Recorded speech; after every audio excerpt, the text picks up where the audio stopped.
Why do birds suddenly appear every time you are near? Good morning. Hey, this is Tony Ross for the 2D Animation Virtual Summit. About to get things started. La la la la la la la la la. Where'd that window go? Pull up the shades, dude. Ha, there you are. Boom. Hey. Oh, that's the different harmony. I was like, what the heck is that? How many harmonies do you have? A lot.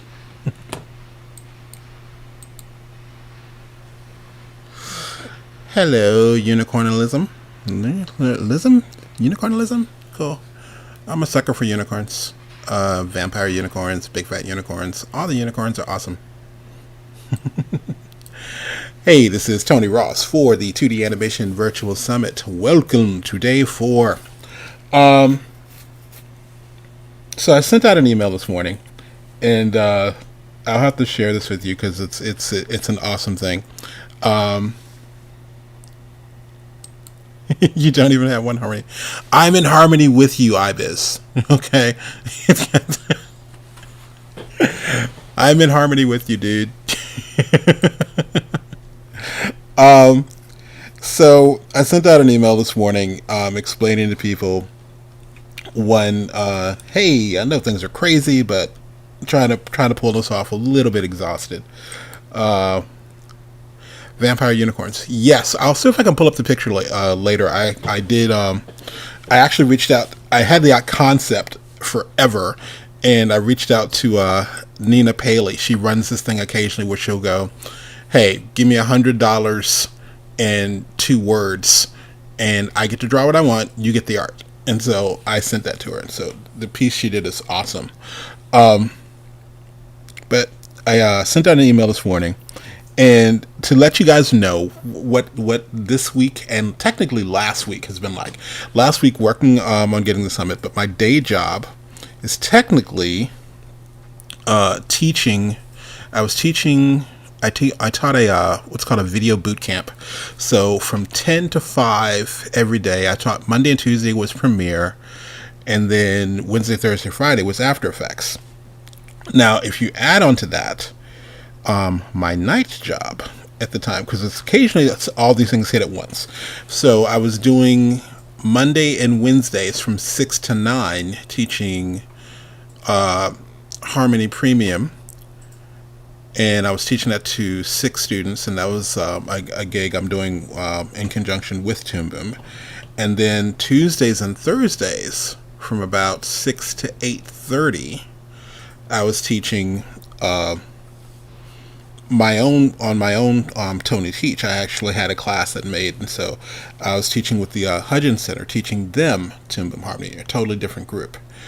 Now, add into that yes, that should have been my last final crunch week working on the summit, so I only had a little bit of time. And so then rolled around to this week. I'm still actually editing, still interviewing. For instance, you guys got to hear Pinky Davis yesterday. What you may or may not know is we're trying to work with it, and again, I've been trying to get her on the summit since last year. So I was just like, whatever it takes, I will do this. So my interview with Pinky was 9:00 Tuesday night. So got the interview. Got the sound edited. Luckily, it was only audio, but got the sound edited, got everything ready. So it actually was there for yesterday. And that brings me to the point. So I sent out the email this morning going, hey, I'm exhausted. I kind of passed out. Not walking and passed out, but I literally just kind of fell asleep and didn't know I was going to. So that's why I was late from lunch yesterday. Turned around and I was like, you know what? Instead of me trying to post everything on the 12th, let me be reasonable and do it on the 19th. And so I shared that, and I got an email back almost, it's 6:30 in the morning, their time when they emailed me back, from the person that I'm interviewing today at 4:30. So as soon as this panel, as soon as this thing ends, I'm going to be running to do my interview at 4:30. So yes, I'm still doing interviews. Now, the person shot me an email and said, "Oh, does this mean we're not doing anything today?" And I responded immediately, "Oh God, no." It's like I was just bragging to someone that I get to talk to you today. So Master Tony White, who is actually recovering from hold that thought, my headphones just came out. Master Tony White, who is just recovering from eye surgery, so he can have 20/20 vision. As he said, I think the vision of a 20-year-old. So he's writing me going, "Hey, do I need to postpone? Do we need to postpone?" I'm like, "No, I'm good, really, honestly." So it's like I don't want to miss this interview. Just any chance to get to talk to him, he is awesome, and yeah, I was like, dude, as long as you're up for it, I'm up for it. So that's the deal with that. So it's kind of funny. Thought I would share. Okie dokie. So yes, a couple of things. One, going to be, hey, good morning, Barry. Couple of things. One, yes, we are, instead of us posting everything on Monday, I'm going to actually take a breather. Shout out to, oh, good grief, Josephine Ruff Sloan. I reached out to her yesterday, sounding hysterical because I was exhausted. And I was like, okay, you handle social media stuff, right? So we started talking about things, and she's going to be working with me. We're going to be hiring her to help us get the launch done correctly, because again, I've got to the point that I realize I can't do this by myself. So she's going to be helping, so I got to talk to her about that. That, and big shout outs to two people. Again,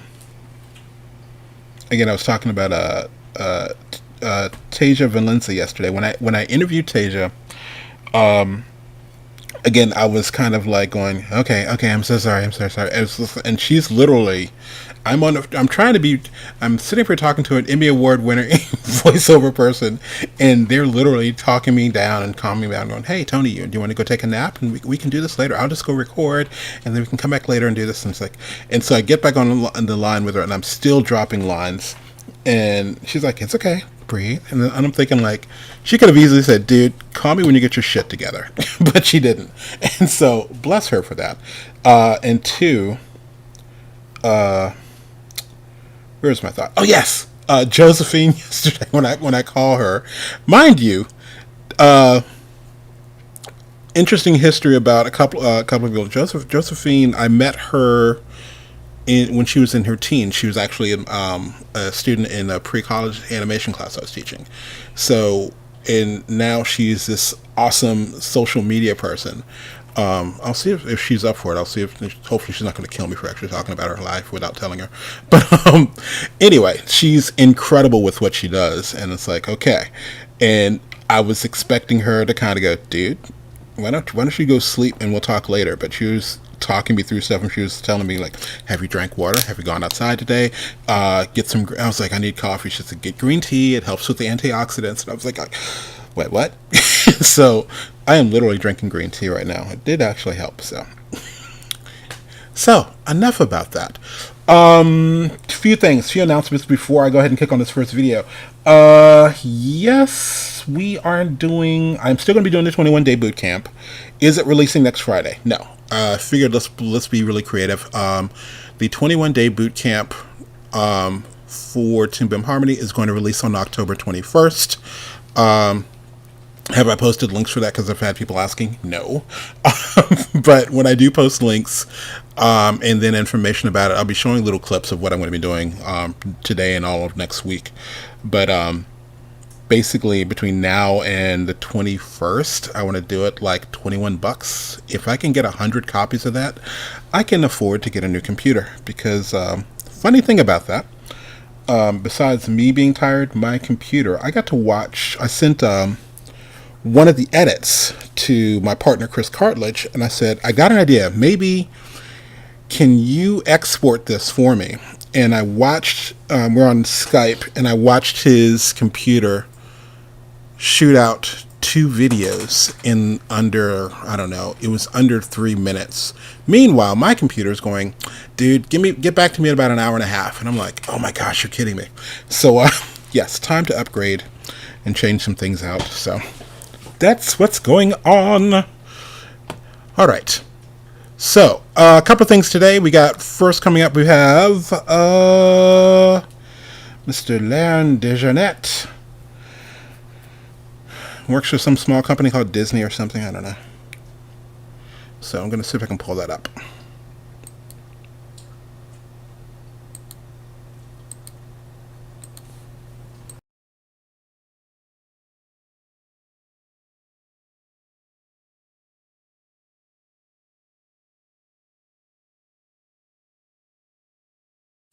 Hey, this is Tony Ross for the 2D Animation Virtual Summit, and I am honored and privileged to be sitting here with Mr. Léon Dejournette. I hope I said that correct. Yes, correct. Uh, uh, dude, you do so much. And currently, right now, working for this small company out west called Disney, I believe it's called. Little small thing. So quick, if you don't mind, sir, can you give us a quick bio of who the heck you are and why you think I brought you on the summit? Well, let's see.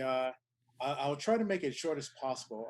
I actually, I'm originally from Michigan, Detroit, Michigan, and growing up, I was heavily influenced by like comic book art and like fine arts, and I wanted to early on. I wanted to like go into like doing comic book illustration and or realistic illustration.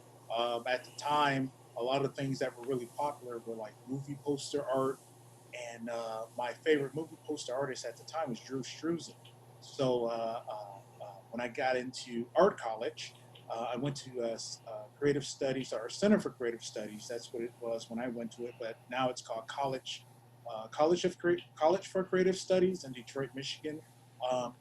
Um, but I wanted to do movie poster art, and my whole thing was is that I love to do like realistic, anatomically correct or stylized type of art, and I just knew that like fantasy art, comic book art, or movie poster art was kind of like my lane to go into, and then like my I want to say my sophomore or junior year of college, I got an interest in animation. Um, and it was more like a special effects animation at the time. Stop motion animation was like really big in movies. It's pre computer generated imagery type stuff. So a lot of things were done with like armature puppets, and I wanted to get into that.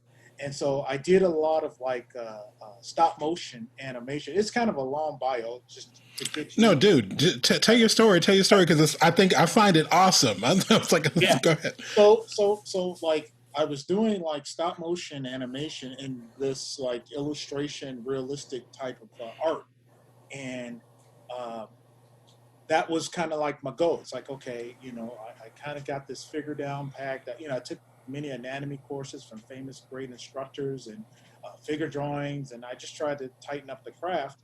And a couple of things happened. I met an actual stop motion animator who was in the business, and he came to our school and showed us his stuff. And so I showed him like I had like not really a reel, but just like things that I worked on, and Mm-hmm. I showed this animator, stop motion animator, my stuff, and he goes, "Oh man, this is good. It's really good, but you won't make any money at it." And I was like, Oh he's man. like, "Oh no," he's like, "Oh no, you're like stop." He literally said, "Stop motion animation is dead. You're not going to make any money at it." Again, that was at the time where I guess CGI was starting to be like the forefront Right. or starting to come in. And so, that kind of like it didn't crush my spirits, but it had me thinking of, well, maybe I should try to translate some of this stuff I know about animation to 2D animation.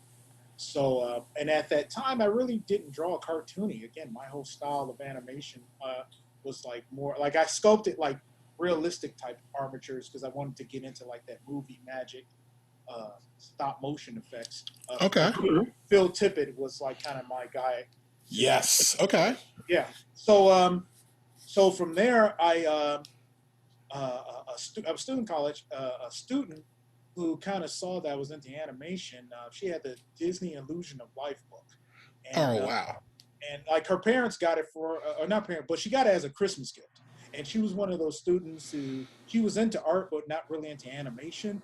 And so she said, "Hey, I got this book for as a Christmas gift, and I'm not really into animation, but I know you're into animation. You can borrow it if you want to, and just give it back whenever you feel like it." And I'm like, "What?" And I took it, and that was kind of my crash course into 2D animation.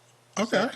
I literally read that book and I like took notes and like treated it as if it was like a college course or a class to kind of steer me or get me to understand like the Disney 2D style of animation. And so I was still in college doing my own personal work, plus doing that Disney Illusion of Life stuff on my own, just so I could learn it. And without my knowledge, without me knowing, a recruiter from Disney came to our college.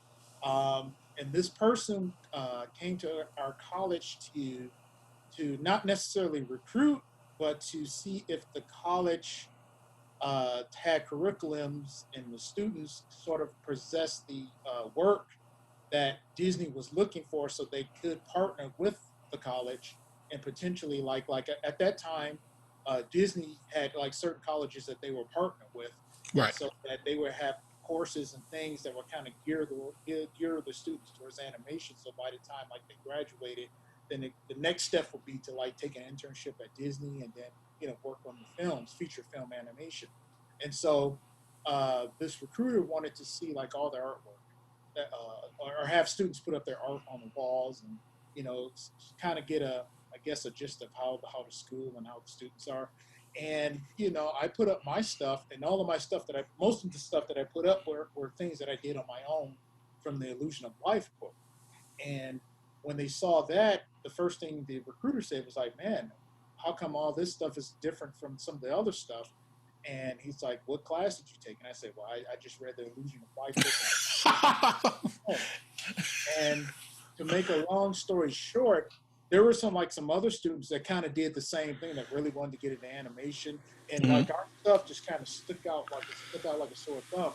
And so, to make a long story short, unfortunately, the college didn't at that time. The college didn't get selected to be part of their like college program, but they ended up grabbing like a few students, me and another person, to participate in like an internship that was at that time the internship was in Glendale with the studio. They were still actually they were building the animations, the current feature animation studio that they have now. They were actually building it, so a lot of the work was done in Glendale in like these little cubicle stations. And so I had an internship where we flew out to California. At the time, I was still in Detroit, Michigan. Flew out to California, and they had like this nice little internship that was kind of a prep internship for the main internship that's in Florida. At the time, Disney Florida had a feature animated studio as well that was connected to the MGM. It was called MGM Disney theme park, and uh, they had the internship was out there. And at the time, if you wanted to work at Disney, you had to go through the Florida internship.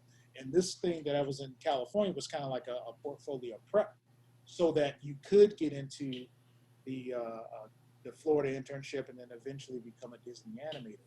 So I went through that, and learned a whole lot of stuff as far as it kind of changed my whole way of thinking because at the time in college, because of my path that I was taking, my mind was more geared towards like I said, illustration, realistic type of art. But when I had that internship in Florida, not Florida, but an internship out here in California, um, it just changed my mind of thinking as seeing like models in motion or drawing from life. But then when you're drawing from life, your subject matter is moving. you know, it's not, you don't have a model that's just posing. You have a model that gets up on or poses, or a model that moves, or a model that you know um, is doing a certain pose, but then when you're looking at it, you're not drawing exactly what you're seeing. You're looking at the drawing and you're pushing the pose. You're drawing it in a way so that it has more life, more more flavor to it. It again, it changed my whole way of thinking. So from the internship that I took in California, the next step was preparing to get the internship in Florida. So all that time, I took like all that knowledge and all the skill that I learned from uh, the internship in California, and then I started doing commercials. Like I went back to Detroit, Michigan. Detroit, Michigan is like Motown, auto stuff like that, Right. and I ended up getting a job doing car commercials that had animation in it. My animation teacher Denise Dawson from college, she had a company, and she also did animation as well through her company. But a client reached out to her and asked her if she knew any animators who did 2D animation. Again, at the time, I still didn't know or didn't have any like 2D animation in my portfolio. But what she did was she referred me and another person, two of her students at the time. She said, "Okay, well, you got this. This job is in the bag, but when you get the job, don't tell them that you were my students. Tell them that you guys are animators and you work in the industry and everything else. You got the job." And so from that first job, I was able to work with a crew of people who had did it to the animation. So I was able to like learn from them, and also kind of like grow from like what I learned at the Disney internship and what I learned on the job. And pretty much one job led to another job, which led to another job, which led to another job. And then eventually I applied for the Florida internship and got in. Sometimes this is my first time publicly saying this because I know some people apply for that internship. Like I know people who applied for it many times, and it's a hard place to get into. But I applied for it one time, and I got in on my first time applying. Oh Not wow. because I'm super and I got it all together. It's that I waited. I literally waited, and they were called and say, "Hey, you can apply now if you want to send us anything." But because of what I learned and what they told us in the California internship, I knew exactly what they were looking for, and at the time, my portfolio didn't possess those things that they were looking for. So during that time period, I think it was like 2 years after I was Hmm. able to like work more on my portfolio, get a few jobs, animation jobs, like kind of sure up the craft so that when I did apply, I had as many things that I thought I needed to have so that I would get in. And so that Florida internship was again another thing that just kind of this is my 2D training. Um, that really helped out as well. And from there, I actually got hired to work on Milan. Um, but unfortunately, I had a thing that prevented me from working on that movie during that time. My mom got sick, and at the time, my father passed away when I was in high school. So I pretty much was a caretaker for my mother, and I didn't feel comfortable like being away from her Right. and without her having any care. So I actually did not take the job to work on Milan. And I stayed with my mom and I cared for her and I cared for her still working, doing jobs. I ended up teaching at the college I went to. And, you know, so I was, stayed in Michigan doing teaching, cared for my mother. And then my mother ended up dying 5 years after I got offered the job for Milan, and my contract for Milan was 5 years. So I have no regrets for not taking the job because I looked at it as, if I was 5 years in Florida and not able to spend that quality time that I ended up spending with my mom, I her death probably would have affected me a lot different than it did when she did die because I felt like because I was caring for her and did a lot of things for her. Our relationship got a lot like really deep and really bonded. So again, sad to lose your parents, but I felt like our relationship was like super strong because I decided to like be with her, not knowing that those years were like our last years of life. Wow. Yeah. So after that, pretty much when she passed away, that was kind of like my glue in sticking in Michigan. So I ended up moving out here to California. Um, there's a lot of things that happened in between then. Cool thing was that because I was teaching, I had like students who actually moved to California, got in the industry, and kind of like was telling me like, "Oh yeah, yeah, Larry, you should move out here. This is what's going down. You would really do well out here." And I was actually doing freelance work uh, uh, in Michigan for like folks in California. But when I moved out here, it was kind of cool because I connected back with like a few students who were like really cool friends, and I ended up getting a job at Klasky Chupo Commercials. Oh, Um, wow. yeah, what I did was before I actually moved out, I came out. And ironically, I moved, not moved, but me and another friend, we just came out to California to kind of see what it was like, if we would like the environment, and during that time period, all the feature animation jobs were still intact. They were still doing like traditional 2D animation at the studios.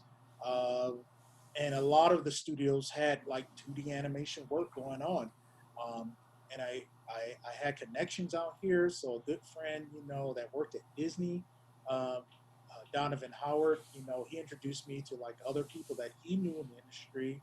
And I had other friends out here that kind of like introduced me to like people. So I had like firsthand connections so that I didn't have to like try to get through the door. I had like people who were already in the industry that I knew or worked with, so that when I came out here for like 2 months, and and no, I'm sorry, not 2 months, but 2 weeks. I'm sorry, 2 weeks, just to kind of see how it was. And during those 2 weeks, I just went from animation house to animation house, showed my portfolio, got pretty good responses. Um, a lot of them had said, "Hey, you know what? Yeah, I got like some animation tests to take." And a lot of them have said, "Hey, if you move out here, just check us out. See if we have work. Your stuff is good. For hiring, we definitely can use you." But Klasky Chupo, I got a call from them, from producer John Andrews. He said that, "Hey, if you ever move out here, we'll give you a job." So that was kind of like a sure up. So when I moved out here, that was like one of the first things I did. Like a year later, I said, "Hey, remember last year I came out here and interviewed with you and showed you my portfolio, and you guys said that if I ever moved out here, you would give me a job." And that was the voicemail message I left. I said, "Hey, I'm out here. So do you have a job available?" And 2 days later, they gave me a call. It's like, "You know what? I remember you. I remember what John said. I remember you. I remember what I said. Yeah, we got a job coming up." And that was my first uh, job in California, was working at Klasky Chupo. They had just started their commercial division. And my whole portfolio of 2D animation was all commercial stuff that I did in Detroit. So it was kind of like, it was a really cool, like, it wasn't like traditional 2D as far as feature or TV animation, but for working for a commercial house, I had everything in my reel that they were looking for to say that, yeah, this guy would be a good fit for our company. So, Nice. I worked there, and I did like, worked on commercials and things like that. And then from there, I ended up working at another commercial studio called Duck Studios, doing more commercials. And that when I was at Duck Studios, I was actually directing with three other guys at the time: Walter Santucci, a guy named Seth Strong, and a person named Pete Doan. um, and we worked on quite a few stuff. Which again, I would say like doing animation for me, or just artwork in general, I try to take each job as a learning experience, like an assignment. And working in commercials, the cool thing about that is that each job is totally different from the last. It's not like when you're working on a show. Uh, if you're working on the same show, like if I'm a Simpsons in-house Simpsons animator, or not animator but artist, I might be working on that same show for many seasons, drawing that same style.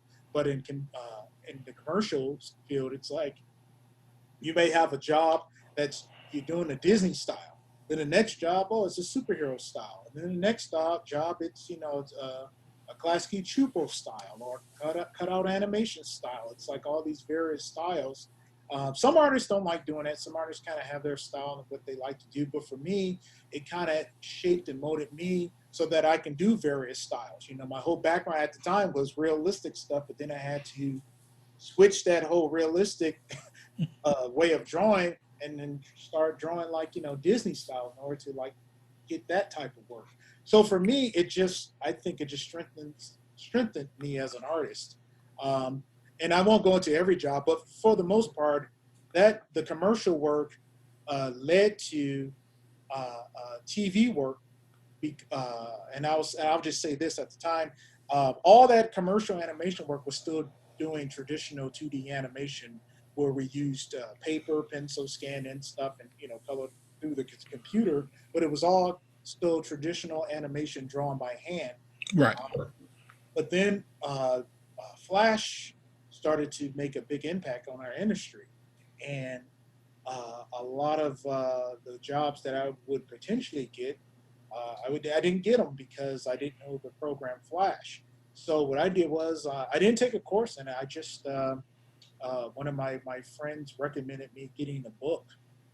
I got like this one book, and at that time, there weren't really a lot of animation books that specifically on Flash that specifically dealt with like character animation in Flash. Right. They had a lot of like Flash books that were just The here's, programming side. here's all the programming Flash, and this file section is about character animation. And I ended up buying that one book. It's like the book was like this thick, and it had like all these pages, but the section of character animation was like this real thin section. And I ended up reading it over the weekend, and I learned literally over the weekend. I learned the basics of how to use Flash, and then later on through like working jobs and working with people who kind of knew Flash, I learned like the hotkeys, the shortcuts of making things look better and things like that. But from there, I ended up getting a job at a uh, Wild Brain that had recently relocated to the LA area. Okay. Originally, they were in like in the Bay Area, yeah, I think Bay Area, and then they relocated and we're here in LA. And I worked on the Ricky Gervais show, which was a Flash show, and I started off there as just doing Flash as a Flash animator, and the show was mainly, when Flash came in, it was mainly like the whole assets where we're not necessarily drawing everything by hand, frame by frame, but you're doing the cutout animation where Right. each particular asset might have traditional animation in it, like a head may have like a mouth comp or eye comp, but everything else, you're still doing a puppet. But because I come from a traditional 2D animation background, and a lot of the animators who on the show did come from a traditional 2D animation background, they were able to like take the puppet animation, but make it still kind of have that traditional 2D animation feel. Yes, and not making it look like Flash. Yeah, correct, correct. Yeah, it's like Flash. It's all of them. They're just a program, but you can make things look pretty cool if you know how to do it. Uh, Yes. so that job again, I'm not gonna go through all the work, but that job led to another job, which leads to another job, and you connect and you meet people, and if you work well with folks, you're called in for work or you're referred for work, and that's how all of that came in. Um, uh, and also, actually, I should have backtracked before I started doing the Flash thing. Um, my friend Donovan Howard, who kind of hooked me up with a lot of animation people when I first came out here. He worked at Disney and he knew Bruce Smith. And at the time, the Proud Family, original Proud Family animation was gearing up, and he showed my portfolio to Bruce, and Bruce pretty much hired me to. I did some character design work, but then I also did a lot of I did the illustrations for their comic book that they had going on. Oh So wow. so that was my first experience working with Bruce. Is that I did like the Proud Family comic strip that was in Disney Adventures magazine, and that was fun. You know, it's just like I was able to learn the characters, learn the environments, you know, work with Doreen Spicer, who's a wonderful writer, and things like that. So that was before I got into Flash, but that was I forgot to mention that. So you know, I was able to work with those guys, and then once I got into Flash, just started doing more things, and um, during this time, I was working with like people who were a little bit younger than me, who really didn't. I hadn't worked with them before. They were a lot younger, and so my intro into Flash, some people just assumed that I was just a Flash animator and that was it. And Hmm. you know, with Flash, they have people who design. Sometimes they have people who design the assets, and then the animators just animate it. Like we don't.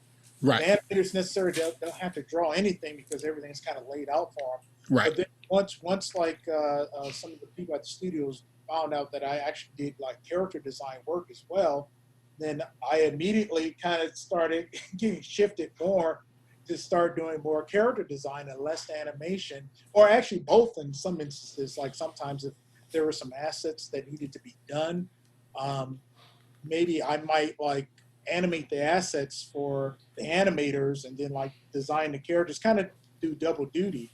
And then that led to me doing like character supervision on a few projects. And when I did character supervision, I pretty much it was more like you know you kind of do you have your list of stuff that you have to do, but then if you're in a supervising position, you can delegate it or you can take it on.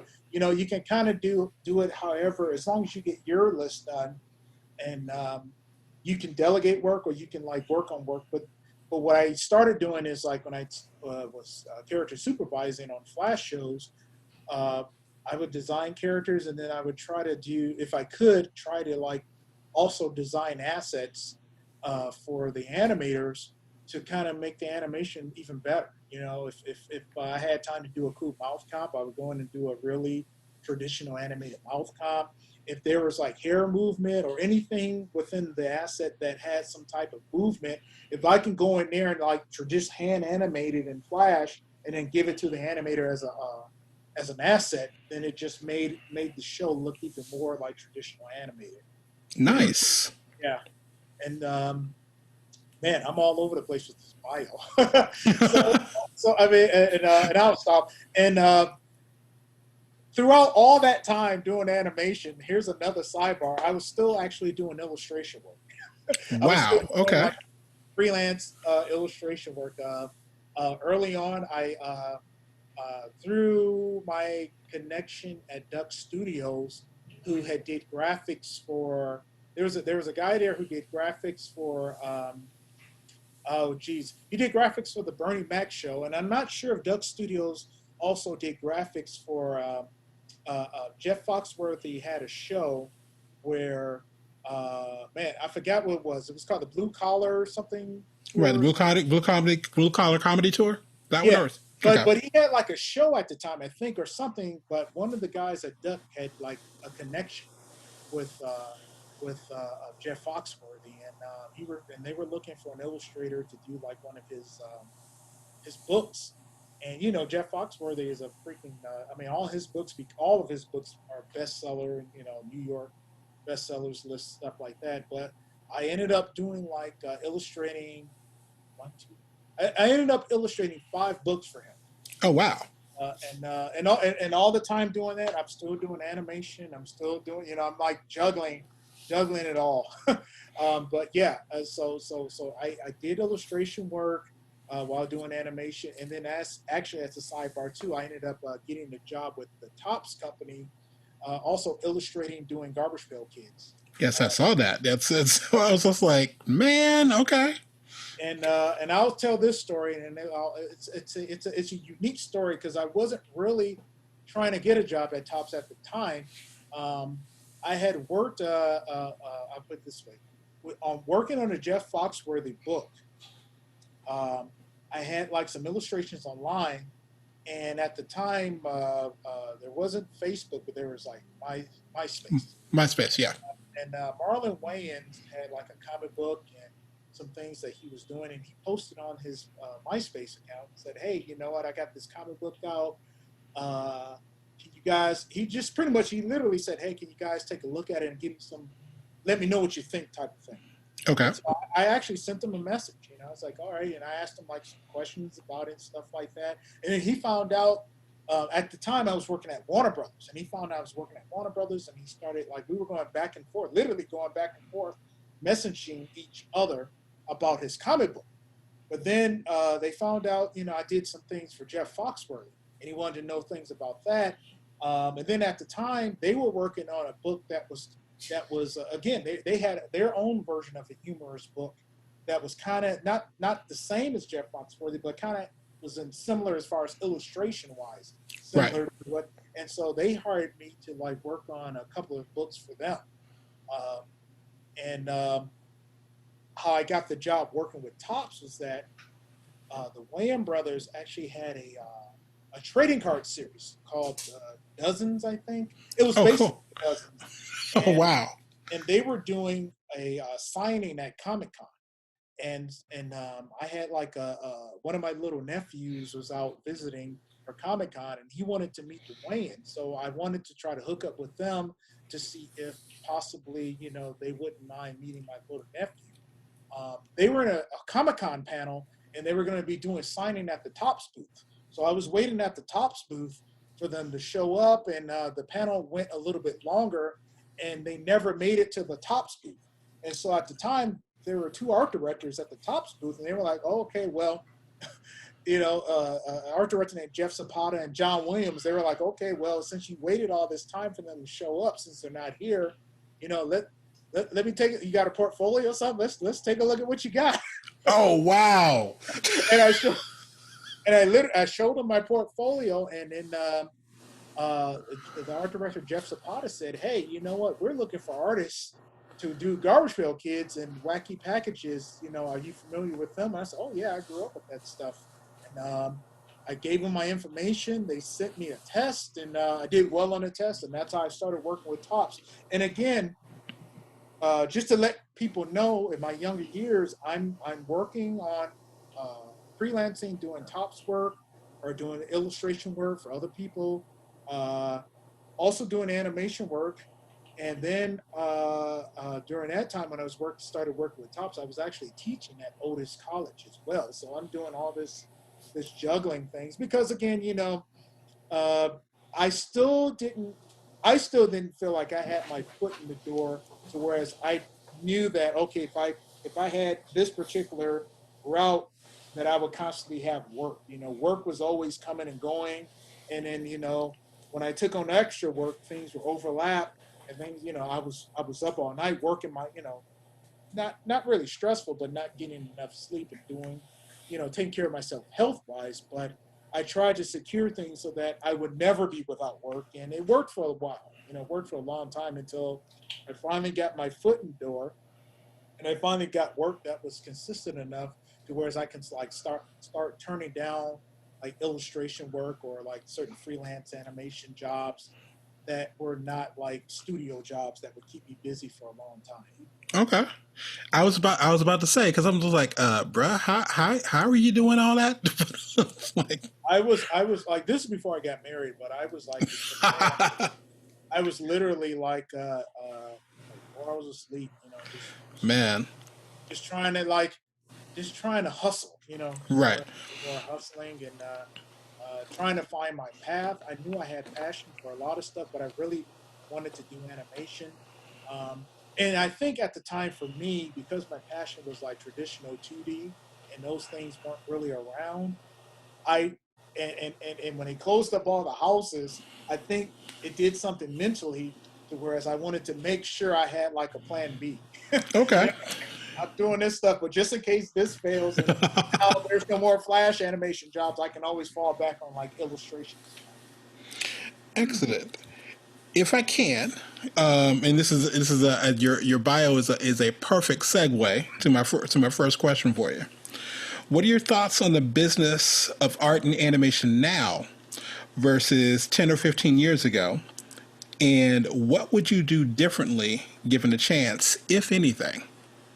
Well, for me, it was definitely because of my passion was 2D traditional animation. There were a lot more studios that were like in house in the United States doing that stuff. There's still studios in the United States that do traditional animation, but a lot of it is farmed out. A lot of it's done overseas. Like there's just like pre-production work done here, storyboards and things, and then the meat of the animation is done overseas, and then you may have like technical directors that might like touch up, do small revisions or punch up scenes. But for the most part, now there are not like there are not many studios who like do everything from start to finish. And when I was coming up, there were like studios where like when I worked at Duck and certain things that like we did like everything.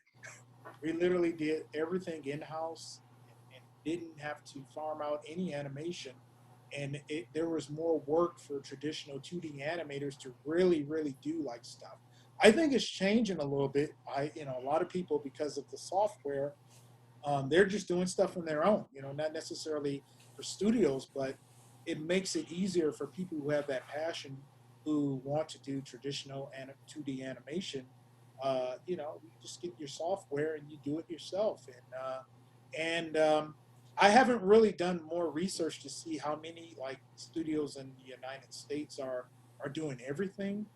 Um, but there are studios. There are studios here, but there were just a lot more. Um, and the last part you said, if I would do anything differently, um, man, I wish my thing was I wish I was able to like really work on feature stuff. And that was my desire at the time. I wish there were more like things like that available for us to do here in the states. Um, but things change. Things are cheaper overseas, and CGI has a certain look and style that's more. I guess studios want more of that here. But it seems like it's changing. It does seem like 2D animation it has its place, and it's going to be here for a long time. And hopefully it will be at a place where people who have that desire to want to do traditional 2D animation can like not have to go over to France or overseas or Korea, wherever where it's booming. They can like do it here and really make a living at doing it here. Coolness. Now, you might have touched on this earlier, but I'm curious because you've had a pretty prolific career. What is the hardest no you've ever had to give a client? Um, let's see. Okay, I'll put it this way. It's I don't know if it's hardest, but I would say it's the mindset, and hopefully young artists will get this early. Is that you are valuable and your work is valuable and your time is valuable. I gave you all this whole backstory of how I was doing all this work and doing all this stuff and juggling projects and not getting sleep and my health was all jacked up. But when clients have like revisions and extra work and having you doing things that are not in your contract and you don't tell them no, being nice or being lenient, some clients don't care about that. They only care about you, doing like sometimes you can get taken advantage of as an artist. Yes. I'm an art like I was an artist who I didn't have problems telling no necessarily, but I would be like, if someone said, "Hey, can you fix that? Can you do that?" I was okay. I'll do it. I'll do that. And sometimes people would take advantage of that part. It's like you would do things thinking that okay, if I do this, the client will call me back because I'm hooking them up.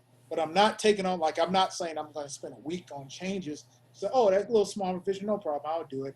But what happened is that as I got older and as I got more mature as a professional artist, I started like on some parts, I started telling people, no, we can't do that, especially in animation.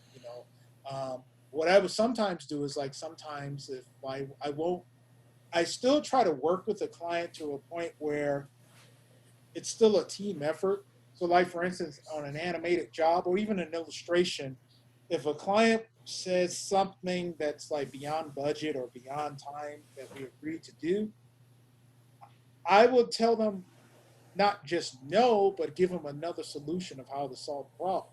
Like if it's an animated piece, they may say, "Oh, you want all this crazy animation, but we can't pay you for it." And I'll say, "Okay, well, the goal you're trying to do is you want a character to go from point A to point B. You don't have enough money to pay for what you want the character to do from point A to point B.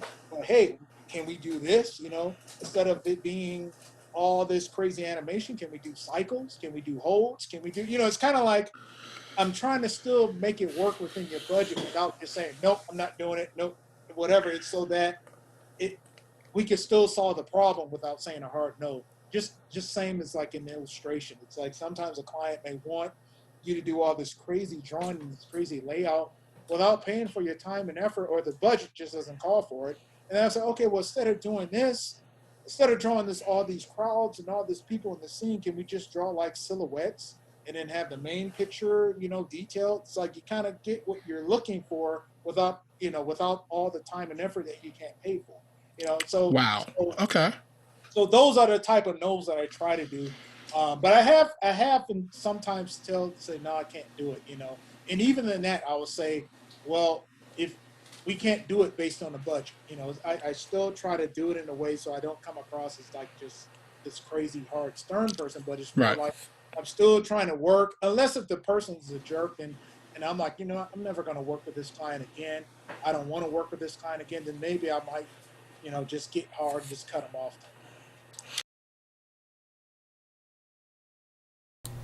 All right.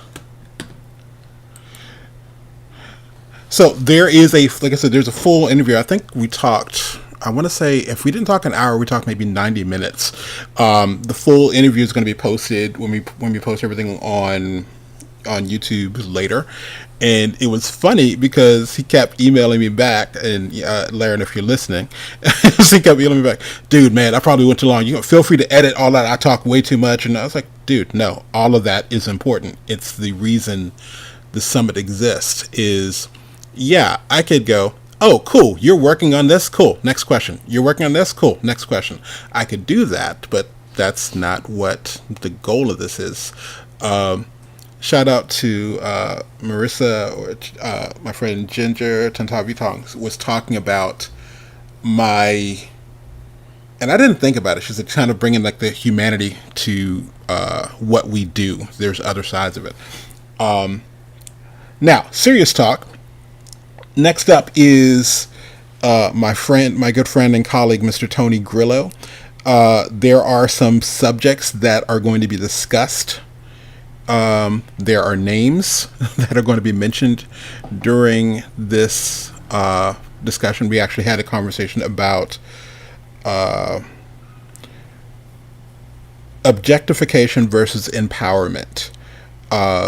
So, letting you know. Matter of fact, let me quit being mystery guy. With respect to our industry, the subject of John Kay came up, and if that is a problem for you or if that is a trigger for you, I do want to let you know. Yeah, I left it in. I felt it was an important conversation to have. And when I said I wanted to ask him that question, he said, "Are you going to discuss this?" I said, "I hadn't planned on it, but if you want to, I'm not stopping you." So, letting you know, I thought it was a really good conversation. And again, if that's something that bothers you, maybe sit this one out. As far as making comments, I am still the one actually handling what gets posted into the video.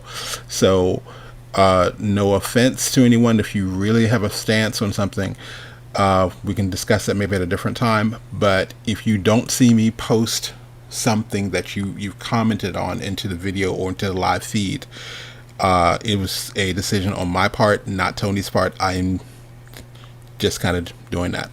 I'm probably wording too much into this because I'm tired AF.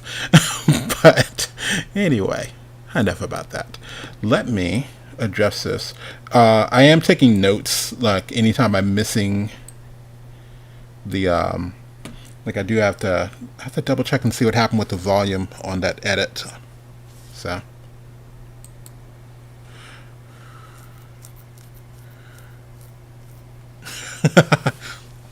yeah, good grief, Laren is freaking awesome. All right, so I'm going to go ahead and pull up this video. I'm running a little bit behind here. This is coming up from my friend, as refers to himself. I'm good Tony, he's bad Tony. So hold that thought.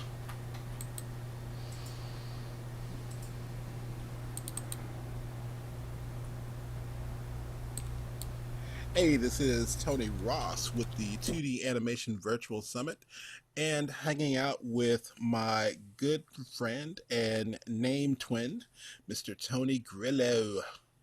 What up, bad Tony? How are you? Bad, good Tony.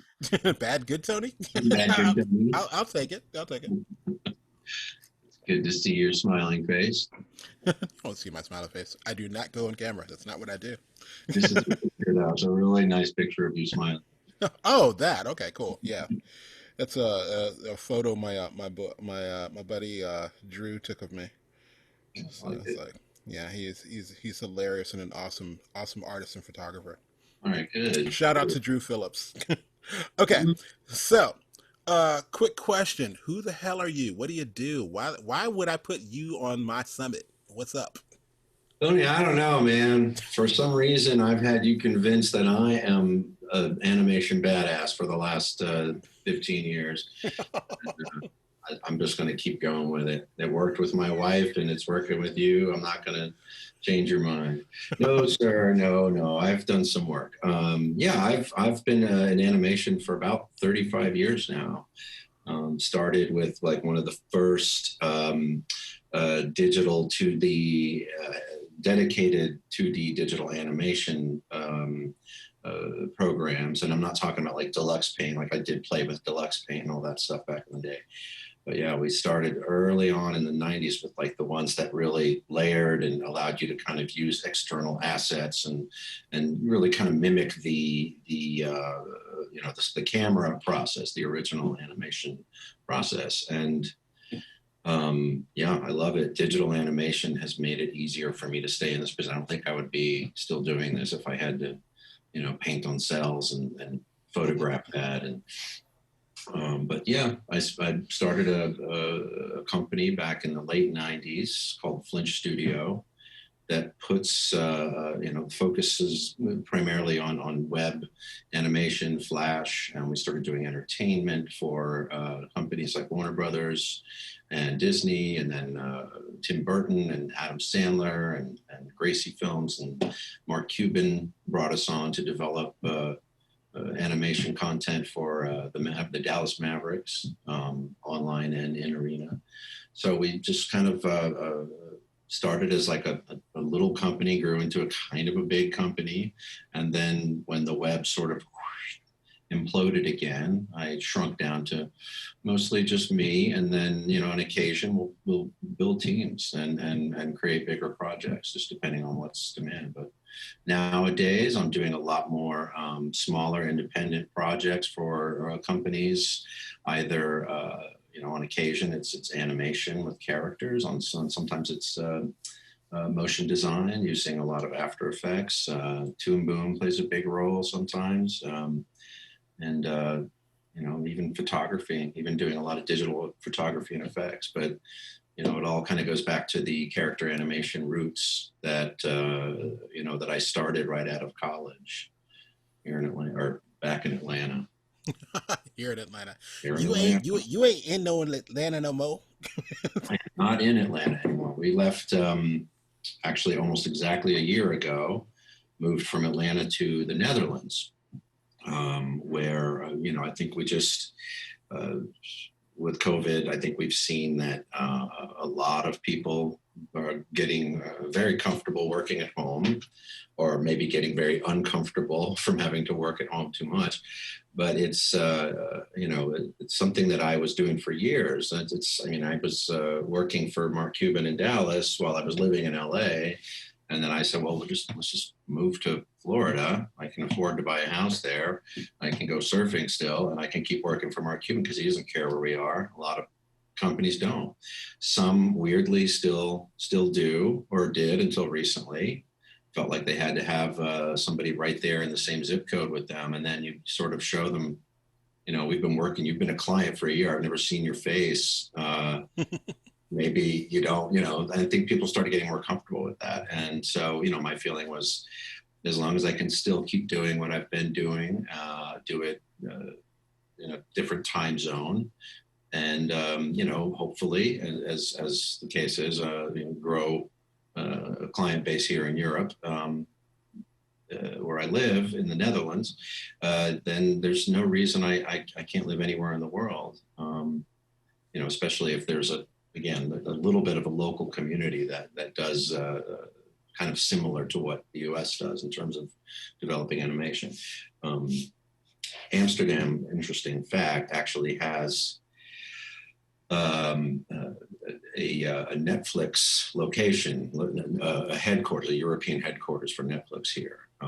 And they produce a lot of Dutch-only content for Netflix. And a lot of that is animation. They have a couple of animation studios here, a pretty big one that just focuses on really, honestly, really good animation, really good kind of video and animation. So this is a company called Submarine. They're doing the series Undone, as well as on Amazon. So Amazon also has a presence here. So it's amazing how little location matters anymore as far as being able to work. And like I said, with COVID, I think that nail was hammered home. There was no I don't want to say there was no interruption. There was some interruption in the animation community, but I didn't see any other business that I've ever been involved with recover as quickly as animation did when the initial lockdown started. They were having people work from home and barely missed a step when it happened. And now, we're kind of starting to see the strength that animation has. And there are people like kicking programs into gear to train more animators. It's weird, but I do think, animated entertainment is going to have a fairly bright future, not just because of what was already happening last year, but I think COVID has kind of revealed that, this is a world where people are going to need to be able to, spread out and work all over the world without having to, be in the same room together all the time necessarily. I agree on that, and it's normal. Allow me to take the humor approach to this. It's like some companies are still like, well, we want you local. So I'm looking at the map behind you. So if you put a green screen there, and then when you're working with New York, you just have it like the skyline in the background. You're like, yeah. Oh yeah, wait, I got to call it. I see you standing in your window right there. It's like, yeah, but I yeah, know. hilarious. It's weird how much. And it's funny watching clients actually change. I had a gig in Atlanta, just editing, but they needed me local. And then when it was time for me to kind of move on, and I said to them, look, I know a kid who's like really good, but he lives up in Delaware. But what difference would that make? They were like, yeah, you know what, you're right. I think they were happy it was just in the same time zone as they were. So Yeah. They actually made that work out really well. I think there's a fear factor. And what I'm seeing now, living in the Netherlands, living in Europe and working with European banks and everything, is how far behind the times the US is in terms of making payments. Most of my clients, not all of them, but most of them when I was back in the US, still pay me with checks. And some of them still do. I had to set up a special account, or not account, but a special system with my bank so that people could mail their checks directly to the bank instead of to me, and then they would be automatically deposited. They don't use checks here. I don't think they've seen checks for 10 years. It's all digital. It's basically like Venmo, but it's your bank account. And you just, someone will send you a payment request, or, it could be in the form of an invoice with a payment request, but it's, you got to do is click on it, say, yes, this is good. It happens instantaneously. It is really amazing. And watching, having to manage payments back in the US from here, it's a little, I Um, don't so, so you're saying, let me ask you this. So the check thing is different. Is it different where I think sometimes some U.S. places are like, oh, there's a 90-day or a 30-day or anything like that? Is that different or is it the same? So, unfortunately, I don't have a lot of personal experience getting paid from companies here yet. But I would say a lot of those with the big, this is a large company problem. It's not really something you run into with small and medium sized companies a lot. Usually you can count on being paid within 4 to 6 weeks max with these small companies. It's when you're working with the really big companies that they start telling you 90 days. So I suspect if I was working for like a Unilever or a Philips or one of the big, Budweiser, I'm sorry, not Budweiser, Heineken, the Budweiser of the Netherlands, you would, maybe run into similar things. But I don't, I think there are certain, because there's no physical, paper being moved. I do think even in those cases, they can promise you shorter turnaround times because it's just convenient. And there's also, there's rules here. There's more regulation. It's very much a capitalist world, but there's a lot more regulation to protect employees. I know we didn't get in this to talk about that kind of stuff, but what I see happening is just the stress that people go through when they have to write a check and everything. Even when you sign up, you have to sign up for direct draft, right? If you want to work with a company, they need this number and this name and that. And, here you just send them, I'm going to send you a payment request. And it's just this one number and you click on it. It's secure. It's funny. It's just, it's so little involved with getting paid here or paying someone that, you start hearing these stories like, what? Checkbook. I actually had somebody request one of my U.S. clients requested I need a voided check. I'm like, last time I had a check in my hand, thankfully I had an old, file. I was able to, download. Here it is. That's crazy. Coolness. Let me ask you this. What is the biggest misconception when it comes to clients and 2D animation budgets? The biggest misconception that the client would have Yeah. about animation, typically, if they're new with animation or not very familiar with it, it's how long it takes to do this. Yeah. I mean, I think any animator would tell you that. I think obviously they all, the new people who are new at this will expect that the computer does a lot of the work, and I think the other misconception is the scope of of tasks.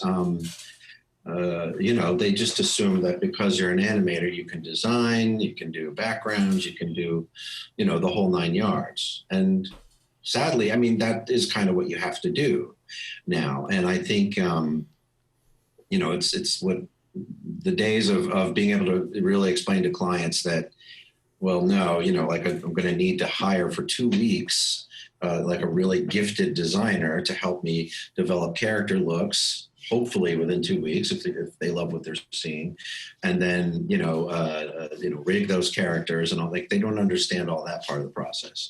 And I think development is the other thing that you really have to stop and explain with clients, is that that idea that you want to charge me $10,000 for a 3.5 minute video. So if we just do a 1 minute 45-second video, that should be $5,000, right? That kind of thing. It's the idea that dollar for dollar, pound for pound, animation is the same all the way across the board, and it's not. You have to start a project off with those very uncomfortable questions. Where's your script? How many characters? How many scenes? How many? You have to sit down and break it down, and then you have to explain to folks that unfortunately, there's this period of time where we're making really important creative and visual decisions that are going to affect the rest of the project. And that's just something you have to pay for. I think the most common way that you see this represented is when people who maybe have done a little bit of research already and realize that a half in, if they want to do a 22-minute pilot from this cool idea that they had, it's, well, maybe what could that cost? 5-10 grand, and then they find out, no, that could easily cost, anywhere from 70 to 300 grand to do something like that. Then by the time they come to you, they're like, we know that's expensive, so we just want to do like a little 1.5-minute thing. Oh, great, cool. So we want to do a trailer. And every time I hear they want to do a trailer, I'm like, because that's all development. That's like, you're basically doing the development of a half-hour episode, but the animation of 1.5 minutes. So it's still a very costly experience. And, that's when you speak to clients and say, like, well, what if we just took, a scene that you really like out of your script and animate that? And that way you have this sort of proof of concept thing you're looking for. So there's a few. You pick any one of those. I think it all comes down to development. I like that idea because I too have thought I was thinking about doing a trailer until you just said that. That's brilliant. Oh, really? So it's like, yeah, just do the scene. I was like, yeah, that makes a lot more sense. So let me ask you this: would you say that? You've been in the business 3 decades. So would you say that the turnaround time on projects has it changed for the better or for the worse? My experience is that it's gotten tighter. I think partially because we can do more in a shorter period of time. But there's a couple of other factors. I think, one of them is just that the quality, the expectation of quality has dropped quite a bit. But there's also this thing that you see where, again, and we're dealing with, as somebody who does a lot of work outside of the studio system, right? Because we're talking about two different things when we talk about clients. You got clients that come from animation who've been producing animation, and they just need you to step in and like take over this project or whatever. Those folks usually understand what's involved, and it's nice not having that, hand-holding conversation and having to explain what development is and all of that. But it's also, I think you get the expectation of you're going to work 65-hour weeks until this is done, right? Because that's entertainment, folks. But that's not, it's not my, I try to manage my clients' expectations. I'm not a young guy who sits up all night eating chips and drinking coffee and working. I like to have a life outside of this job. So, it's one of the reasons I don't do as much, I guess, studio animation. But also with clients, it's they don't call you until it's almost too late. That's always the thing I run into. I'm sorry, I know this is a crazy turnaround. We don't have much of a budget. The usual things that you hear all the time. But you find out that like, holy crap, that this is that somebody either just had this idea, let's do it in animation, and now you've got a week and a half to do what you should have, you should have a month to do, or they knew about it, a month and a half ago, but they'd sort of landed on their back burner until today. Oh, I better get this taken care of.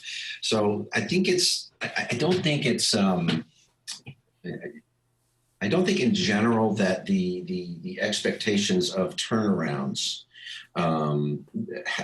have become unreasonable in general. Like, if people that used to think it should take 3 months to do this expect it in a month, I think that's commensurate to how much more efficient we are, especially if there's a budget for the right sized crew, which again doesn't have to be as big as it used to be 30, 40 years ago, whatever.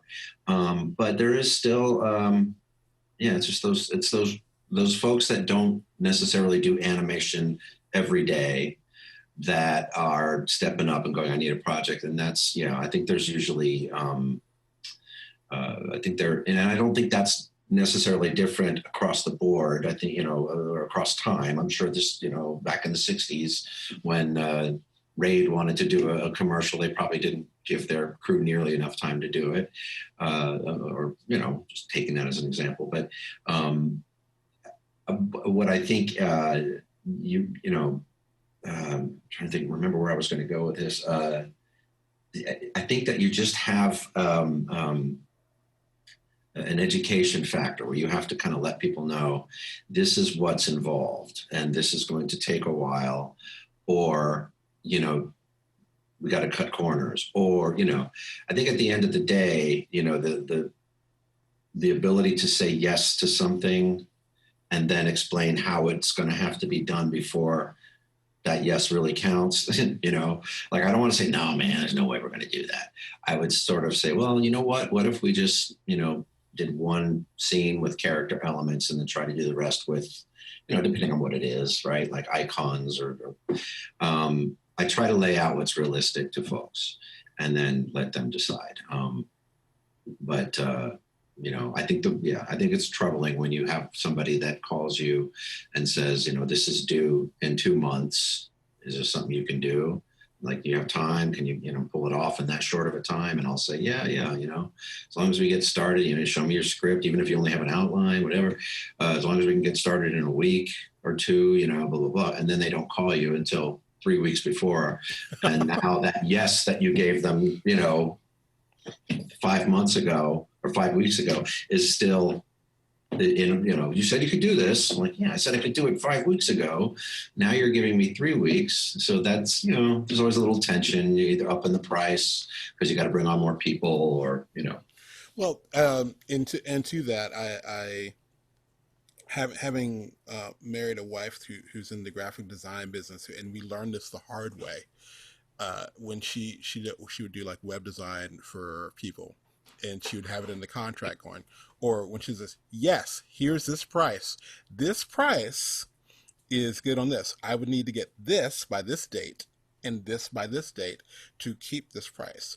By the way, this price is only going to stay this price for this many days. And it's like, and then they're like, oh yeah, well, this thing's like, and the lovely thing I love to tell people is like, well, yeah, with your turnaround time and budget, that's not going to be possible. However, if you'd like to renegotiate, we can.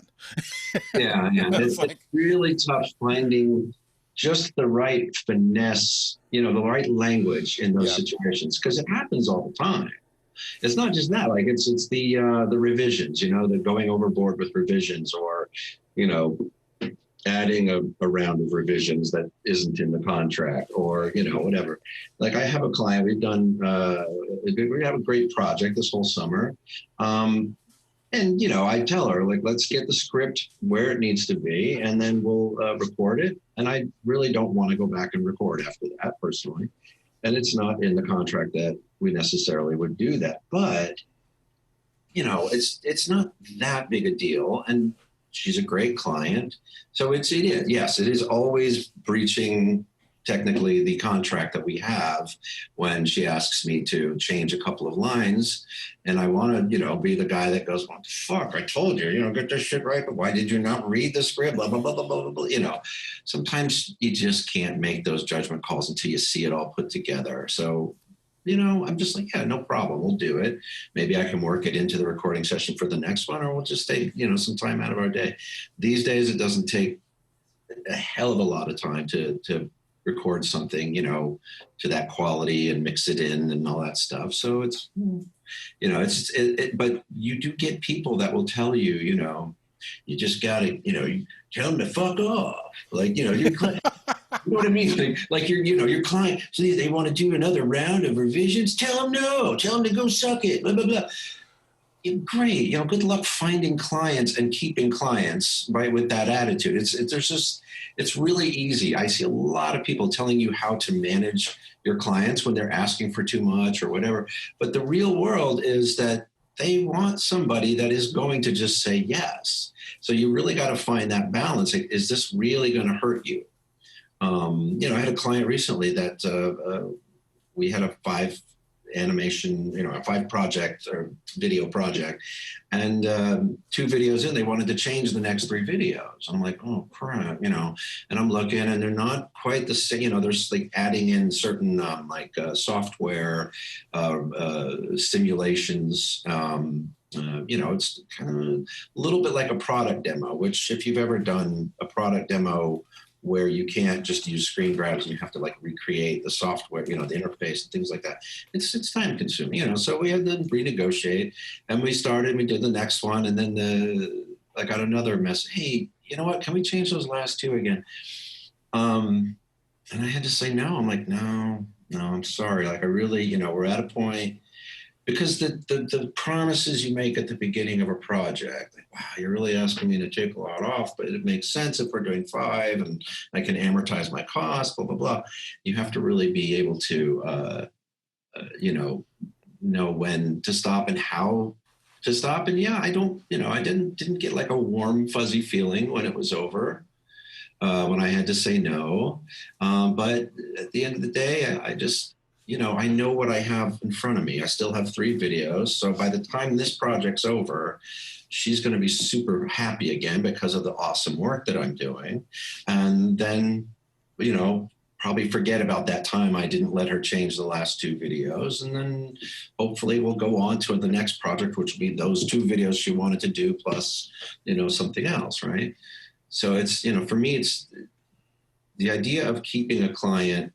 That to me is the most important thing you can do is hanging on to your good clients. Not throwing threats out there and telling them, you screwed up by adding more this, that, and the other. You just try to do as much as you can, as long as it's not going to really have a huge effect on your bottom line, because you want those clients to stick around. You want to be working with them 10 years from now. Those are your best clients, the ones that are still working with you. I do have some that have been around for 10 years that I've had to let go of, because I think, I'm seeing a consistent slide in their due diligence and their ability to keep things on track. And, that's very sad when that happens. But most of the time, for the most part, you want to hang on to those clients. So you gotta, you can't use that language. You can't, act like this contract you're holding is the law of God, that you can just strike down upon them and that they'll do your bidding after, they're your client.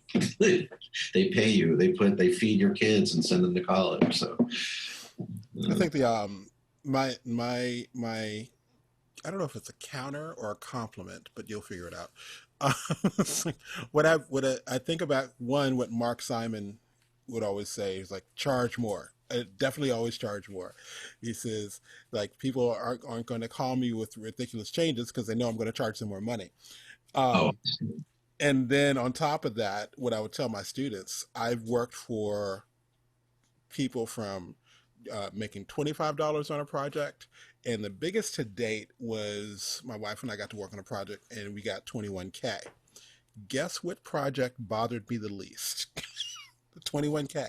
yeah, And it's the craziest thing, because I was so used to, hey, we're doing this, and they were like, yeah, cool. And I was like, wait, what? They were like, yeah, we hired you because you know what you're doing. yeah. Go ahead and do it. Meanwhile, the $25 class, I'm paying you to do this. Don't you ever tell anyone you paid me this little. Are you kidding me? It's like, Yeah, I don't know what that's all about. I mean, there's a lot of philosophies that you could examine on when it comes to that. The kind of the clients that pay you really well and the clients that don't, or sometimes it's not their money. They have discretionary budget, or they have a certain amount put aside for this. Sometimes it's just they're not going to get hurt by that loss. Whereas, the guy who's paying you 25, that's a precious $25 investment for them. And yeah, I get it. It's hard, but you're right. Like there are times when I look back at the clients I've had, and the ones that just knew what they were paying for. I'm paying for your expertise. I'm paying for, your talent. I don't want to have to, dick around with having somebody else come in and fix this later or whatever.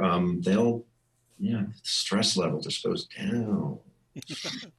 And I think the other thing I've noticed, and this is probably going to feel like don't show this to anyone, but is that the further away I get from actual character animation, the easier the projects get, as far as communicating with the client and finding that happy place with everybody. And this goes so far, I've noticed this goes so far as to be exponentially true when you add faces to the characters.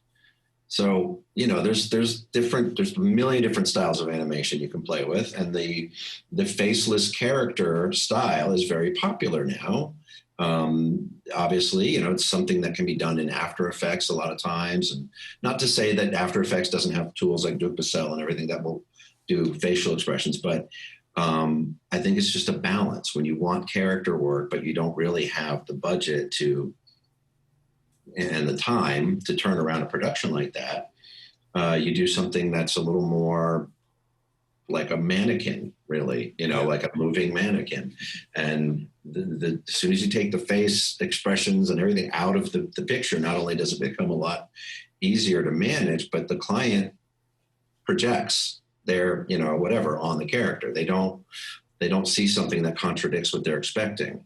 And you go to the next step and just take characters out altogether. I'm not suggesting we all do this. I'm just telling you, when you take characters out altogether and it becomes more about, moving icons, machines, cars, whatever happens to be non-human or character elements, then even more so, it's easier to come together and find that place where the client's happy and you've found a style that you can produce in the week that you have, for the budget that they have.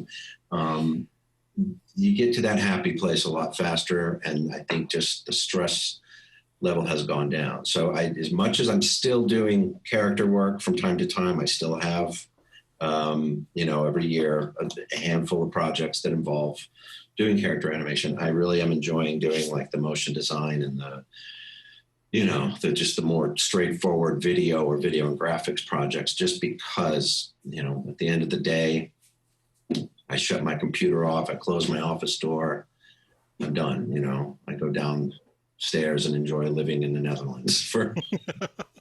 Take that to mean whatever you like. So I got a question for you. I'm going to shift gears for a bit. When developing a character. Hey, this is Tony. I'm pausing for a moment because I made an announcement before starting this video, and we're at that point in the video. For those who are just timing in, this is me interviewing my friend and colleague, Mr. Tony Grillo, and the question I'm about to ask him has to do with developing characters and talking about empowerment versus objectification. This is kind of a touchy question, and when I told Tony I was going to be asking him about it, he asked me, was I going to bring up the whole John Kay thing? And I said I hadn't planned on it, but if you want to talk about it, you can.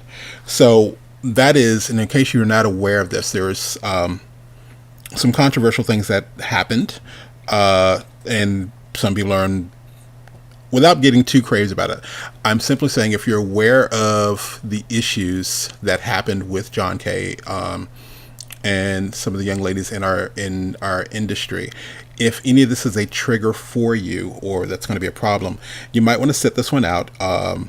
It doesn't get graphic or anything. I'm just saying if you're bothered by it, just letting you know.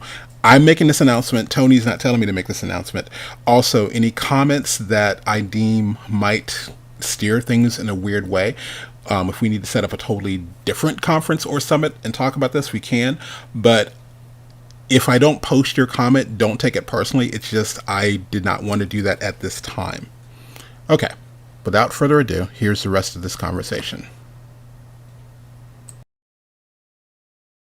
matter of fact, developing a story or character, since we just talked about this, how important is the argument of objectification versus empowerment? And are you talking about like just across the board with regard to like characters who are male or female, white or black? Like, is it, you know? Well, I'll hit it back your direction. I used to aim this when I first designed this question. It was talking specifically because it was talking about specifically about female characters. But and I was talking to Ginger from ASIFA, head of ASIFA, head of ASIFA South. Um, we were talking about it's so it's not just there, especially you have like things like are you talking about cultural appropriation and different things like that. So with all that being said, how do you want to answer it? Take your pick. Sure. Okay. Yeah, I mean, this is a very touchy subject. So, I think where we see it in our day-to-day lives and entertainment, it's both animation and live action, is with superheroes, right? So how many female superheroes do you have out there that are dressed comfortably, and not showing a ton of skin? Now, I see this changing over the last decade and a half. You got Penny, what's her name? Iron Man's wife. Wow. Yeah. Yeah. She's in an iron suit, so we're not sexualizing her. Captain America, I'm trying to remember what she looked like, but I didn't feel like she was all skin. Then you got this show, The Boys. I don't know if you've seen that, but that's kind of like the big thing. She's like really upset that she has to wear this stupid revealing costume. She's like, why? What does this give me? Marvel's been good, I think, about kind of starting to pull back from that. In animation, though, it's tough because you're not just dealing with politics and social issues. I mean, you're dealing with individual people who are actors. An animator is like an actor and a director and an artist all rolled into one. And a lot of times what that person is doing, like a lot of the, if you want to talk about characters that look, sexualized, I've seen a lot of them come from female artists, which is not to say that they're not, following some guideline that was, just like girls growing up feel that maybe sometimes that they have to dress sexy to be noticed or something. You probably have the same thing going on psychologically within the world, both with men and women, that they have to present certain characters in a more sexual way than they really would have if it was just coming straight out of them. But, I think it is there. And I think there's a lot of people that want that. They want to create a titillating thing that might be, borderline objectification. If it's a really tricky subject, as a man, to try to discuss it on that level. All I can do is like listen and try to follow what I feel is going to be the most what's the word I'm looking, just considerate, but it's just thoughtful of everybody out there, and that, it does like it, that now you're getting into that place where you're trying to be maybe politically correct or whatever. And is that frequently, political correctness can be the enemy of humor. I think a lot of people will say that, and a lot of other people will say it doesn't have to be. And that's true too. But it's something that, if I may tell my John Kay story, it's something that I think we need to be aware of. John Kay is obviously, for anyone who doesn't already know, that there's a history has been revealed about his relationship with younger women, artists that admired him and came to him, and all of this. So I worked with John during those years very briefly. I had a couple of freelance projects with him. And I do remember seeing things, I won't go into specifics, but things that were a little unsettling to me. It didn't occur to me then. And then years later, a couple of years later, when I needed a team to help me on a project that had just come into my lap, and I was like, wait, I need somebody quick. And I actually phoned up John and I said, do you have a crew that's not working that you would like to lend to me? And he's like, yeah, sure. And he sent people over, and one of the people from that is, now it is revealed that she was one of the young ladies that he had had relations with, whatever, and kind of she was just amazing to me. Like, she was so talented. She was very young. I didn't really, at the time, like, my brain figured out, like, there's something weird going on here. But like so many other people, I did nothing. I didn't, what would I have done? I don't really even know. I don't have the finesse to necessarily go, are you sure you're okay? But all I noticed was that she was incredibly talented and that she had a really great career ahead of her. And I was so impressed with her leadership skills and all of this stuff.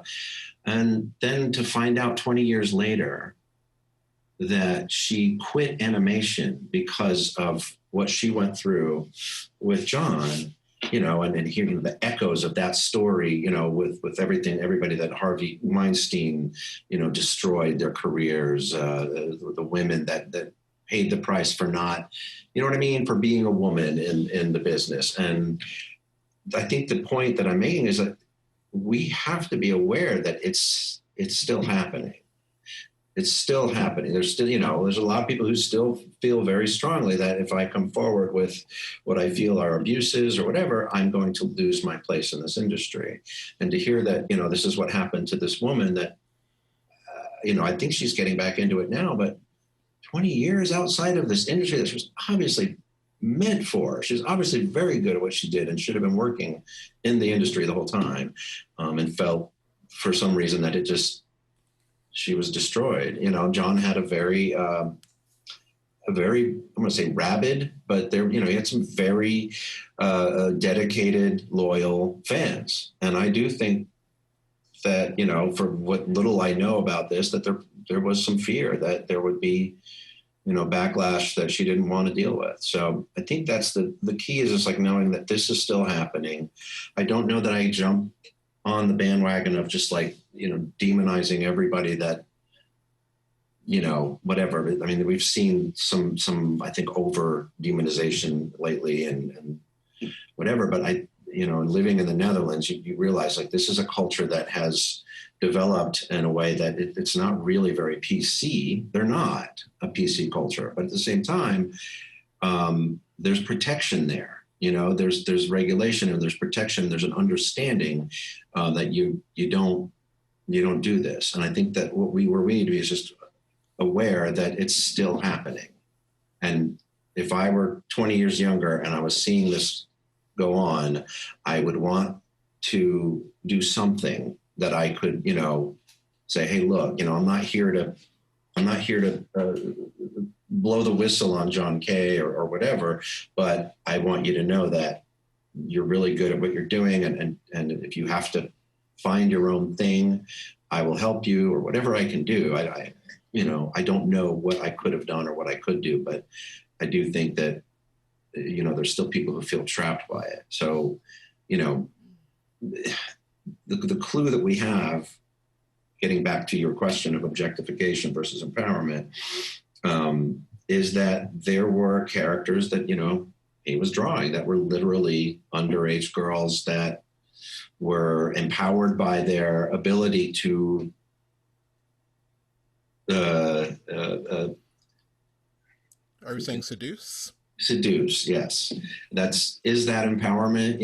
I mean, the idea, and again, this is me living in Europe and enjoying the sort of like the freedoms that film and animation have here. But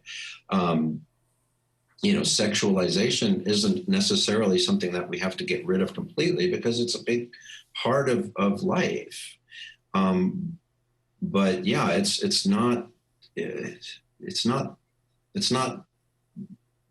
It's not necessary in everything. And when you see it like you do with maybe an HBO show for the first two seasons, there's, think of Game of Thrones, like every episode, there's like really raunchy, all kinds of stuff going on.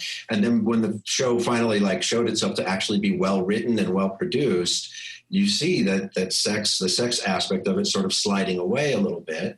And it was still pretty important. I mean, it was an important part of the show because it's what some of the characters were engaged in as a business, and the whatever. I'm just getting to Game of Thrones here, but in animation, which is typically for kids, right? So it's hard to justify seeing a character who is very like whoa, very sexualized for no other reason than that's what my costume looks like while I'm fighting crime, or what was it?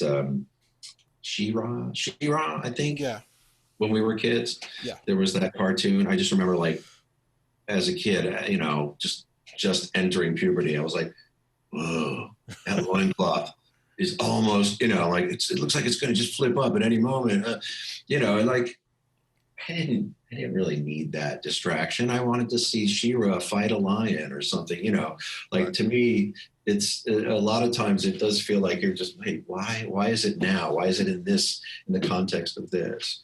So it's, empowerment is not, it's also, the ability to kick ass. When you see a woman in a female character and she has the opportunity to kick someone's ass, the bad guy in a show, movie, animation, anywhere.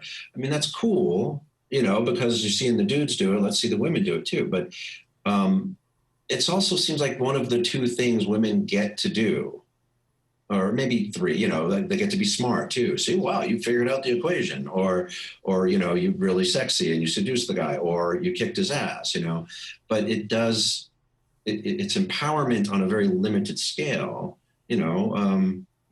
let's see the women, on a broader scale whose flaws are not those typical things. Oh, women, they get all emotional, like that's, give me a flaw that is really interesting. Like Jessica Jones, she has cool flaws, right? She's just, she's an alcoholic. She's, not whatever. She's just not a perfect person by any stretch. She's the ultimate, like, reluctant scumbag hero.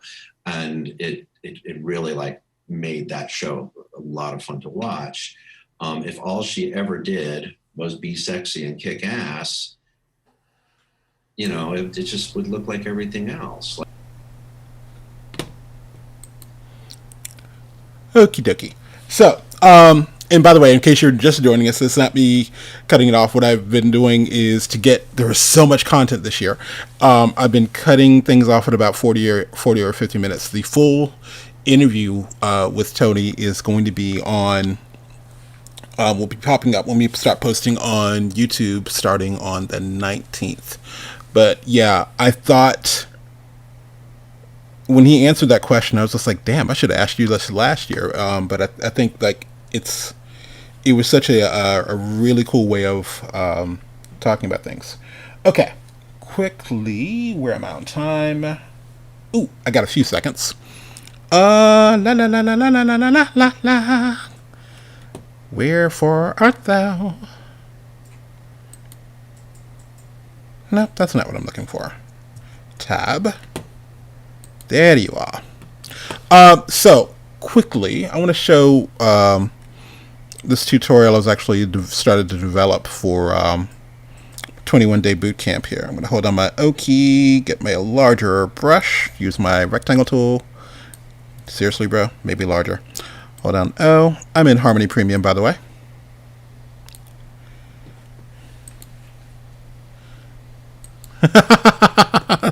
Thanks, Kayla. So I'm going to jump over here. I am seriously, dude, quit that. Hold on my O key. I think it's the caffeine of the green tea kicking in. I was like, Quit jittering. Grab my contour editor. Click that point. Bye bye. Yeah, I could have done this with a pen, but oh well. La la la la la la la la. Okay, so that's going to be my bendy thingy. Bendy. B-N-D-Y. Sure. Give me another layer. Let me at least go to 30 frames here. F5 to extend my exposure. And I would like another layer, please. Call this layer Guide. Thank you. Add and close. Turn on my light table so I can see what the heck I'm doing. Guides. Yeah. That's one. Seriously, bro? Not on that frame. Give me a pencil. Something about being live and the paintbrush is like a jerk. Seriously? Sure, I'll make it straight mostly.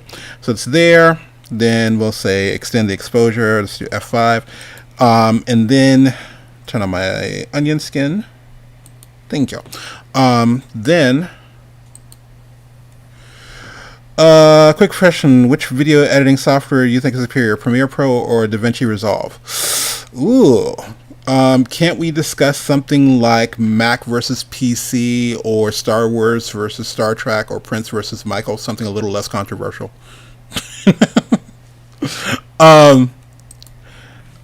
I haven't used Resolve enough, but I'll tell you this. I think Resolve is freaking awesome. The fact that you can actually get DaVinci Resolve or Fusion for free, and then the full version of Fusion is like maybe 200 and some bucks. The fact that products like Fusion, because it's node-based, are actually used in Hollywood, whereas After Effects isn't as much because the limitations of layers don't work that well. So there's my thought on that. I have an idea, a brainchild, one of my bastard brainchildren running around my head, to do a piece where I'm using just Fusion and just all the free stuff that's out there. So to all the people who are constantly going, hey Tony, how do I get this pirate software? How do I get the cracked version of this? One, quit asking me. Two, use the free software that's out there. So the fact that it's free and that freaking powerful, I think already has a bigger push on it. Not that I've messed with Fusion. I have not used DaVinci that much because honestly my computer couldn't run it. But I was able to run Fusion though. Okay. Meanwhile, okay, there's my second little guy. Expand this out to 20, and then last but not least, oh yeah, I would like this last one to come down here so it's resting. It goes there. So I'm doing this at my normal speed, but let's lock Mr. Guide Layer. Locking Guide Layer. Hello. Then what I'm going to do. Words. I think I'll use a curve deformer, not an envelope deformer. Sure thing, buddy. What am I going to do? Because Robin O is popping up in a second here. So I'm going to see if I can zoom through this really quick. Hello, Mr. Sullivan. Okay, so envelope deformer. Click, drag. Nope, sorry, curve deformer, my bad. Click, drag down about a third. Come to the bottom. Click, pull up about a third. And so we have our Bezier curves. Bezier curves, one of those things. Words? Seriously? Instead of that just being called deformation, this is a curve deformer, so I just like typing in CRV. By the way, if you're wondering, there are no... curve deformers are only in Premium, I believe. Harmony Premium. So what I'd like to do, let's grab Mr. Transform. Cool. Frame 1, let's do F6, drop in the keyframe, and then I'm going to go to frame 10, using this little guy as a guide. What I'd like to do, click and pull this point here. Oh, did y'all break that somewhere? Zoom in. How did you... Oh, that's what we did. Duh. Rewind. What I'd like to do...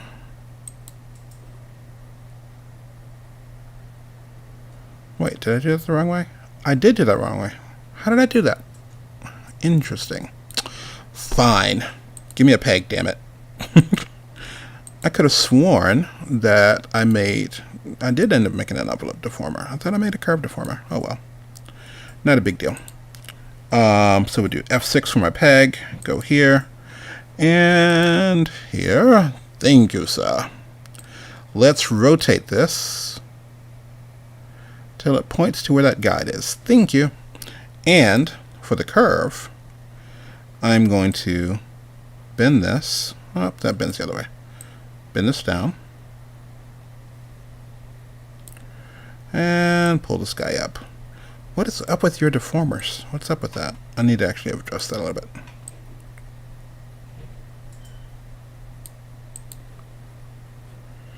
Okay, your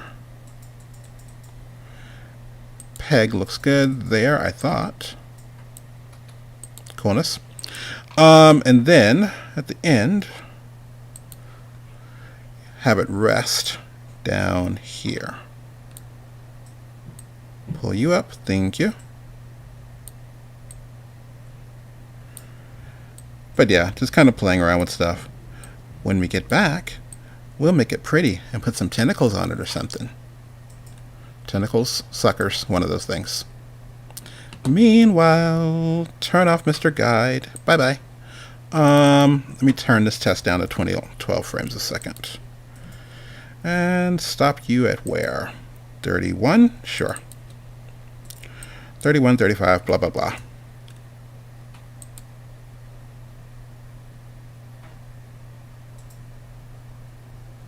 Okay.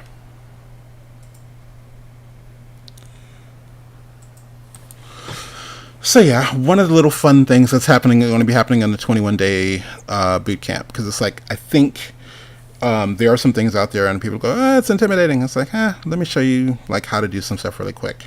And it's kind of designed for teachers and especially those who are trying to actually teach harmony to high schools, which that's a thing now, learning harmony in high schools. And I'm thinking like, where was that when I was in high school?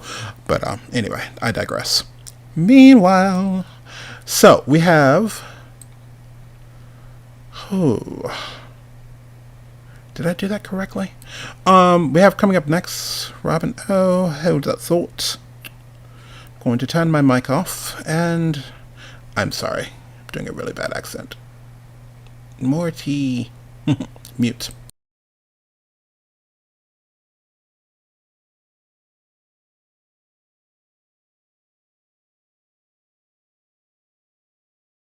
Hey, this is Tony Ross for the 2D Animation Virtual Summit, and I have the honor and the privilege of sitting today with Miss Robin Daly, and I'm pretty excited. I saw some of her work on LinkedIn, and I was just like, oh my gosh, I got to interview this person. This is awesome. So, my question to you, Robin, is can you give us a quick bio and tell us why do you think I actually invited you to the summit?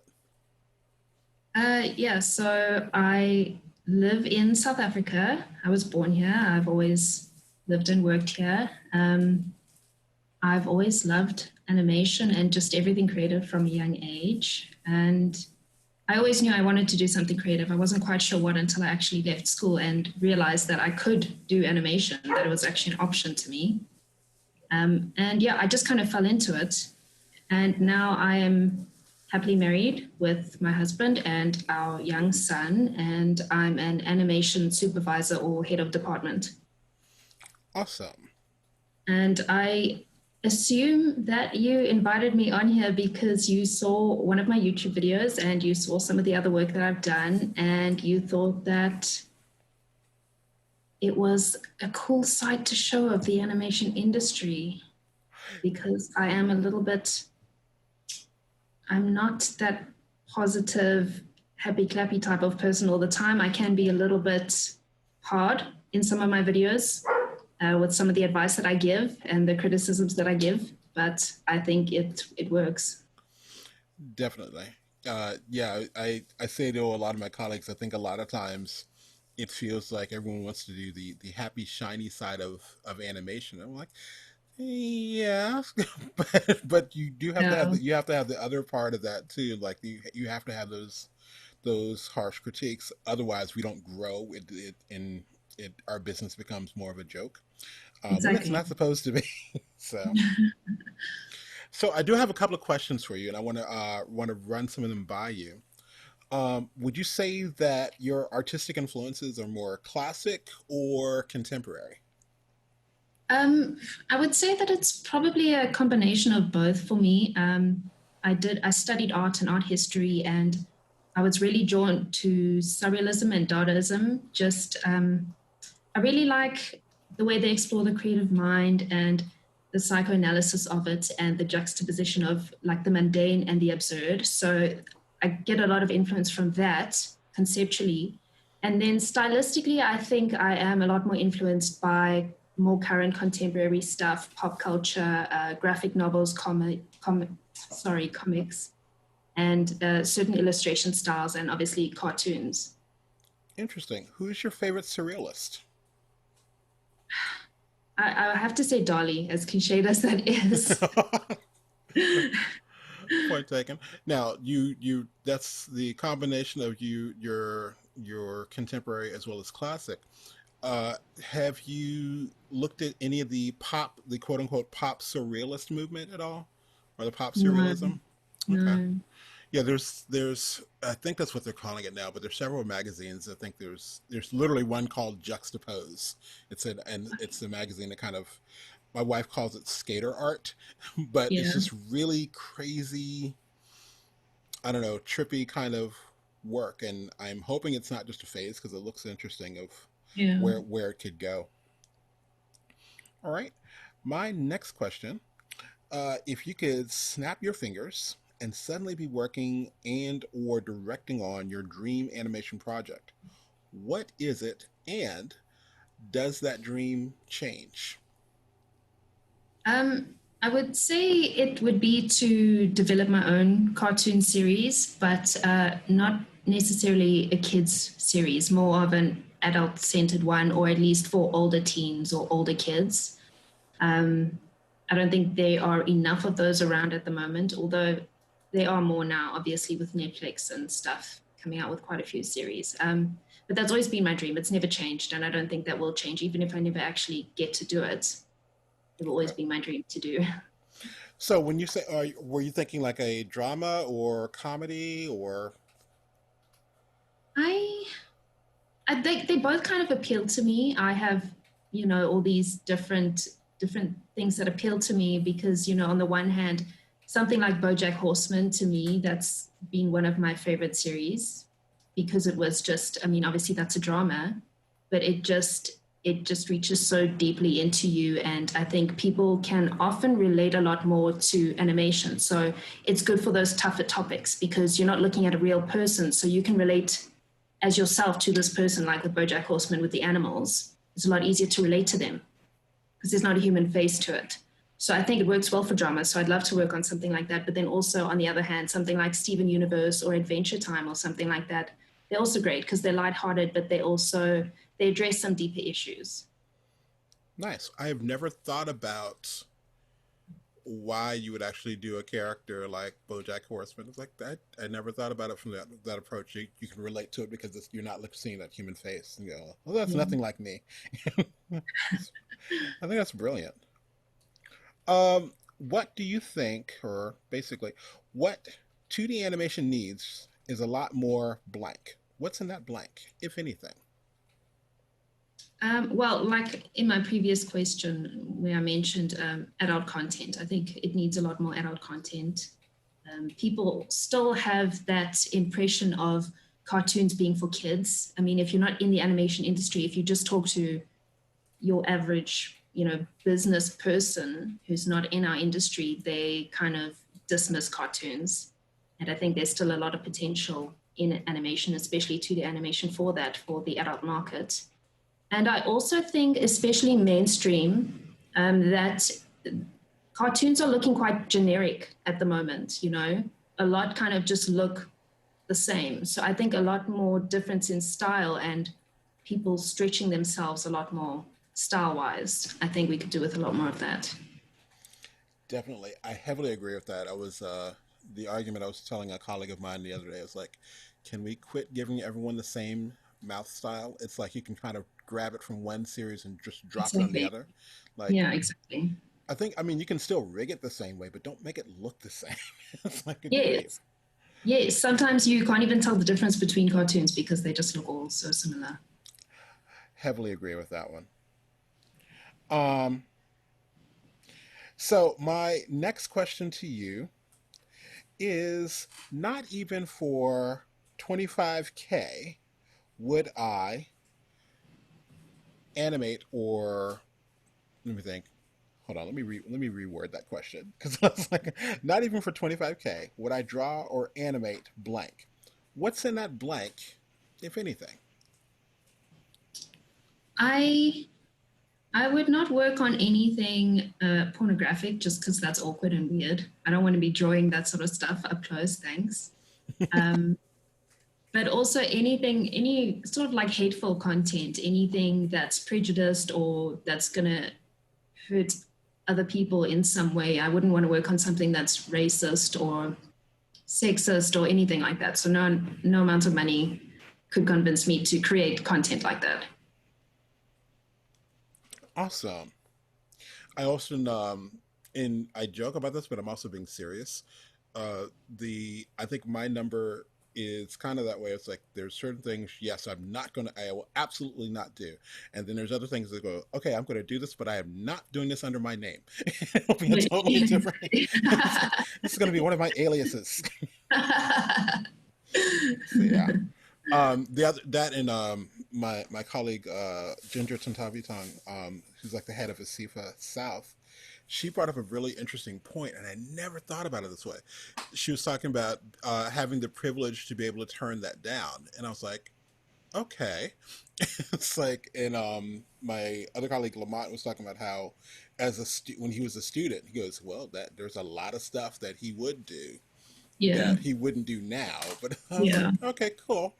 It's like, Well, yeah, I was actually approached to do when I first came out of college. Somebody wanted me to do some 3D porn stuff, and even then, I just couldn't because no amount of money is going to clean that taint off of your soul and your conscience. So. it was like I think my hardest thing was I had a client, I had a political client, and I think I used to work on it for a while, but because when I was doing the projects, I would have to I would do research, and because I'd be doing quotes that these different people had said, and it just was draining to the point of I should have been done with this project 2 months ago, and I'm still working on it because it was just like I don't want to work on it anymore. So I finally had to tell my client I can't do any more of these, so I'm done.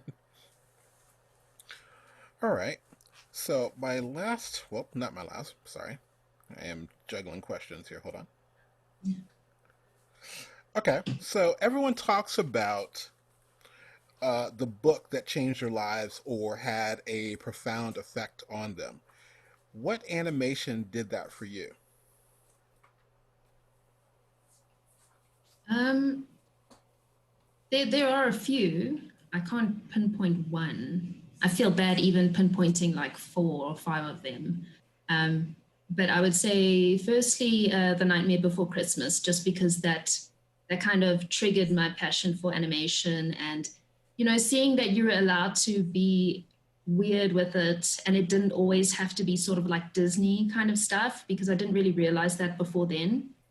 So that definitely changed things for me because it was something different than what I'd seen before. And then I saw the potential for animation there. And also, I really loved the relationship between Jack and Sally. It seemed really sweet and kind of natural and not forced. And then also, like I already mentioned, BoJack Horseman, because of the way that they deal with depression and addiction and mental illness and the really difficult topics that people also don't usually address with animated series. Usually I found it was always sort of Adult Swim kind of stuff where it's gross out stuff for adults, or it's then like sickly sweet. So BoJack Horseman to me was kind of world altering a bit. And I just really related to the content of the show a lot. And then Steven Universe, conversely, because it makes you feel all warm and fuzzy inside. It's such a sweet, loving series, and it just makes you feel really happy, and it reminds you of the beauty of love and acceptance and just, being there for the people around you. Nice. I honestly have not watched BoJack yet, so I've seen little clips here and there, but I've not actually sat and watched it yet. It's like It's so great. you've inspired me to go check that out. I have to go look at it now. Yeah, it's really great. All right. So my last question to you is with respect to staying on task doing projects, do you ever struggle with things like depression or anxiety or procrastination? And if so, what helps you push past that? I absolutely, definitely do. I've dealt with depression and anxiety my whole life, so it's a constant, and I've had to find ways to kind of work around it.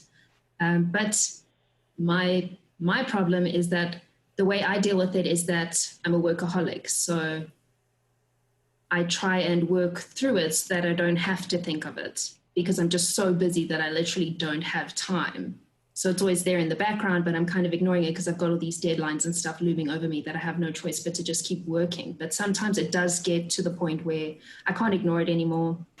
So I'll take a break, and if it's possible, obviously, and I'll try and focus on other creative pursuits to kind of give my brain a rest, because I feel like sometimes you're just concentrating so much on one thing, this animation or whatever it is that you're working on, that can sort of feed the anxiety because of that laser focus on this one thing. And sometimes your brain just needs a break, and you need a break emotionally from that focus.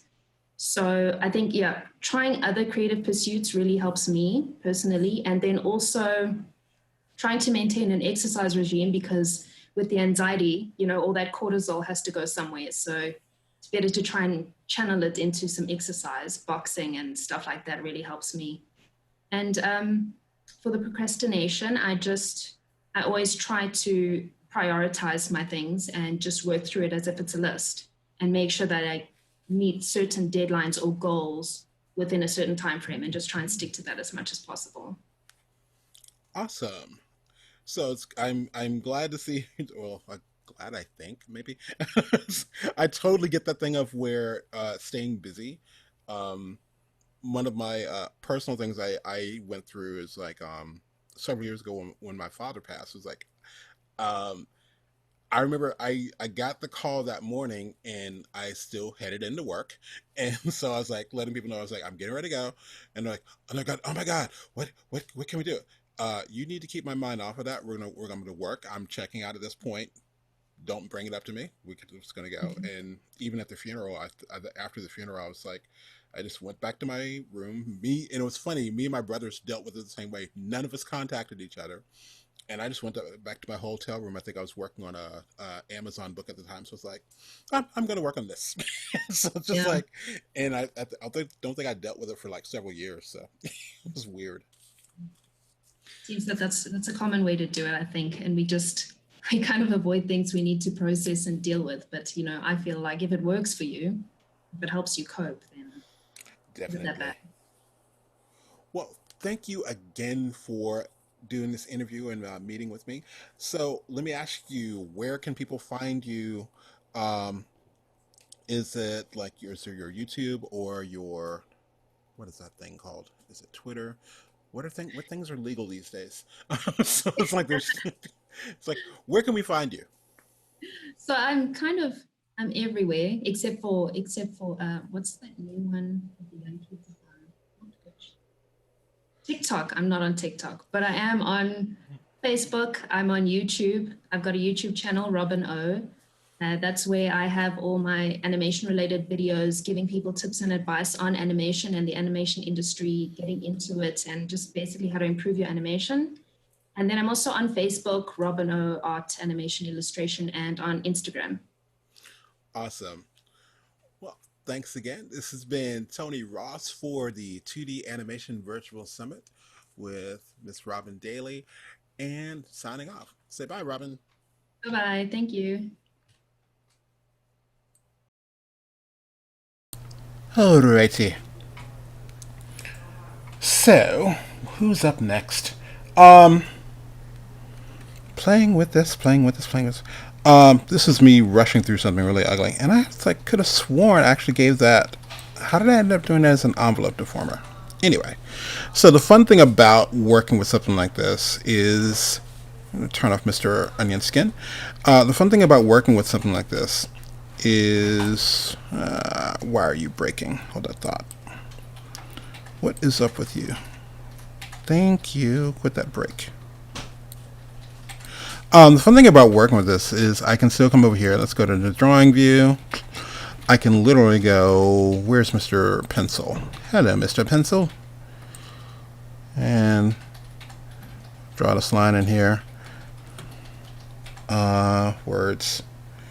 I had a stylus around here. Why am I drawing with my mouse? I am literally teaching a class, and half my class does not have a stylus of any shape, form, or fashion, and they're drawing with their mice. So I've been going old school, and as my late master Lou Hertz would say, drawing with a brick, aka a mouse. But that ain't happening right here. Oh, too small. Hold on, Mr. Oki. Yeah, talking to Robin was actually pretty cool.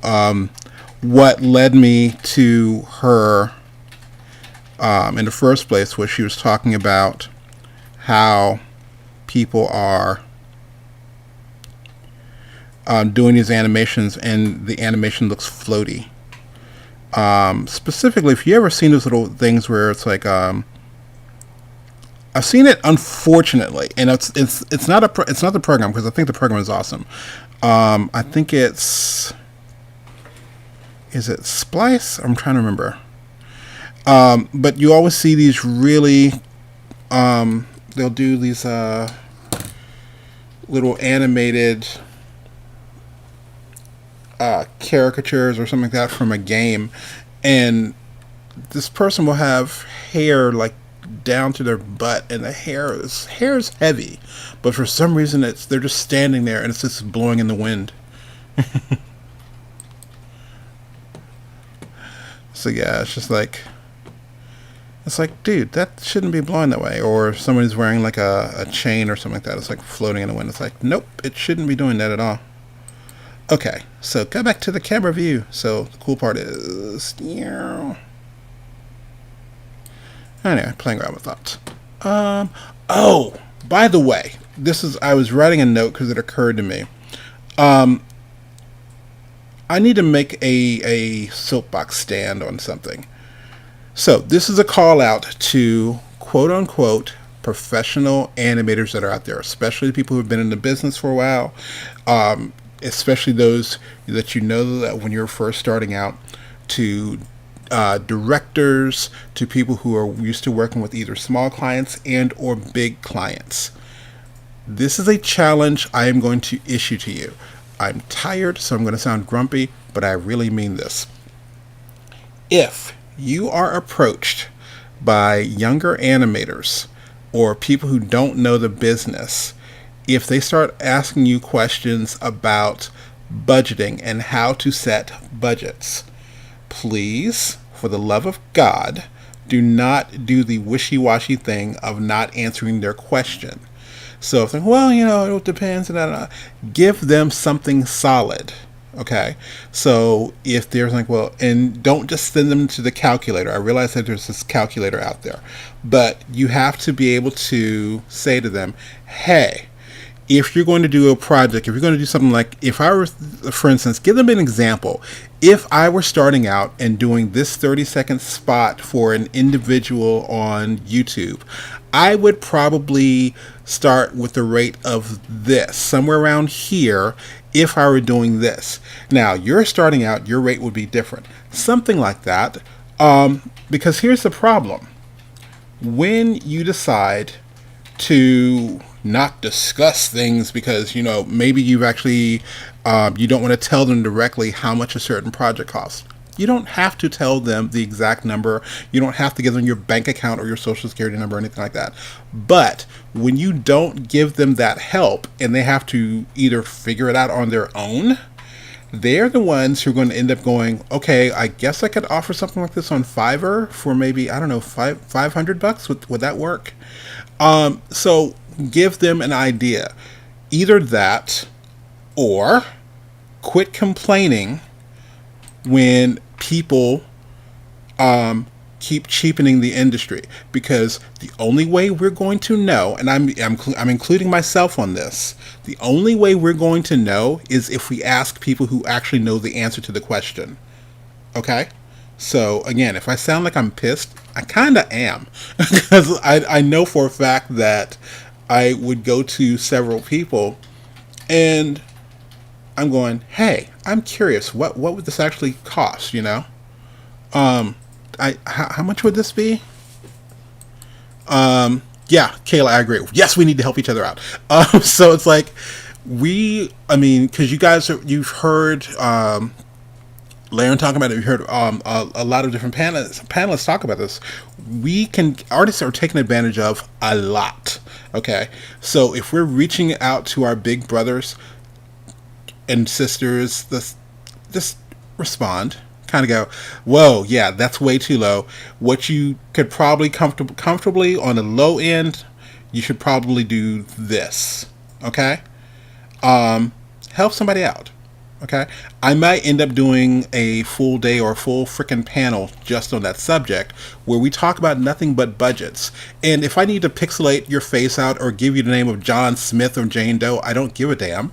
I will do that if you all will be upfront and transparent with us, with those of us who are still learning.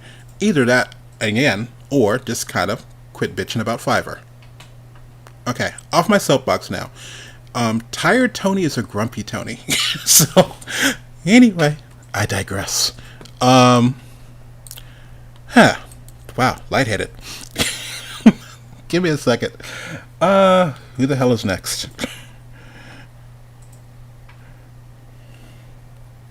But yeah, I can't remember what exactly made me think about that, but it was like, that is something that I've always wanted to know. Because if I go, how much, if we were talking about doing a scene, if I want to hire somebody, for instance, I know what.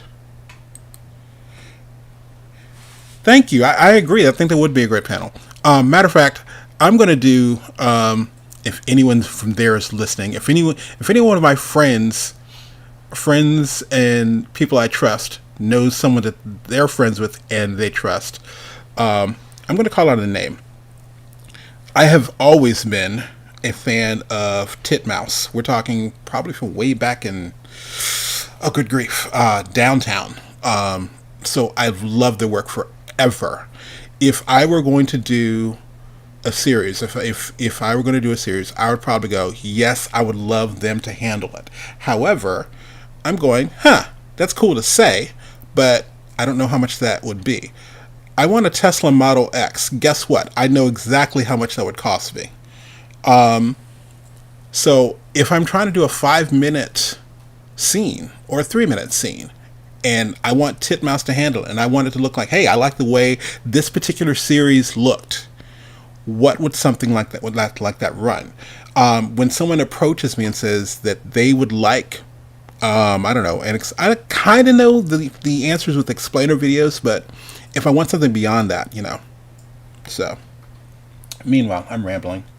You get the gist. Tony's passionate about some shit, and he's just going off. I'm swearing more than normal. I am live. Give me a second.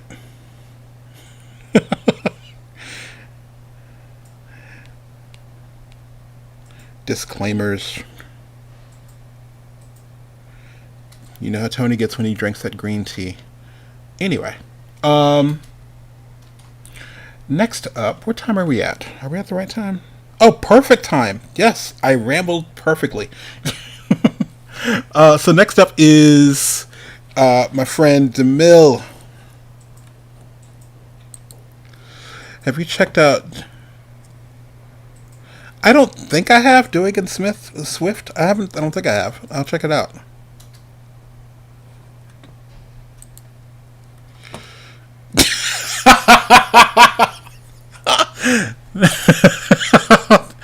And is absinthe considered green tea? Shut up, Ibis. Dude, that's wrong. Okay. So, DeMille actually has two different pieces going to coming up, and I've got to call him later because I did like this is just him chatting. This isn't him going on screen. There's stuff where he goes on screen, and I gotta probably reach out to him tomorrow because it's like again we have so much material. Um, I really want to do a like I definitely am showing the Shady Kingdom arc because it's freaking gorgeous. Um, Coolness. La la la la la la la. What I want to do. You know what's funny? When you're kind of like a little out of it, you're like, wait, how does the software work? Choose file. There we are. All right, so this is going to be the I think it's about a 47-minute clip. So here we go. Hey, this is Tony Ross for the 2D Animation Virtual Summit, and I am here with my friend, my colleague, Mr. DeMille Bryant, and I am super psyched to have you join us again. You were with us last year for our first summit, and thanks for coming back. And before I dive too far into this, and I want to share something personal, but I'll wait for your intro first. So, Demille, give me a bio, man, and tell us why you think you're in the summit this year. Oh man. Well, I'll just start with the bio. I am a animation director, producer, story artist, animator, and I'm currently working on a few projects as well as independent projects. I'm currently on Bob's Burgers, Central Park for Apple Plus, and I'm currently producing a few content out of my production company as well. Coolness. And why do you think you're here? That's a good question. I guess every time I think about like all the things I've done so far, there is that question like, why am I here? Um, but I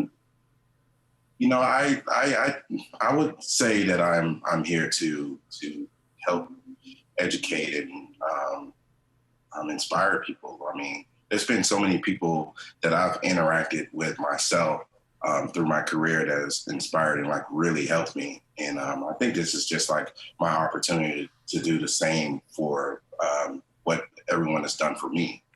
That would be my answer, but who knows? Okay, so I'll let. Matter of fact, DeMille, you don't know I'm going to say this, and I want to share with the audience. What was cool about, I don't know if it was something that I wrote on Facebook or whatever it was. I think at that moment in time, maybe you felt a vibe in the universe, God whispered in the ear or something.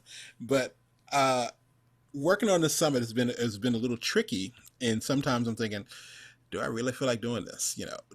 Doing this setback, and out of the blue, you actually sent me a text and said, "Hey man, hey, how's it going?"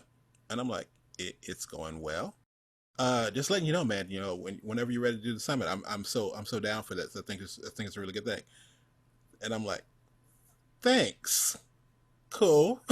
Like it caught me off guard, but it was a shot in the arm when I needed it. So I wanted to say thank you. It was a very surreal experience. It was like if this were a movie, it felt like the Truman Show or something like that. It's like wait a minute, how are you in that it's like who told you, like did I write anything weird? And so I'm like over analyzing it, but at the same time felt very appreciative of it. You're like, man, just let you know, man, I am totally down for it. I'm like, oh, okay, yeah, I'll be in contact. Cool. So So I want to thank you for that because you weren't aware of it, but it came at a really good time, and I do appreciate your effort. Um, just reaching out. So thank you. This Uh, great energy, man. You know? But I mean, you were on my mind when I reached out for that, and I just had this really hectic schedule, and I want to just make sure that like for me, it's like, man, Tony has this really great thing that he's doing, and it's like, well, and I thought about it, it's like, wait, we still got to do that, and so reaching out to you is just letting you know that like, man, I'm still stoked to be doing this and letting you know that like this is a great thing that you're doing, and I'm very interested. And so, last year was great, and all the talented, people that you interviewed, I was like, man, this is amazing. And then to have the opportunity to do it again this year, it's like, I just wanted to reach out and let you know that, I really appreciate you even considering me to interview with you. And so, that was just what I was feeling at the time. It's like, let me reach out to you, man, and let you know, because I know it's a lot of work to put all this together. And so, I just wanted to tell you that I appreciate you, sir. I appreciate the fact that I'm not on camera right now, so it's yeah, I appreciate you, sir.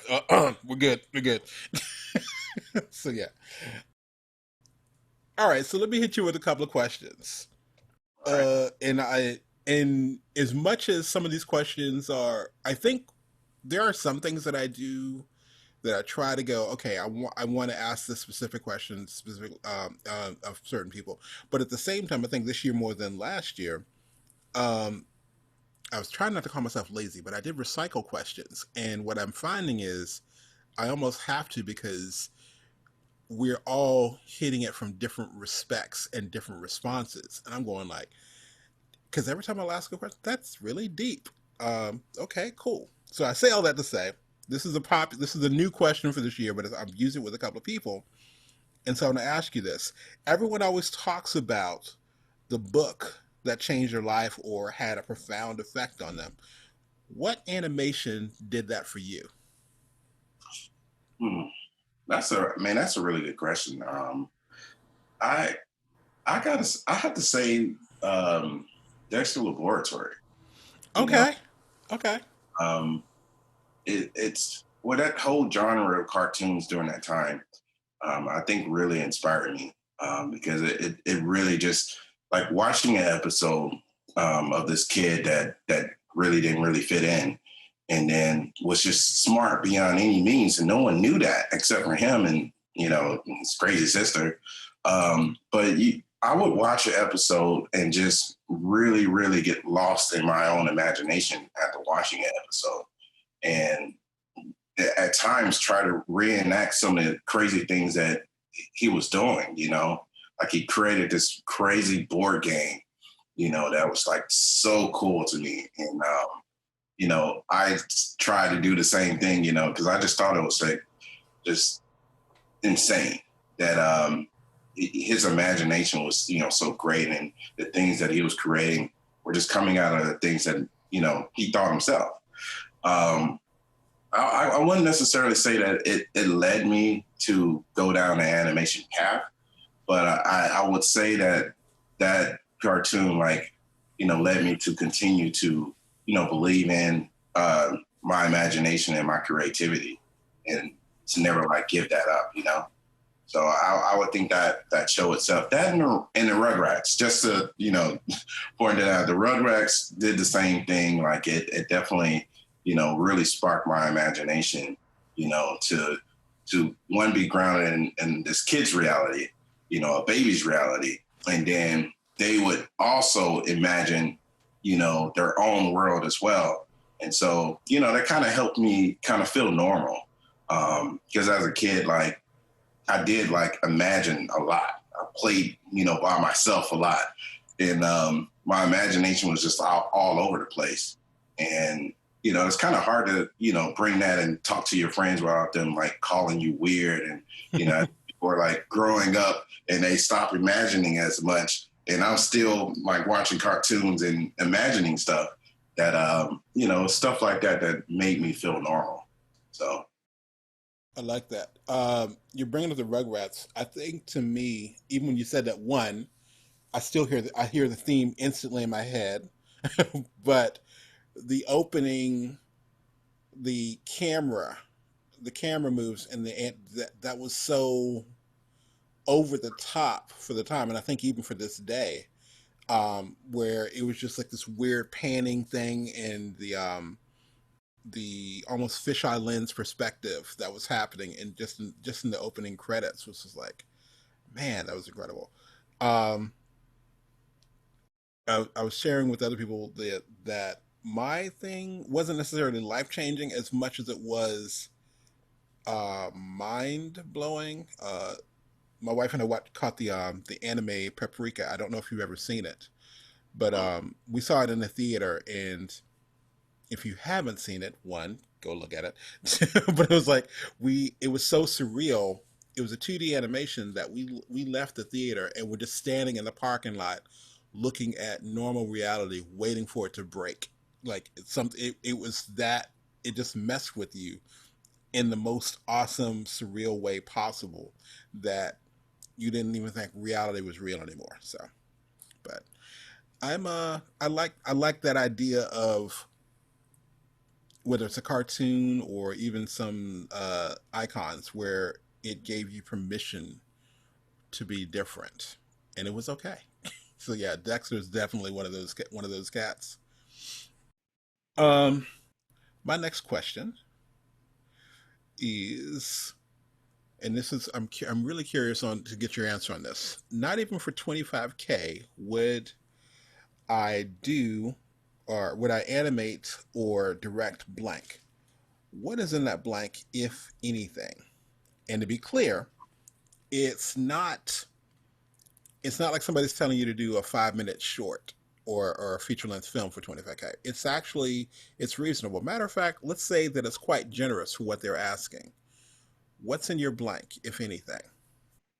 Um, well, I don't want to pinpoint a show specific, but I will pinpoint content. Okay. I would, for no amount of money, I would never work on a show that is not proactive for the Black community.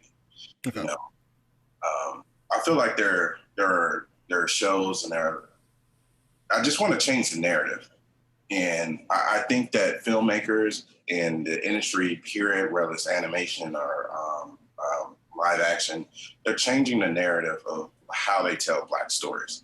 And I don't want to be a part of a project that is setting us back, because obviously there's so many things going on in this world and so many things going on within the Black community that we don't need anything to help sell a narrative of stereotypes. I think we've fought really hard to step away from those stereotypes and to tell stories that are more uplifting. That I wouldn't want to be a part of a project that is anything other than that, than uplifting and promoting us in a better way.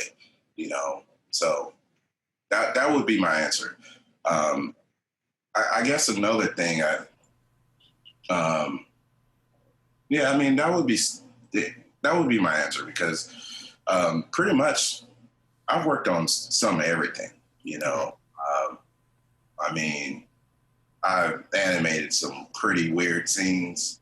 I've worked on some really weird scenes. I've worked on some really weird shows. And sometimes it's just you got to get in where you fit in and work on a project just to make some money. Sometimes it's just like you do have to take a project and be like, well, it's not really my favorite, but at the same time, it's going to keep me working in the animation industry and keep me, circulating within, the network, which is kind of like a closed community of, animators and designers and all that kind of stuff.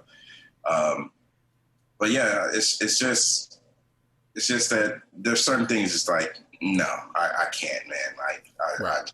I can't. Your answer reminded me of there was a project that came out, and this was years and years ago. I think we were still in 4:3 aspect ratio for the most part. But this is when Flash was king, and in doing it was, I think it may have still been owned by Macromedia at the time. But there was a movie, and they were like, "Oh yeah, this is a movie that's going to be coming out. It's going to be a feature length movie, and yeah, they've got all these big names, and and I'm not going to name the movie. I'm not even going to name the names that were behind it.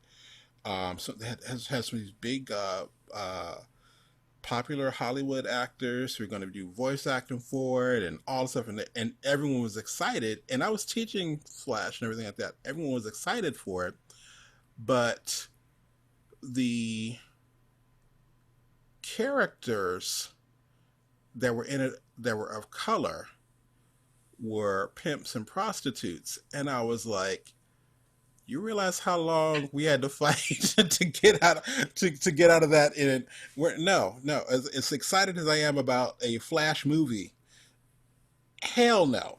I was like, and I remember going off on a tangent. I was teaching college at the time. I went off on a tirade and going, this is why this is unacceptable. This is no, no, and not just no, but hell no. It's like I didn't even work on the project, but I was telling people this is what's wrong with this, and it's that whole thing of, as you say, put out a different narrative. I think too often when you have one of the exciting things about interviewing you and you saying you're a director, that is, I want, in case someone's told you this, this is how important this is. And am I saying that um, I only want to acknowledge diverse directors, whether they're persons of color or female, and am I saying that there's no room for white male directors? No. What I am saying is when you do have nothing but one group of people telling stories, it's always going to come from that slant. And if we continue doing that, the art of storytelling, the art of animation is going to be effectively dead, boring, and one sided. So thank you for all you do, sir. And stay true to yourself on that one. I really appreciate it. So, all right. My next question to you, because I'm really curious on this, and this is more of a personal thing. So, does your approach to self care change when you're working on a personal project versus a project for a client or a job? I think they're one and the same. Um, I think that self care is like really important. Um, it's something that as artists we get really lost in because sometimes there's really tight deadlines or there's just a lot of work that needs to be done, and maybe it's a long period of time, maybe it's a short period of time, but there has to be a balance. I typically mostly work on, like I have projects that I work on that I'm very passionate about. Like I bring that same passion to any show. And I think that's kind of one of the things that, through the years that makes me stand out, is that I am passionate about animation, period. And if you have taken the time to invest in bringing me onto a project, I want to make sure I give you my all as if I was working on my own passion project. But at the same time, I know that I have a tendency to really, really work really hard and, maybe work a little bit more hours than the next person. There has to be a balance.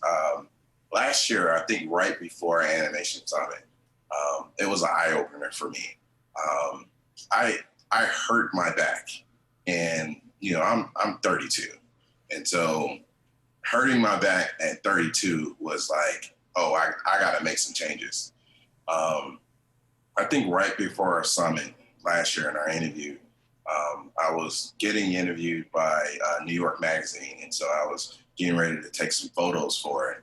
And The photographer came over and he's getting ready to take some pictures, and I don't know what happened. Something just, I don't know. And I never felt any pain like that before. Like I could not breathe, you know. And I'm sitting here trying to smile, and it hurt to smile. It hurt to be in any position, you know. Like I think I just needed to lie down at a weird angle to make sure that I was okay. But I had to muscle through taking those photos because, you know, I hired him and I had to pay him and all that kind of stuff, and I didn't want to waste his time.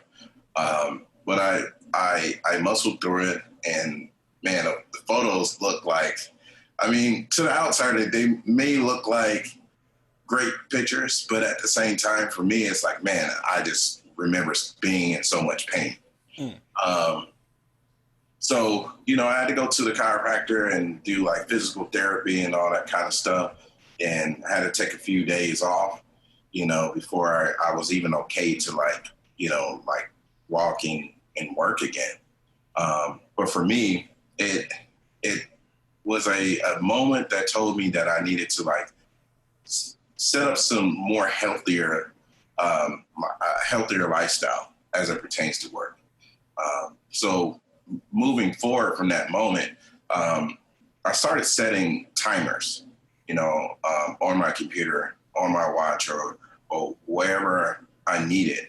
But for the most part, there are normally 2 timers right there on my desktop. One's for 45 minutes and the second one's for an hour.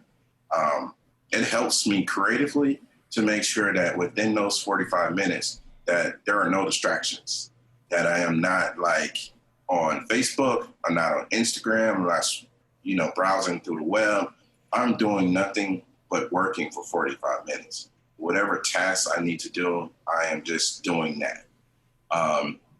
And then after the 45 minutes, there's a little, you know, alarm that goes off, something very subtle for me. So it's not like too distracting, but it lets me know to like start to ease up, you know, to ease off the brakes, get ready to unwind. If I want to check my phone really quickly and see if I got anything, check it really quickly, and then spend that next 15 minutes trying to finish whatever task that I've set to do within that hour.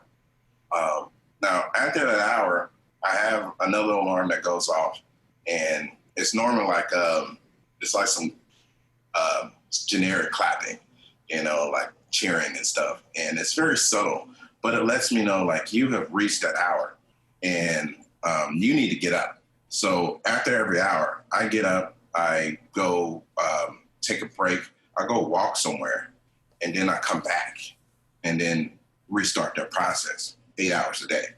Or, you know, if it's 10, then 10 hours a day. And the reason I do that is because, one, I mean, it's a healthy break for you to mentally step away from your computer. Sometimes you might be frustrated drawing something, might not be working out. You can reset. That's one reason, mentally. Physically, you're giving yourself an opportunity to stretch and get up and, you know, exercise. You know, that's important that we exercise. Or you leaned over and you're sitting down. That's not healthy. We're not meant to do that, period. And also hydrate, get some water.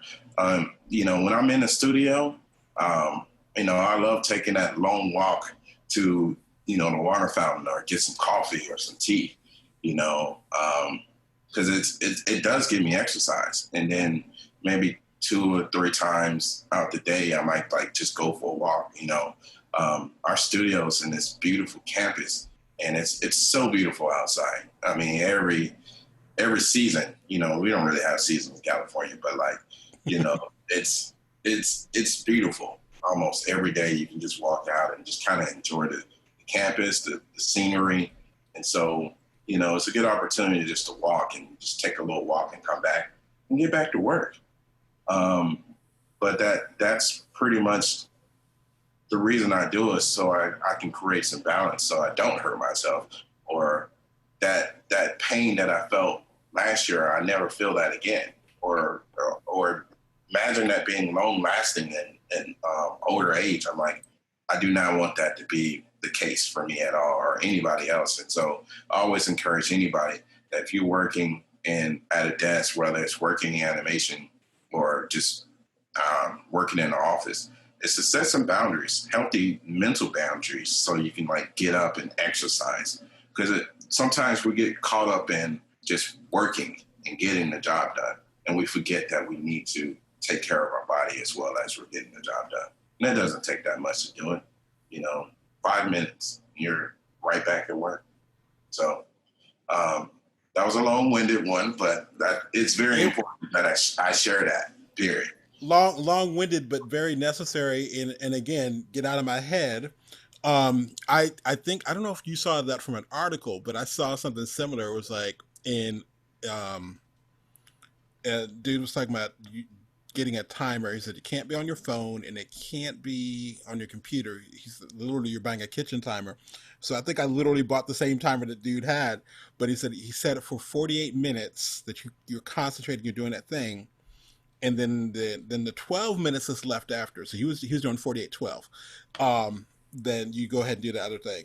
But I love the idea of your additions to that, the clapping. And I'm like, as cheesy as that sounds, I think I would enjoy that. It was like yay! There used to be a drink water app I had on my phone, and if you got to all the things at the end of the day, there was this little cheering and applause that would go off. Who was part of the app, and I was like, I forgot how cool that actually sounded. Okay, I might have to do that. Yeah, I mean, the ideal is you got to do whatever that's going to help motivate you. Right. I'm a big firm believer in doing things that release a dopamine. Yes, and that's important. When our phones ring, when we get notifications, there's a chemical reaction that happens. A dopamine is released, and so that's what makes us excited and motivated. It makes us feel like we are important, or have achieved anything or something. And so we get the same type of thing when we cross something off our list. It's important to make lists, period. And because that's what happens is, our body releases a dopamine by accomplishing or feeling like we accomplished something. And so the clapping is just a little something that releases a dopamine for me. You can find anything that will do that. But for me, it helps keep me motivated because it makes me feel like I've reached a milestone. And so that's the reason behind it. But anything can do it. You just it has to be something that's catered to you. You have to do what's working. There's no one all be all. It's just finding something that works for you. Coolness. And yeah, I think for me, and have to tell other people about this. The one thing, the gamification, for instance, of social media, but especially the lead social media drug, Facebook. It's like posting something like, did I get a like yet? Did somebody else like this? Did they like it? Did somebody comment? What about now? Now? What about now? And so, yeah, I think that they've understood that whole little dopamine thing, and so I like the idea of creating your own or healthier alternative to that, so you're not doing getting stuck in that instant gratification culture, which I am definitely guilty of. We all are. I mean, we all check for likes. We all look to see how people react to our work, period. And that's what social media does. That's their job. They are literally restructuring things, month by month, year by year, just to create things that release a dopamine. I think that's actually like a department where they're trying to find ways to get that chemical reaction, because that it's addictive. That's why people are addicted to social media, is that they get stuck into watching things that release the dopamine. It's insane, but with that creates anxiety, and all these other psychological issues. And so at times I just have to turn it completely off. Sometimes at times I just delete the app, delete or turn my phone off to a point where I can only like text and call people Right. so that I can stay focused. Coolness. All right. Next question. If you could snap your fingers and suddenly be working on or directing on your dream animation project, what is it, and does that dream ever change? Um, if I can go back, I mean, here's here's the thing.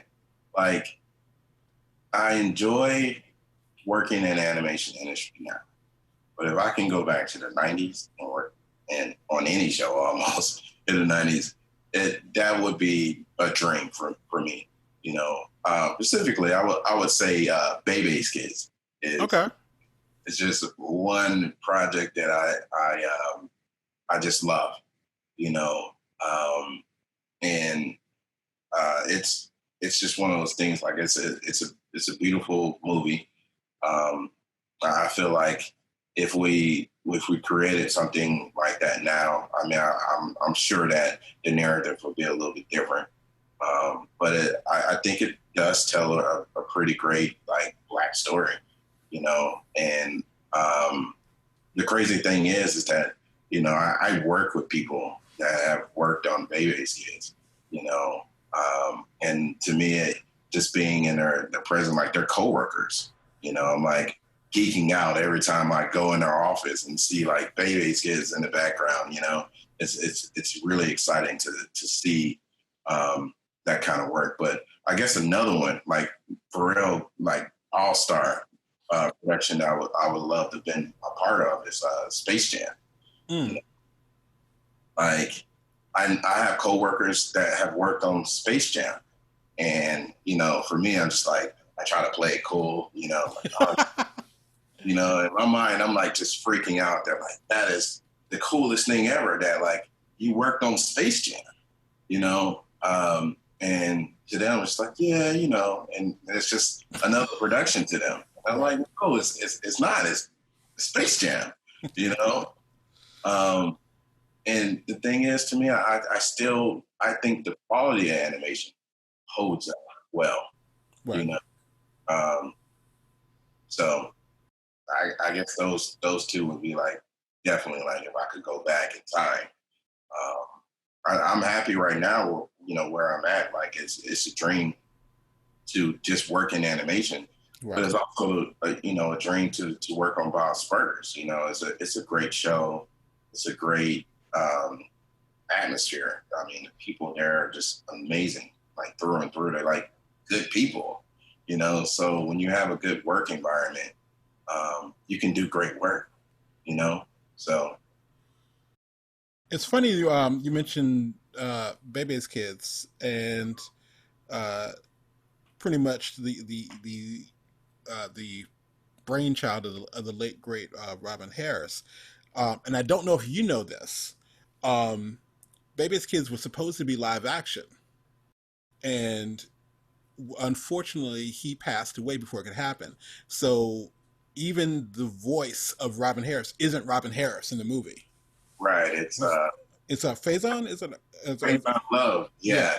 I always want to call him Window from the Parenthood. Okay.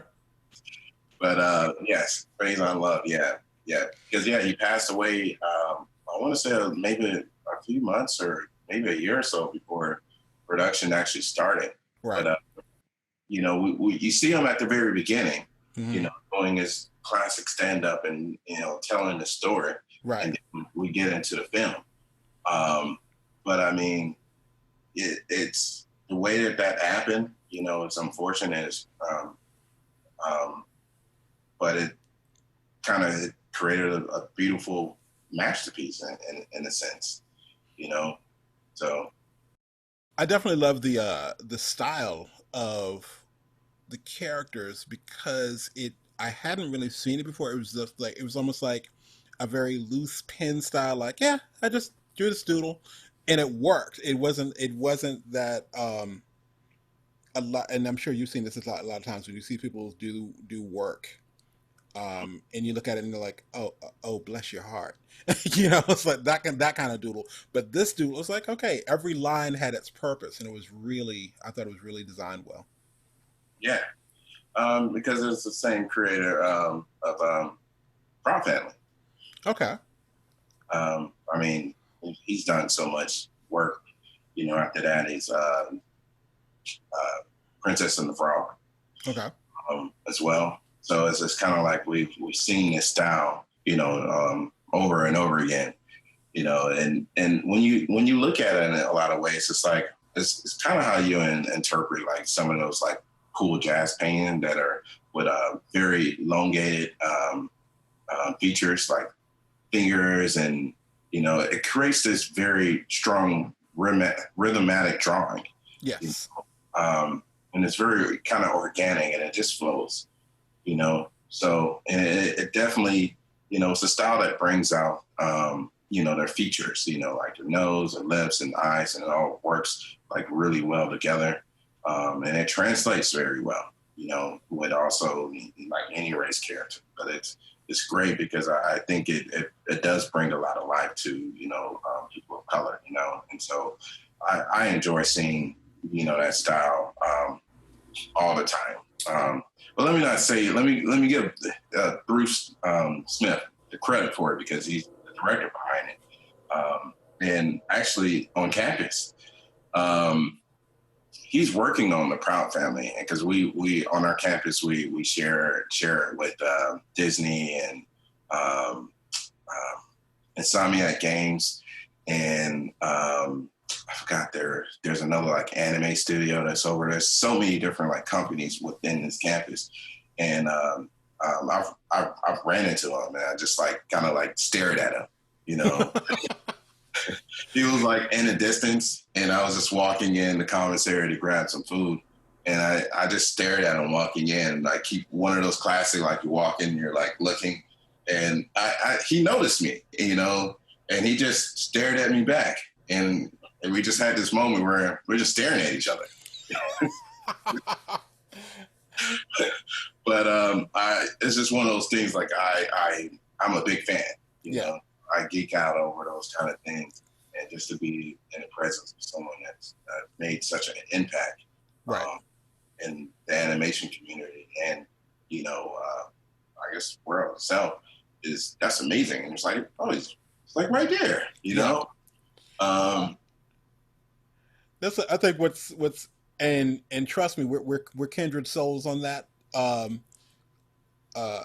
Mark Simon jokes with me and teases me on the fact that I go totally fanboy even during the summits because I'm like, dude, do you know how cool you are?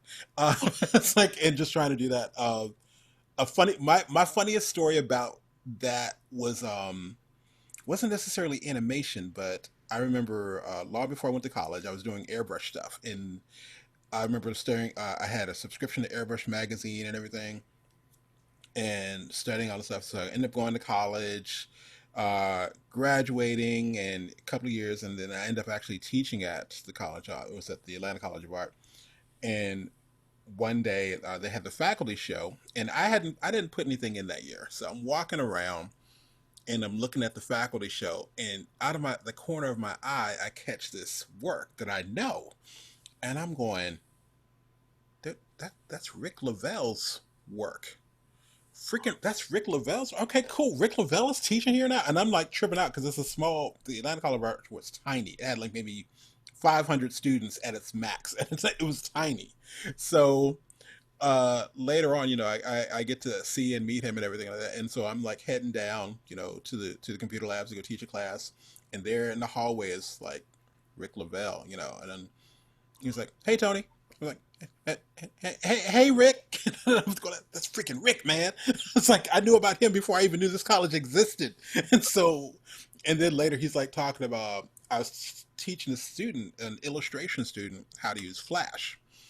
And the student said to me, I was talking to Rick Lavelle, and he said that he heard that you were going to be teaching me this, and he was wondering if he could actually sit in. Sure. Yeah. Let me teach freaking Rick Lavelle how to do this stuff, man. So yeah, it's still those moments, and I think even to this day, this is years later, I still kind of go like, when he's just like, "Hey," and I'm like, and I'm trying to keep that on the low, but you're like, "No, I reverence your presence, sir." It's like Right. it's just, and I love that. It's at that moment you're just like, you're just staring at him like, yes, and I was like, cool, we understand this. That is hilarious and awesome, and thank you for sharing. Like, I am not the only one. Good. So we kind of talked about this a little earlier, but what do you think? What would you say is one consistent thing that you see artists and animators neglecting when it comes to their health? Yeah, I mean, I guess this question kind of goes hand in hand, and I would say that it's exercising, but in addition to exercising, it's also um, you know diet. You know, I always when I look at like I'm a pretty kind of built guy, but um, I wasn't always this way. I was like really skinny, and so I've always kind of like I've gained weight naturally over time. Um, but working in the animation industry, it's like it. There's a lot of free food. There's donuts and pastries and cakes. There's always someone's birthday, and someone's always like, "Hey, I baked some bread. Here you go." And it's always something to really eat. But then on top of that, like because we're working at this really fast pace, then at times you just want to eat on the go. And so you might want to grab something really quickly. It's like, oh man, I don't have time. Let me just grab something really quickly and eat at my desk, which I'm guilty of. But because we have the tendency to do that, we're not necessarily watching what we're eating, and we're just like eating quickly, and there's no preparation or any thought to like what we're eating or what we should be eating. And so with that, that can cause like weight gain and all types of issues, which probably cater to the issue that I had last year, with my back. And so, I see that like really often, like, we're all like just kind of like eating like crap, you know? And so, this year for me, it's been like trying to focus a little bit more on like eating better. And you'll find that there are people that once you kind of like start eating better and being a little bit more conscious in your diet, that there are a lot of people in the animation industry that are like super like health conscious, like really health conscious. And you talk to them and you begin to, start this relationship with like healthy eating and dieting. And you learn like their techniques and what they're doing to keep the weight down or keep their diet up. And everyone's diet is different, but it's still interesting to have those conversations because that it's something that if you don't pay close attention to, it's something that could be deadly. But it also is something that is actually preventing you to work at your highest potential because, we are what we eat, and the foods that we place into our body, serve different purposes and stuff, like whether it's helping your vision or helping, your brain or helping your blood flow. Like we have to keep a balance between the things that we eat and in order to keep us balanced working the way that we do, So I would definitely just say like, exercising and getting some help, a healthy eating habit, working, around the clock or even if it is 8 hours, like to make sure within that window of time that you're making it count.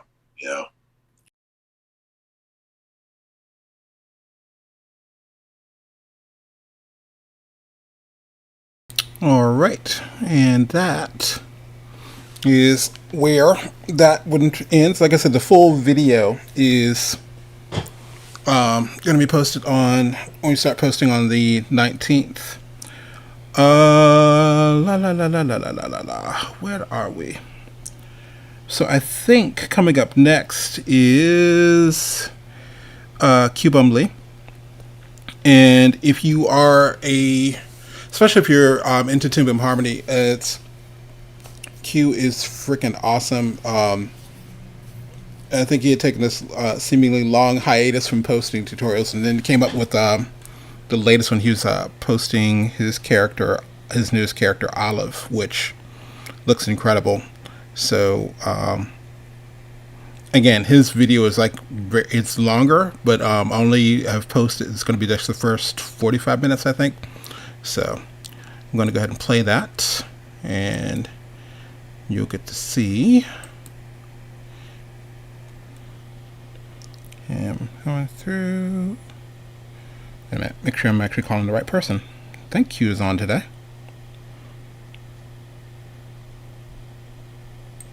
Okay.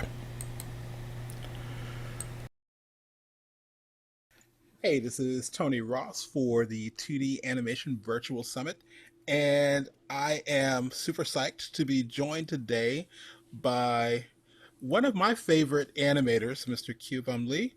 I've been uh, I don't want to say try not to be totally uh, nerding out here a bit, but I've been a fan of this dude for like years and watching his tutorials. And with musicians, sometimes you'll see like you'll be playing and think, yeah, the song sounds good, and you hear somebody else's music and like, oh crap, I got to get back in the studio. And to me, that's what Q is. It's because like he'll put out something, and I'm just like, yeah, man, I was gonna put out this new tutorial, and I'll see Q's tutorials. It's like I got to step my game up. Okay, cool. It's just so inspirational, and you're so laid back and down to earth. Anyway, I'm rambling. So say hello to Mr. Q Bumley. How goes it, man? Hey Tony, thanks for having me. You are totally welcome. So I gave a kind of a rough explanation of who exactly you are. Uh, can you tell us a little bit about yourself? Give us a little bio, and why do you think I invited you on the show? Okay, just a quick rundown on my basic career, I guess. I graduated from Sheridan, 2010, and I live in Canada and been working in Canada for past decade. Did some variety of things from animation, design, storyboarding, and rigging.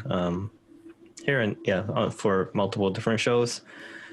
Uh, it sounds impressive, but it just means that I can't pick. I just like doing everything. So, um, and why am I on this show?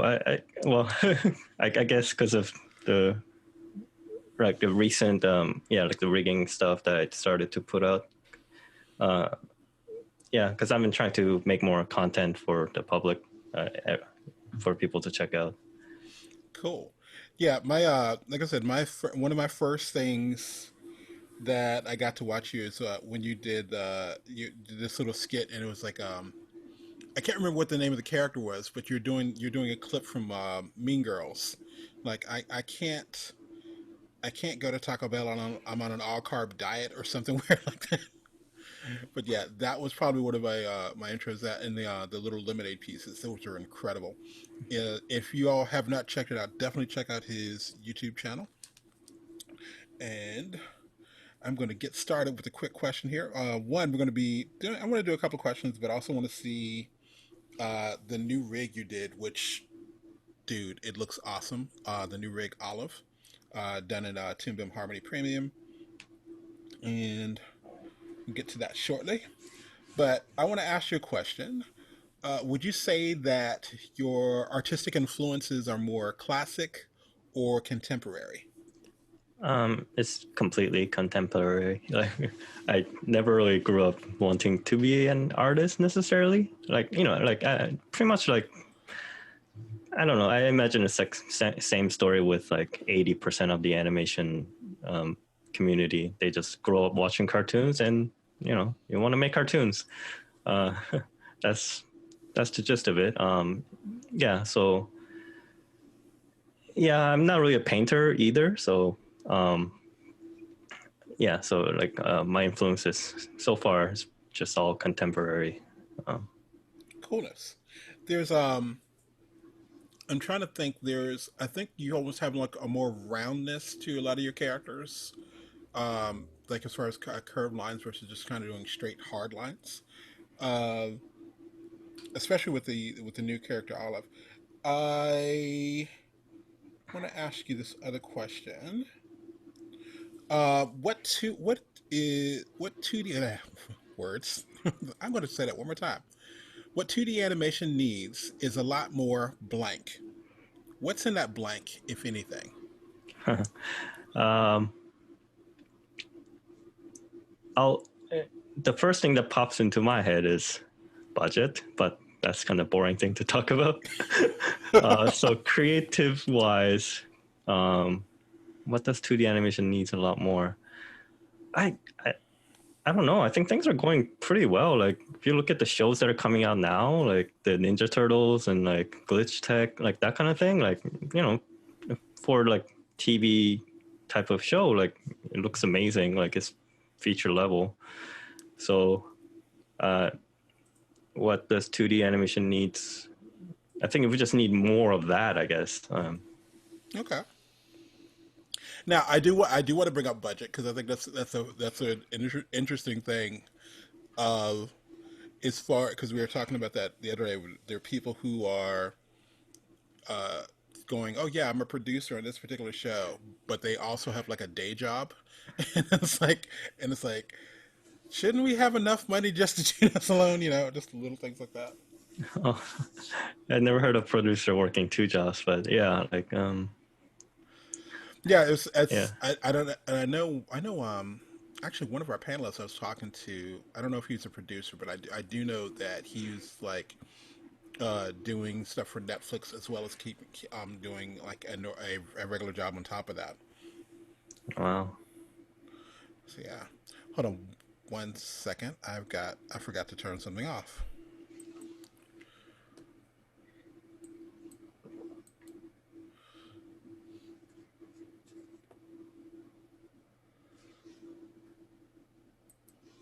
Okay, sorry about that. All right, I got to make an audio note. Hold on. Okay, so what I'm going to do is actually let me do. Let's do all the questions up front. I'll do most of the questions up front. Do you Mhm. think that the field of animation or character art in general is completely oversaturated with no signs of letting up, or do you feel that all this competition is a good thing? Um, there are a lot out there, especially with the social media. You can see like tons of character stuff. Mm-hmm. But I guess I don't know. I don't think it's oversaturated.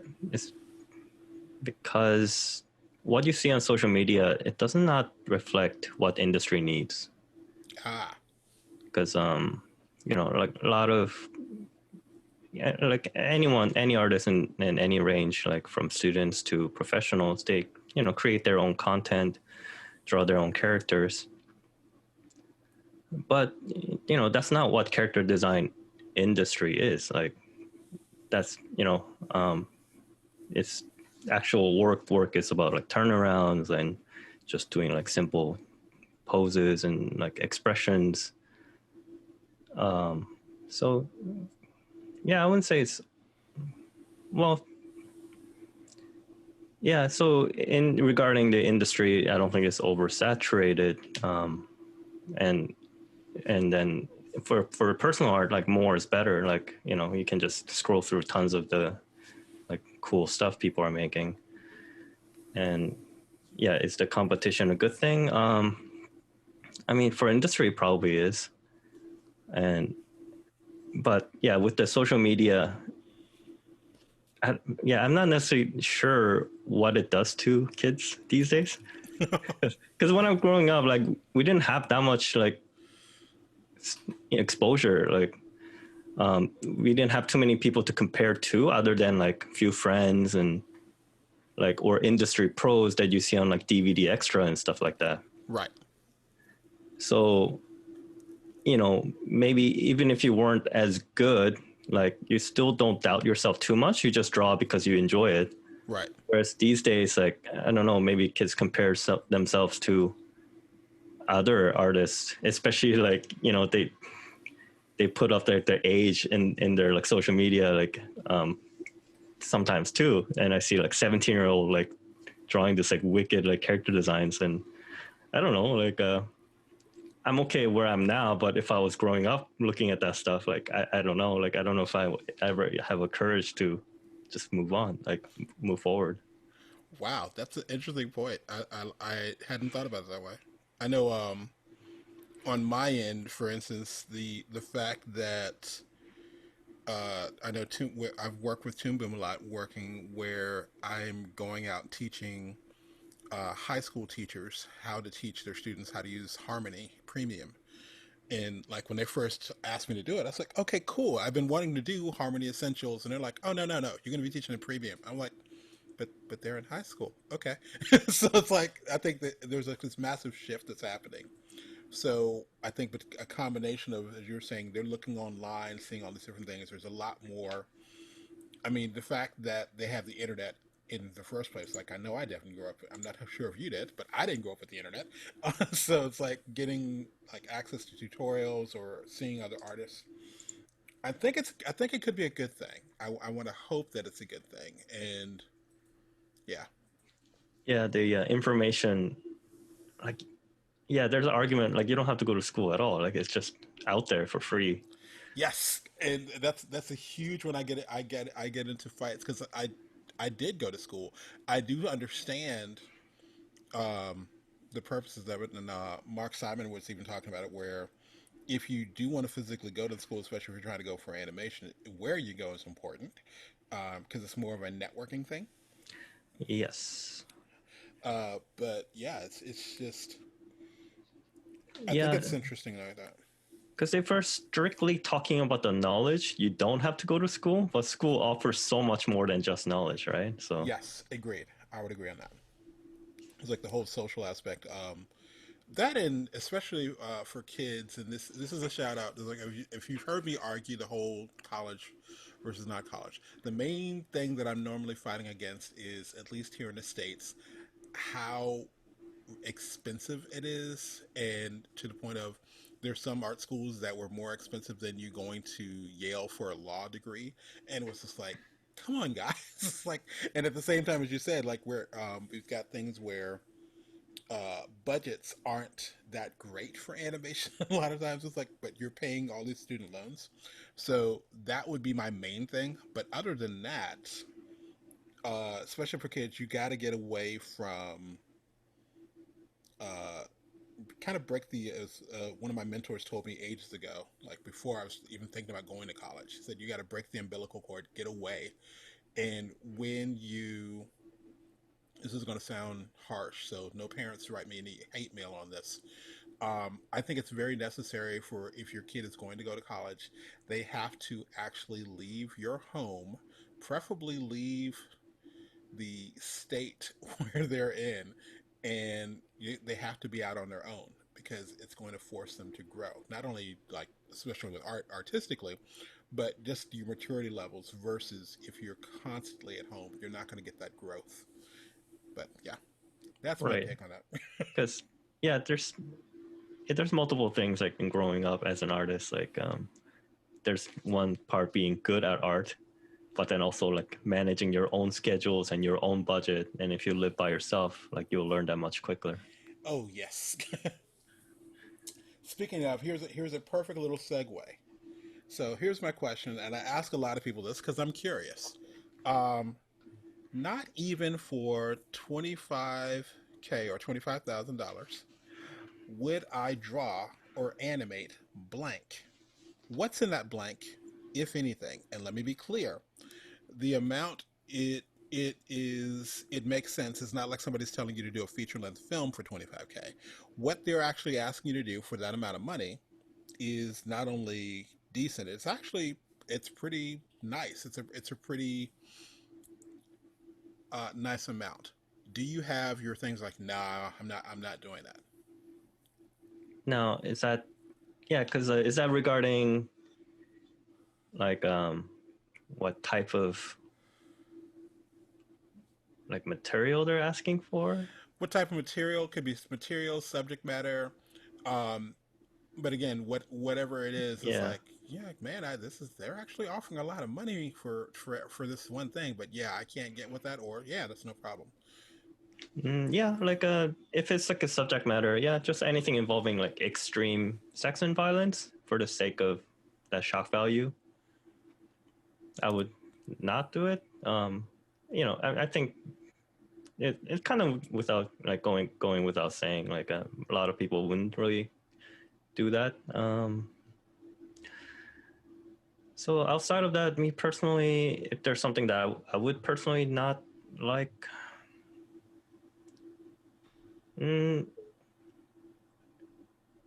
not sure. I mean, as long as it's not like hurting anyone, and if it's like tasteful enough, like I'm probably generally okay with a lot of things. Um, yeah, even yeah, like so unless it's like going into like really dark territory with like you know child pornography or something, that's absolutely not right. So Right. um, yeah. Cool.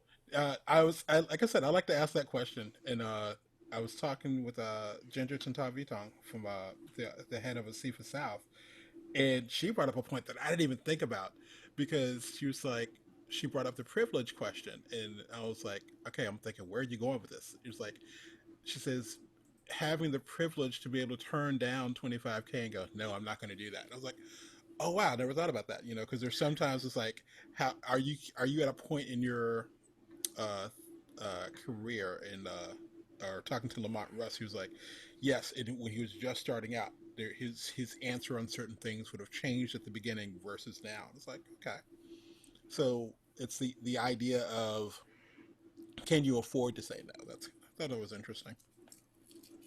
Uh, yeah, I mean, so that's why like unless it's something that's really harmful to society, like I'm okay with pretty much anything. Like I mean, this is an extreme, but like, and some people might feel like they're too good for, let's say, preschool or something like that. I mean, I don't really have that viewpoint. Like, there's plenty of people who work for make children's show like preschool or like boring or otherwise that like I don't know, they're just all good material and people try their best. So like I don't think I'm above anything. Coolness. Awesome. Okay, so what I want to do at this point, I'm see if we can technically get this right the first time. I did want you to kind of show us some things with your new character rig, Olive, because I think that is pretty awesome. Thank you. So screen share. Yes,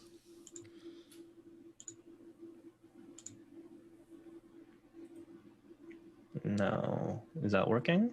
I believe it is working. So you can see my Toon Boom screen here. Yes, I can. Okay, cool. Yeah, so I'll just explain and go over it quickly. So I made this rig just to make it. Like I had when I started, I had no plans for it whatsoever. I just created like a simple enough character that people might be able to just look at and learn from. And for me to just kind of practice a little bit. So yeah, here we go. It took me about a week to make. That's not including designing process, but I didn't spend too much time on design. I just wanted to make it like fairly generic looking character that's not too extreme in graphic style, so you can kind of apply the rigging technique to a lot of things. Because then when you're working with like very heavily stylized character, then rigging style becomes so different that is only unique to that style, right? Mm-hmm.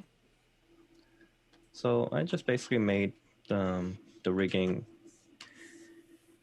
fairly, I don't know, I like to say basic because like a lot of shows I work with, like it kind of works like this. on like it's like similar to like 90% of the shows I work with. So yeah, I generally do like 3/4 front for my own personal stuff, but like since I'll be sharing it and for people to take a look at, I decided to go with like more or less a full rotation. It's 5 views. So we have 5 views here. Now, is this your original character? Yeah, it's just something I just drew up, sketched out, and then just started. Yeah, so it's my design. Yeah. So I've been following a couple things on Twitter. It's like it always feels like you're working either with the idea of pitching this as a show, or maybe you are building a show in the background, or. So yeah, like I said, this character specifically is like, to me, it wasn't even a character when I started out. It was just a drawing, and I'm just gonna build a rig off of it, and then like, I just post everything. So I just posted like this like a standing pose, and like people really love it. Like, so I'm glad people like it. I just didn't understand why this seemed more popular than anything else I draw, but yeah. That's always funny. You're like, okay, why this one? What's different? But yeah, I'm not even gonna question it. It just it will make me sound like unappreciative. So. Well, yeah, at the end of the day, it's like, I honestly think part of it is, one, it's a really cute character, and then of course some of the animations you're putting out, it's definitely, what's the word I'm looking for? I like the argument I always say was, when you look at this, and if somebody were to look at this, let's say years ago, you'd be like, "What do you mean that's cut out?" It's like it didn't necessarily look like a rig. You know what I mean? And so I think, and it sounds like I'm trying to kiss up to Toon Boom, but it's like what they've actually done with Harmony and the ability. It's like the whole deformers and things like that. They've really pushed it. So, as I always say, this isn't your granddad's cutout animation. This is totally different, and you really get to push the look of things. So it's not so stiff. And you don't look at it immediately and go, oh yeah, that was, like, you've been doing this long enough that you can see stuff sometimes and you go, oh yeah, that was probably done in Flash, and not in a, and you can say that sometimes and not in a good way, where you have to look at something and go, wait, that's a cutout. And that's what this character reminded me of. That, and you've been away for a bit, so when you, as far as being on YouTube, and I think, because people were still looking at your older tutorials. So when you showed back up, it was like, I think the news traveled fast. I know in some of the Facebook groups that I was in, it almost felt like everybody was racing to see who could post your YouTube video there first. So it's like, I posted it, man. You got to go get this now. Oh. So it's kind of funny. Yeah, I mean, yeah. So building this rig is also part of like, I mean, I understand art side of things enough because I've been working in the industry, but like one thing I'm trying to practice is like interacting with the fans and promoting myself. So that's why I also make this rig for free, because just like people can just talk about it and just use it, and if they make cool stuff, like, it's kind of cool to see your designs come to life without you having to do work. But people are equally as excited because they get to play with it, right? So yeah. So wait, what was the original? Oh yeah, so I think I was trying to figure out. Can you show how you would go? How would you go from pose to pose with this? Right. Yeah. So I have a couple examples here.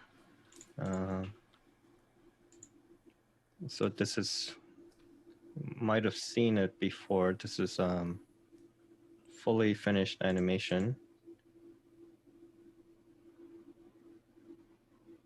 So that's the final product of what you're looking at. So how do I go from pose to pose? Well, I start with a sketch. Whether I have the solid storyboard or not, like I always like to just sketch and like feel it out. Especially with the rig character, it helps. I find that it does help you to break out of that rig. Because yeah, when you say something's rigged and you can definitely tell it's Flash or like Toon Boom, otherwise, like you can still make very stiff stuff with Toon Boom, right? Yes. So I try to just sketch it out as quickly. Like I don't need to fully like cleaned up necessarily because that's what the rig is for.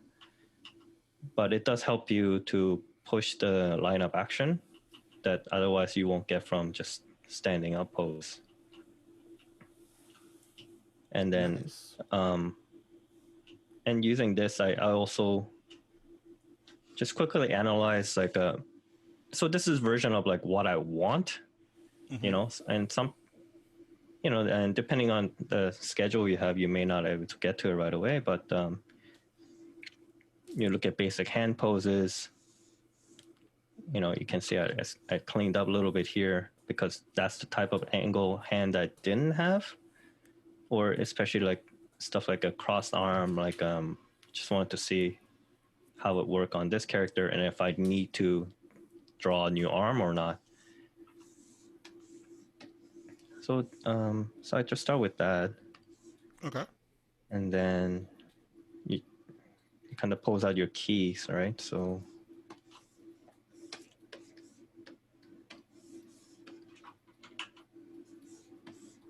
let's see if I can do side by side here.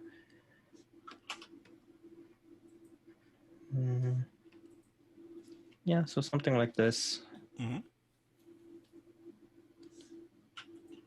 I'll do one section. I'll just blow away animation and just do gist of how I get to one pose to the next.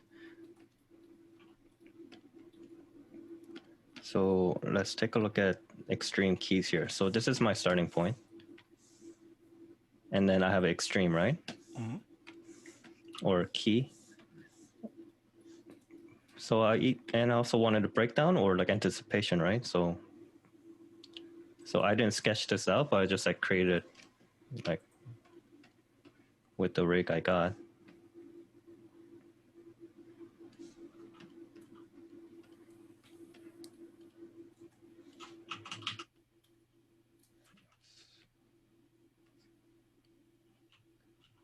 So, okay.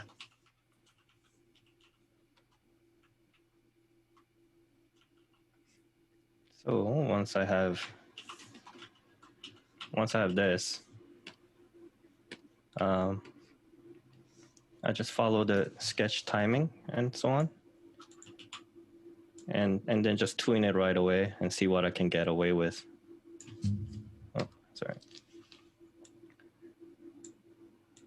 And my Cintiq tablet just died, so I'm using my mouse. But at this point, yeah, sometimes I have to like restart things.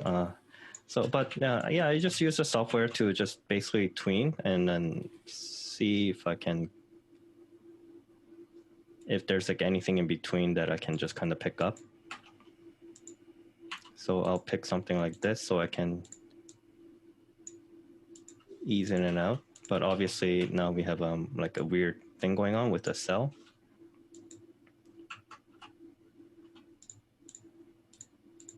So I just copy and paste it here. Now that eyes are open and it's consistent, and also like tween between the two. And yeah, we also have funky things going on with the arm because this arm is flipped. So, you know, just copy and paste that to be consistent. Now, because you don't want to tween anything that is like you're like, you don't want to tween anything between that is being flipped or like the cells being changed. Right.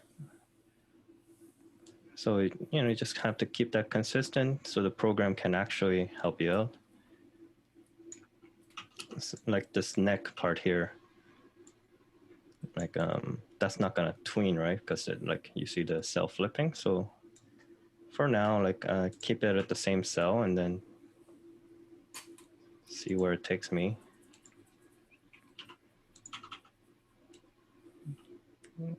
And then just basic ease in and out, like so I'm in between these two poses. So just simple ease in and out. Yeah, when I say simple, like, you know, like imagine like this is a timeline and you're considering the spacing. So I want like the drawings to be easing into this last pose here. So I'm just picking like two that is very close to the end. Mm-hmm. And then I just kind of adjust the timing, and you know, you have your basic computer generated in betweens. Nice. And since it's very quick motion, I generally don't need, maybe I'll just play around with between these two as well, like maybe something very subtle. See how I feel it. Like sometimes it's too smooth, because that's another danger of working with these type of animations. Like you can go too smooth, especially if that's not what you want, because Right. the in-betweening is so free. Like it's so, but yeah, that's how I generally build it, and then you kind of go from there, right? Like, I mean, even before me tweening those two, like I might consider like, you know, head tilt. Like think about that arc, like ways you can break up that super even, like a computer generated in betweens, right? Right. So even flipping between these two, you know, even just that simple head tilt is enough to break the viewer out of that, just like even in between. But yeah, so that's my general process, and then I just do that over and over across the thing. Nice. Now, is this audio that you actually had recorded or just pulled from somewhere else? This particular one is just from like YouTube. It's Anna Kendrick like interview, like Wired interview, like autocomplete. So I don't. Let me try playing it. I don't know if my desktop audio will come through. Okay, hold on one second. Let me make sure. I will. Yeah, I think when you do the screen share, it's like if you have there's a little checkbox, but yeah. Okay. Can you hear that? No, I think like if you Oh, I need to do it. Okay. yeah turn off your screen share Let's for a see. second. Yes. Stop share. Okay, and then when you start share. Share screen. Share computer sound. Yeah, there we go. Okay. All right. And you can see the screen? Yes. Okay, so I'll play a couple, like twice.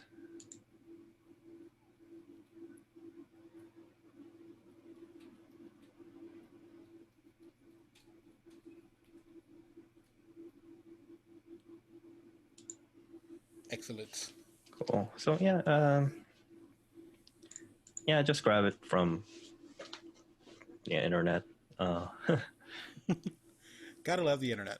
Also, I love in case people are looking at this and don't know they are the handles or the little controllers you have on the little purple dots.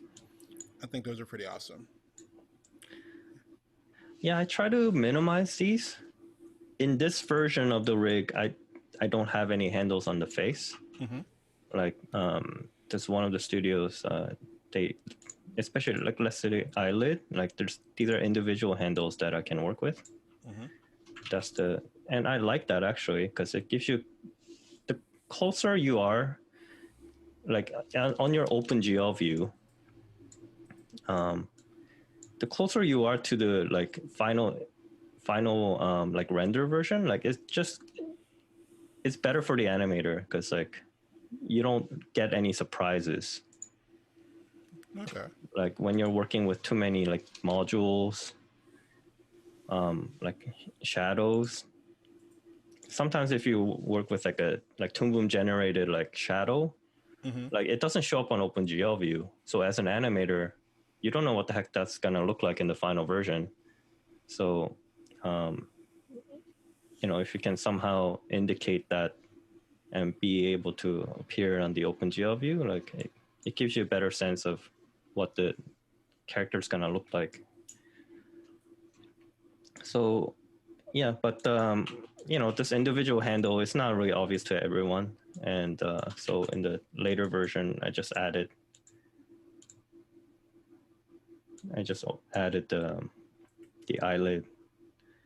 I don't know what the term for it is. Like a lot of some studios call it handle, some studios call it tag, and grabber is also another thing I heard. But so yeah, so the latest one that I have has these grabbers, but it does kind of gets in the way a little bit of the like appeal when you're trying to assess the appeal of the character emotion right away. Right. It's a little bit distracting, I find.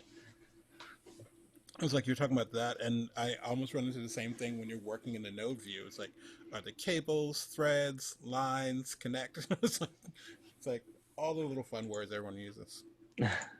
Yeah, because especially like Toon Boom, it's called node view now, which is it used to be called, what was it? It's so long ago. They changed it somewhere along the line. But it used to be called something else. It was like the network view or something like Right, that. yeah. And that's confusing because it's like when you're working in production, it's like network. Well, I have one, and I make fun of this because I do a lot of training. So the fact that you have the cutter tool versus the cutter node, I'm going, guys, y'all could have given that a totally different name. It would have been cool. So I'm just like, why are they called the same thing? Yeah, like generally masking would be a Yes, way to describe it. especially now because they actually did the little mask icon. I'm like, come on, guys, it's cool. We'll allow it.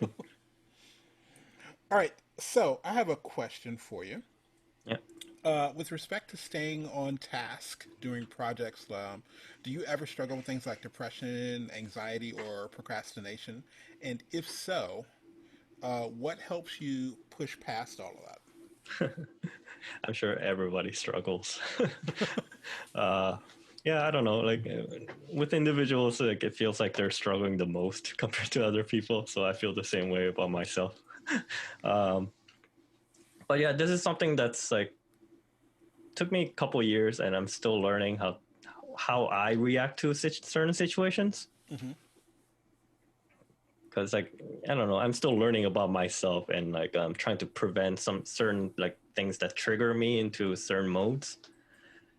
And one of them is like I don't like to do freelance work, like by myself at home. So this pandemic has been like really tough because I do need people around me, like working beside me. So even if we're going through tough times, it gives you a sense of like you're not in it alone. We're all like working through it together and so on. And like what work you do feels appreciated. But when I work at home, it's just the self-doubt. It's just like overbearing. It's just like, it's hard to silence it, like, and be productive at the same time. It's Yes. because like I can't escape depression if I'm allowed to watch like YouTube videos or play games. Like it's easy. But if you have to stay productive, and then what you're working on is the source of that like anxiety, Yes. yeah, I just need people around me, like to like just, they don't even have to say anything to me. It just makes me feel like everything is fine. Everything's going to be fine. Interesting. So, in theory, and I don't know if you've ever done this, so if by people around you, so even if it were like a coffee shop, or are you talking about just working in a studio environment somewhere? Oh, studio environment, not strangers, like teammates. Cool. I just had to clarify because Yeah, yeah. because I know I have a couple of colleagues that they'll go work in a coffee shop or something like that, and it's kind of I was like, okay, cool. That I guess that's cool. I wouldn't want to do me. I don't like going that direction, but I totally get being around people and working.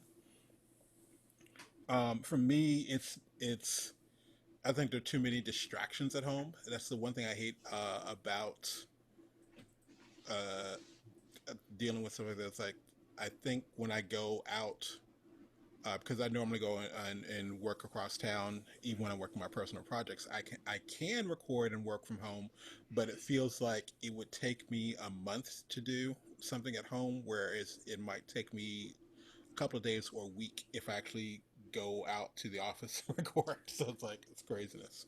Yeah, I think separating the environment is a really big thing for me, right? Like, Yeah, um, because once you leave home, your mind just like clicks and just changes. Like, okay, you're in a work mode now. yes, But when you're making your home to your workplace, it's hard to turn off sometimes, like disconnect.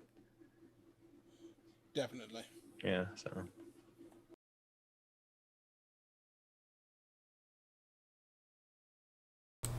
Alrighty. So, um, now, so yes, I'm glad you guys enjoyed that. I'm gonna do one little extra thing. Technically, that was what about right at about 40 minutes. The full his full demo was like an hour, and at the end, I was also like, dude, I really appreciate you taking the time out of your really busy schedule. I'm gonna let you go. He's like, well, I don't have to go, and I'm like. And I'm again sitting here trying not to go total fanboy. Go, oh, you want me to hang out with you? Okay, cool. So what I want to show you is he said something here, and it's in the uncut version, but he said something about the reason that stuff looks like puppets. I always call it puppets, but what he said was everyone refers to this as puppets, but what it is you are just not doing the ink and paint. You're still following the pencil test, and you're supposed to be bending the. You're not supposed to use it like a puppet anyway. It's just you don't have to do ink and paint with everything. And I was just like, my mind was blown, and it changed the way I looked at things. So there's a clip. I'm gonna pull this up because I hadn't planned on it, but I was like, I realized that I have this. If you hated him already, and I say that with love, it's like I hate you so much right now. Yeah, we go from Olive to hey, look at my ugly little tentacle I made. Isn't that pretty? But give me a second. I want to show you something. It's the character Olive is one thing, but he built it so he could easily swap certain parts and get a totally new character. So Olive has a friend. Yeah, because Q is evil. He's an evil freaking genius. Okay, hold on. I did. Okay. And, Cool. Yeah, we're recording now. All right, cool.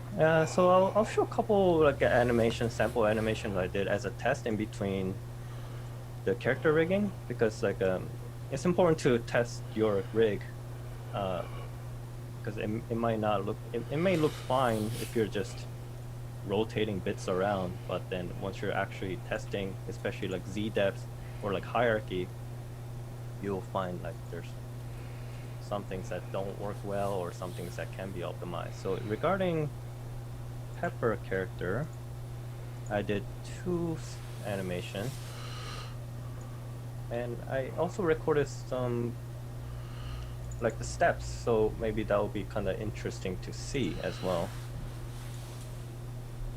So this is the kind of basic idea pass.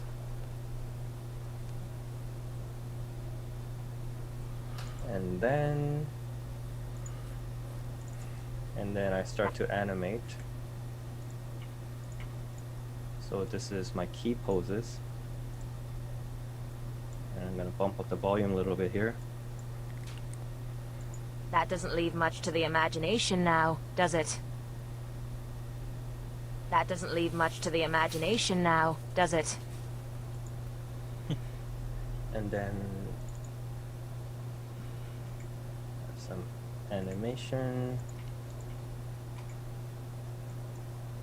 That doesn't leave much to the imagination now, does it? That doesn't leave much to the imagination now, does it? And then I just took it to final.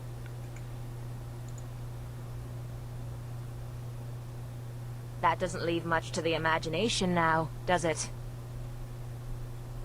That doesn't leave much to the imagination now, does it? Well, stuff like this, like I didn't really plan. I didn't plan to have this like giant tentacle shadow. I was about to say that is hilarious. I was like, if there's so much said without a lot being said, and it's just brilliant. Yeah. So that's one test. Now that I'm looking at it, I could have used a little bit of blur on Olive as she's falling, but I think it worked out fine. So that's that one, and the most recent one, it's this one, just a simple loop. Because I did this a while back. So I just wanted Pepper doing a little dance. Right. But I think I might need to update Olive's dance because it's not as interesting as Pepper. So I want them to be on like equal ground. Okay. Well, to me, I mean, even when you look at the, I think Pepper's supposed to be the wilder one, from what I've seen so far. So it almost makes sense. Can Olive move a little more? Yes, but at the same time, I would definitely say, as far as dances go, from what I've seen, just you were talking about the characters, Pepper's probably the more outgoing one. Let's see.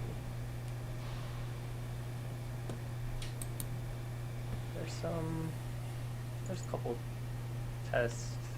Let's see. I think that's about it. Yeah.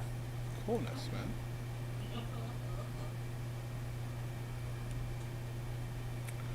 All right. Cool. I'll just go ahead and edit these into the other thing. Okay.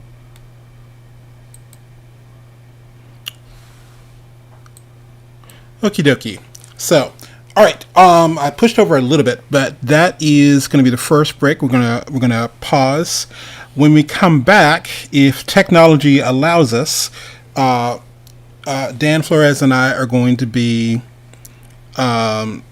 working. Well, I'm going to be working with an Illustrator rig. Illustrator art that he brought. So I'm going to be showing you how I'm rigging it up and working it inside of Harmony. It's not going to be done, but I'm going to at least show you sort of the process and thoughts and stuff that I go through. All right, so I'm going to close this off for now. Tune back into animationsummit.net and it should pick back up. We'll be back on at 2:30 Eastern Standard Time.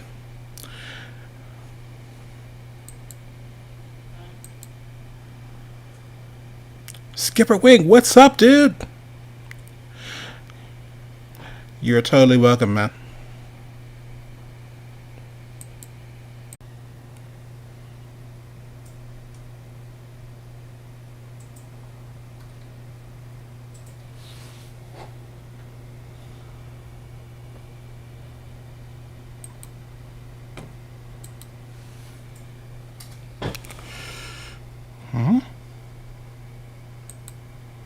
What did they do? Oh, that's cute.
I hope your mic is on.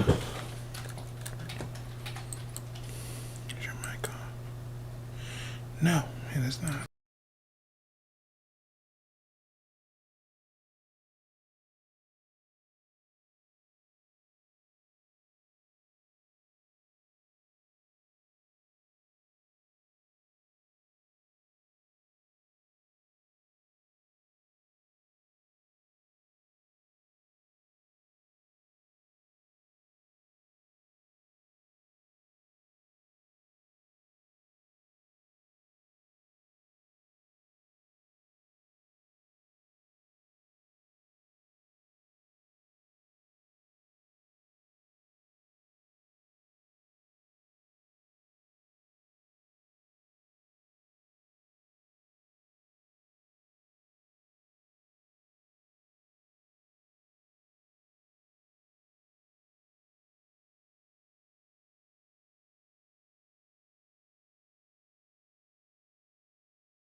looks good.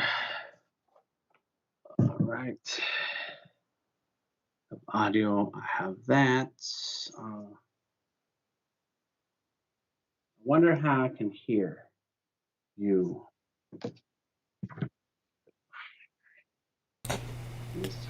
Checking one. There you go. Dun, dun, dun, dun, dun, dun, dun, dun.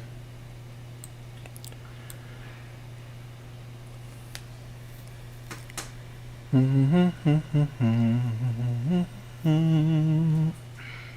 was your birthday. Oh, I know what. Let's go with headphones. Get out of there. Don't mind us. We are.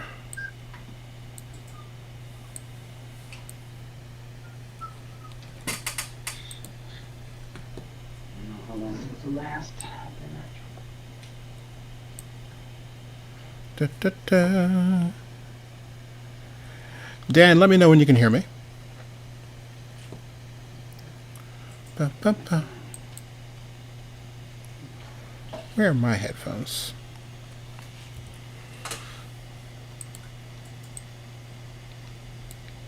Da, da, da, da, da, da, da, da.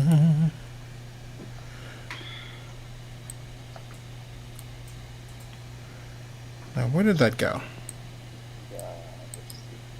Oh, there you are.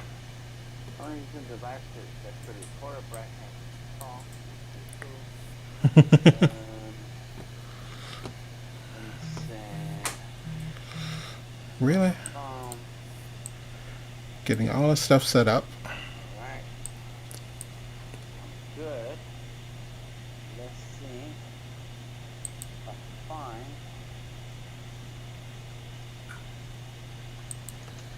To escape, is it? There we are. Get you over there.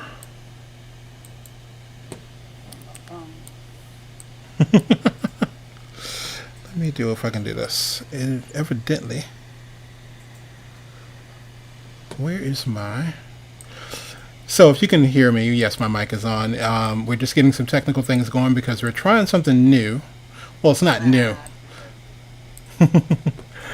We're trying something a little new-ish. Hold that thought. Turn that off.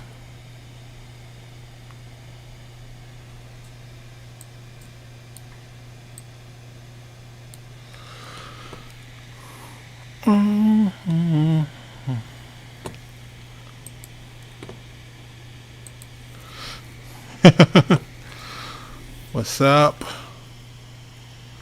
Okay, I'm going to... I saw this a second ago. What the hell did I do? Give me one quick second.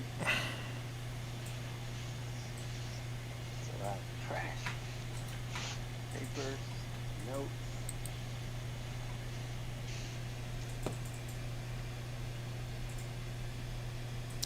Okay.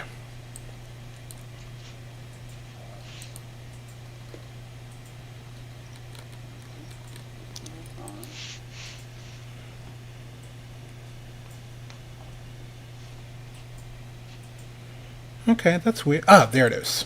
I was about to say, what the hell? Don't mind me.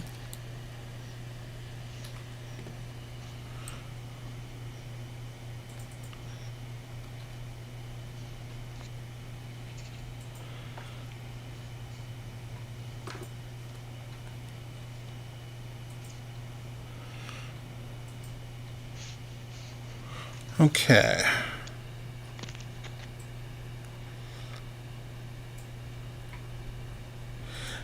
So, trying to figure this out, because I know we did this last year without it being a weird delay.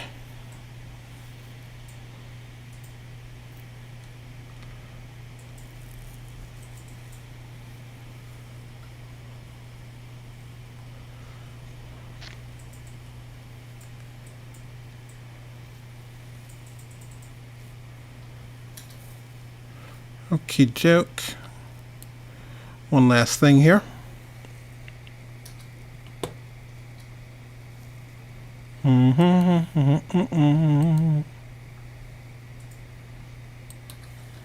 That's good.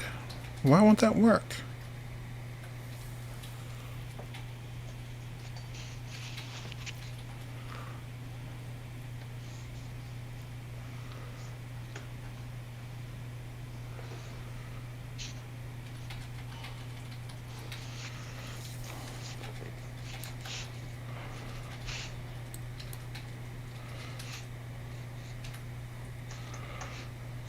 Okay.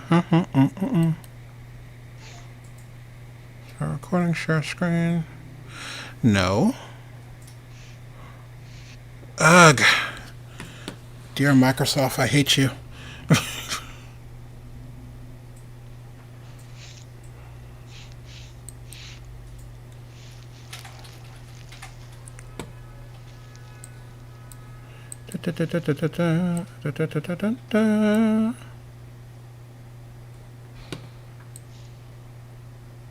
Overlays, yes. Mic, yes.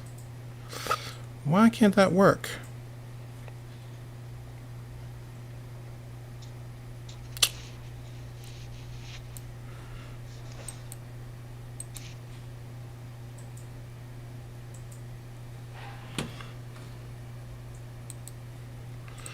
Let me do it this way.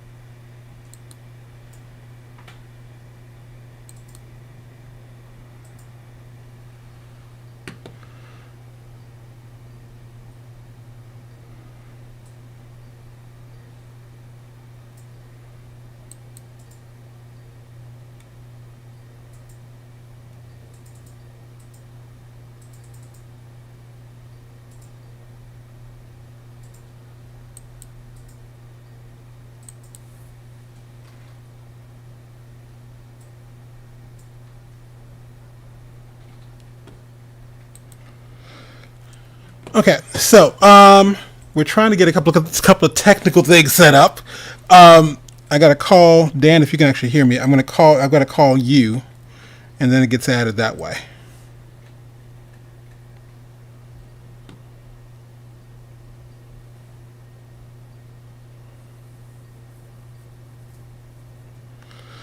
Okay, can you hear me? I'm hoping. Very cool. Can you hear me? Very cool. Yes. Well, I can hear you on YouTube. I'm listening to you on YouTube. Ah, you should be able to hear me through the thing. And I can hear you. You're right. Okay, like Let me see. Maybe because I got two headphones on. I, yeah. I don't hear anything. You don't hear anything now? I don't hear anything through Skype. Interesting. But on YouTube, I can hear you. Okay. So we're gonna try this a little bit. We'll do a better job later. It's just like this is one I was thinking about today. I was like, yeah, I know I did a Skype call last year. And let me see. Is it me? Could it be me? Maybe, I don't know. Could be me, but I doubt it. So, all right. So, those of you who are joining us, welcome back to the 2D Animation Virtual Summit. Hanging out with my boy, Mr. Dan Flores, Delta Tango Mike, the creative genius, my inspirational. No, I'm looking at the speakers.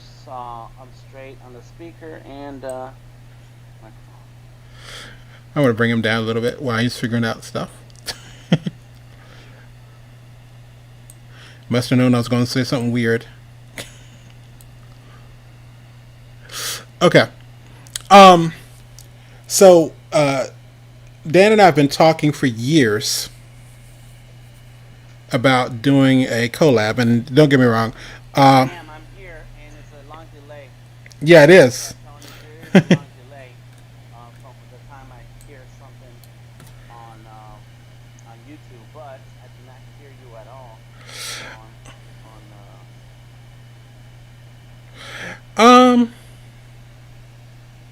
Are you calling me?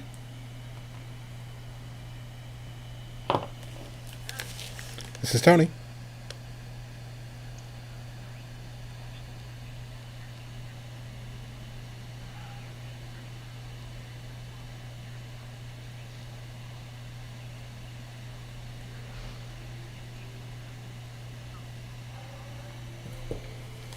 No. Okay, say that one more time. Okay. Huh. Okay. So I am going to. I can hear you now. It's right on time. It is. Yes. Oh, awesome. Good. So I was like, don't make. I was like, I don't want to really hang up and just do this at a different time. It's like, what's up? What's up, dude? I'm saying like a little Good, good, good, good, good. I was laughing yesterday because when I was interviewing Akil Guzman, I was listening to my voice and so I'm going to drop several names here. I talked to Tasia Valenza, and she was talking about how when you talk to people, you switch to the mode of how they're talking. So I'm listening to me talking to Akil, and I was like, I'm not doing his energy. And it occurred to me, I said, I think I was talking to Dan right before that phone conversation. So Akil's all laid back and going, well, da da da da. And I'm like, what's going on? How you feeling? What's up? What's up? And I was like, and I'm going, dang, because it took me a while to, I was blowing out the mic and everything. So, yes. So I'm like, I was talking to Dan earlier. What's up, boy? What's going on? What's going on? And so, I gotta get hype. Always hype about art. Yeah, that's the energy you're gonna get. cool. So if you can see, I got all the stuff going on. You can hardly hear. Oh, that's right. You can hardly hear Dan because Dan was yelling earlier. Hold up. Dan, say something now. I am here, Delta Tango Mike. Did you hear that? Delta Tango Mike. Yep. Yeah, you should be. Yeah. No, it's because I think when the delay was on, I'm like, I'm going to turn his mic way down. Yeah.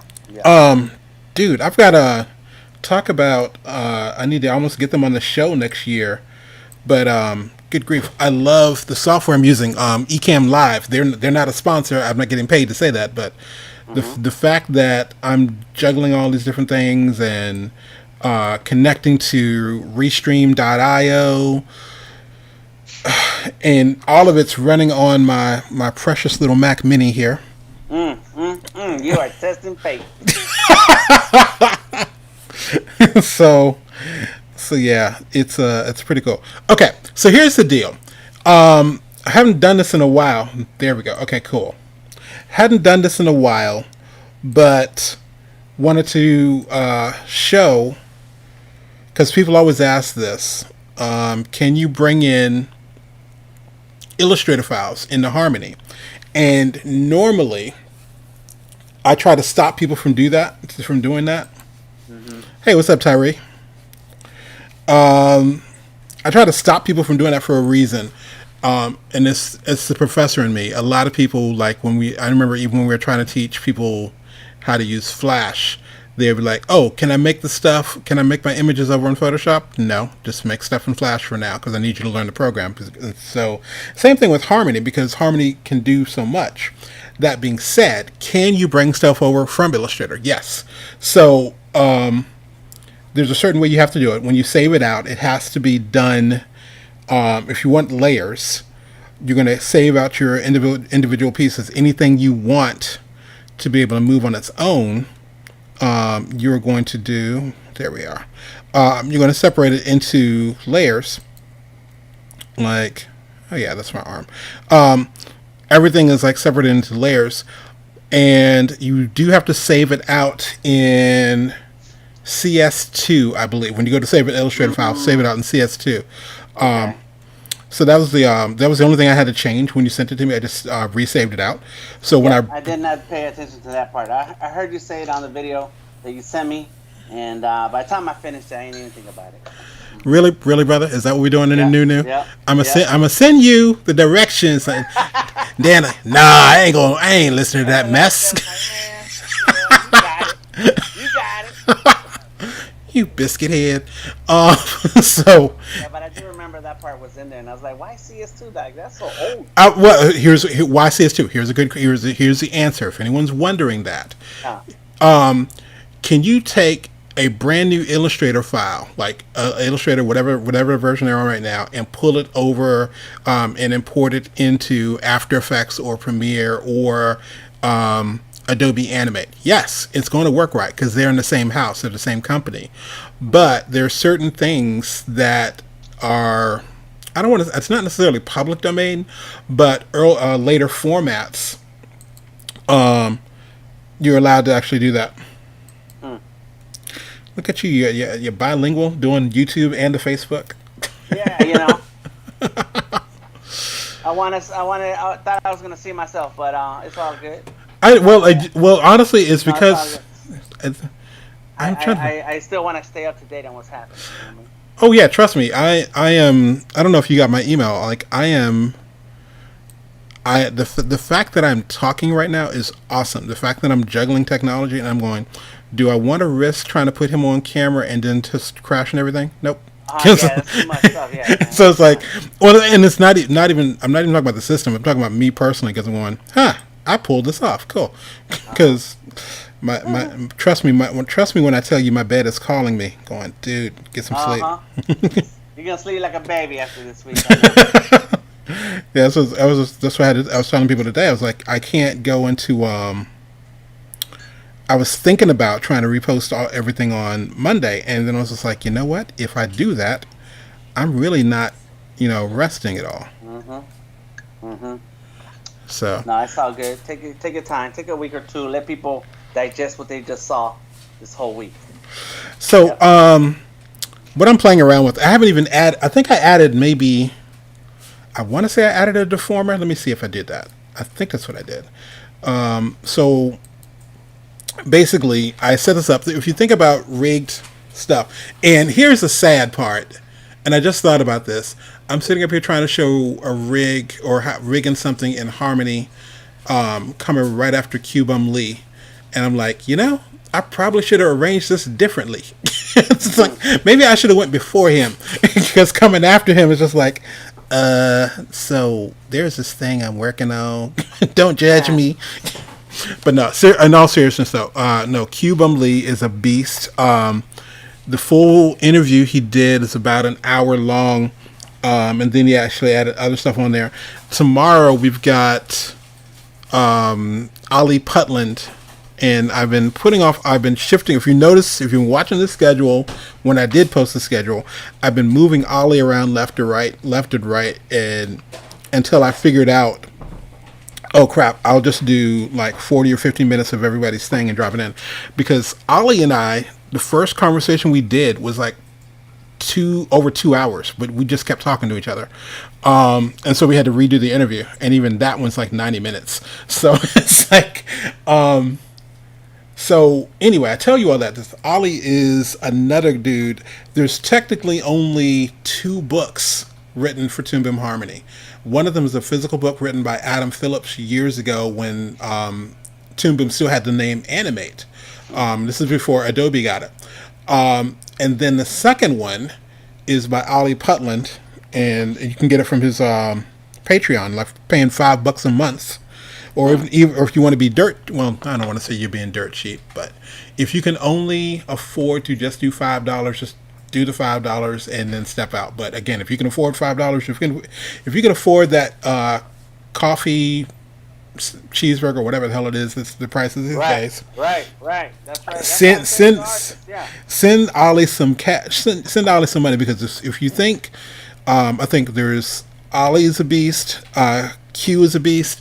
And then Matt Watts. Matt Watts, how bad is Matt? Matt is bad enough that he built the rigs that we train people with at Toon Boom. So it's like he's that dude.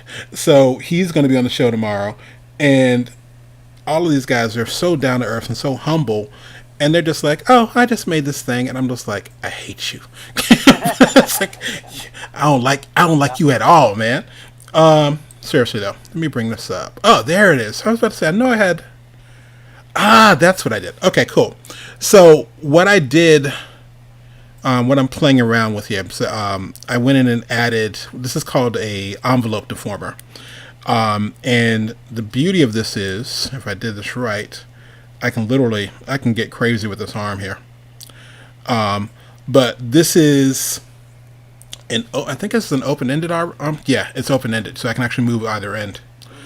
And the way this works, and I'm trying to think, I think Q actually had closed envelope deformers. Think about it like you're almost like an illustrator, but it's like you can animate it. So on some of Q's stuff, there is like, instead of this going down the middle, imagine this being completely enclosed, and so he could bend and just kind of distort things that way.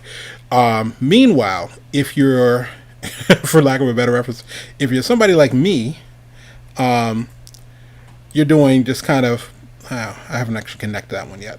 You're doing this one little thing here, but the curve envelope, the curve envelope.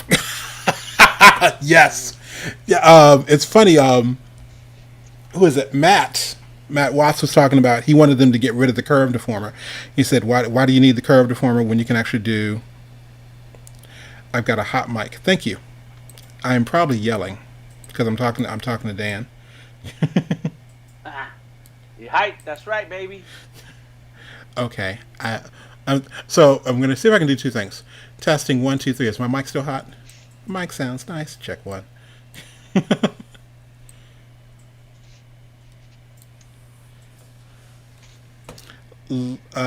I'm Lida Cosgrove. Lida. Who? How, I hope I'm not jacking your name up. Thank you. Okay. So when you say I've got a hot mic, wait a minute. Was my mic hot or was Dan's mic hot? I don't know. I haven't hardly talked, so must be talking to you. I am a loud person. Yeah. Okay. Dude. Oh wow. If ever, I was like, why is that kind of weird? If ever there was a reason to have whatchamacallits, oh man, multiple screens.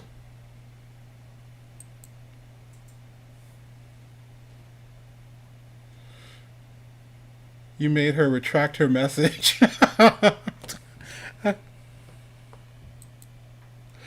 Sorry, I was behind on a shame.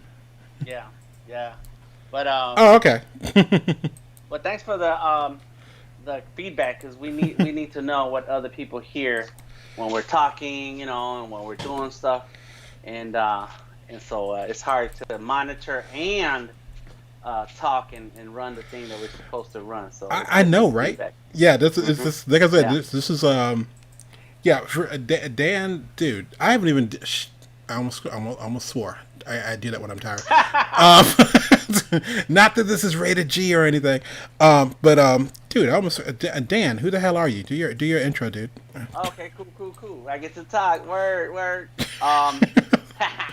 So my name is Dan. I am Delta Tango Mike. You can find me anywhere on the internet. Delta Tango Mike. I am on YouTube watching the stream, and you can see me respond as The Creative Genius. Those are two of my brands. But on YouTube, if you want to check out what I do, go to Vector Maestros. So I may come back in as my other profile.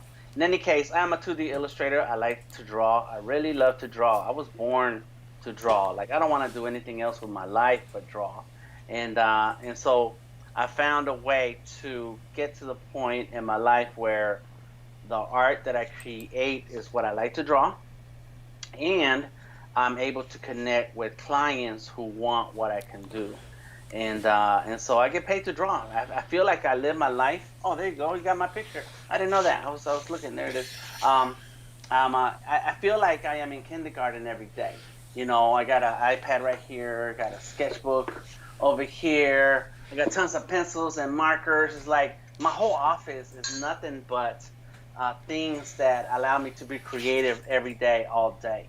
And so I do a lot of illustration, live streaming, a lot of illustration, sharing my process, and teaching Photoshop, Illustrator, and fresco, sketchable, anything that has to do with drawing. I am doing it. I've been working a few murals here in Atlanta. The latest one was a year ago in downtown Atlanta. I have a mural downtown at the Atlanta Underground. Anybody who's familiar with Atlanta, that's downtown. And so my life is full of art. It's all about art. I do have a family. I do spend time with my family. As a matter of fact, we're going to a wedding this weekend in near Chicago. And so we're going to be flying out. I live in Atlanta. But beyond my family, that's it. The relationships that I have with other people revolve around art. You know, I've known Tony for a long time, but I've never been to his house. And I don't think I ever invited him to my house either. But the kind of relationships that I have really revolve around art. And it's not that I don't care about people as people and family and stuff. It's that, you know, I'm very invested in creativity and sharing my process, sharing techniques. When I have conversations with artists, I don't know, I do feel weird sometimes later on, be like, well, they did ask me how I was doing, how was the family, but I never asked them how their family doing. And that's because I get caught up in getting info. I never went to college. I never went to school for art. And so everything that I've learned in my life as an artist, I've learned from others and actually asking a question from others.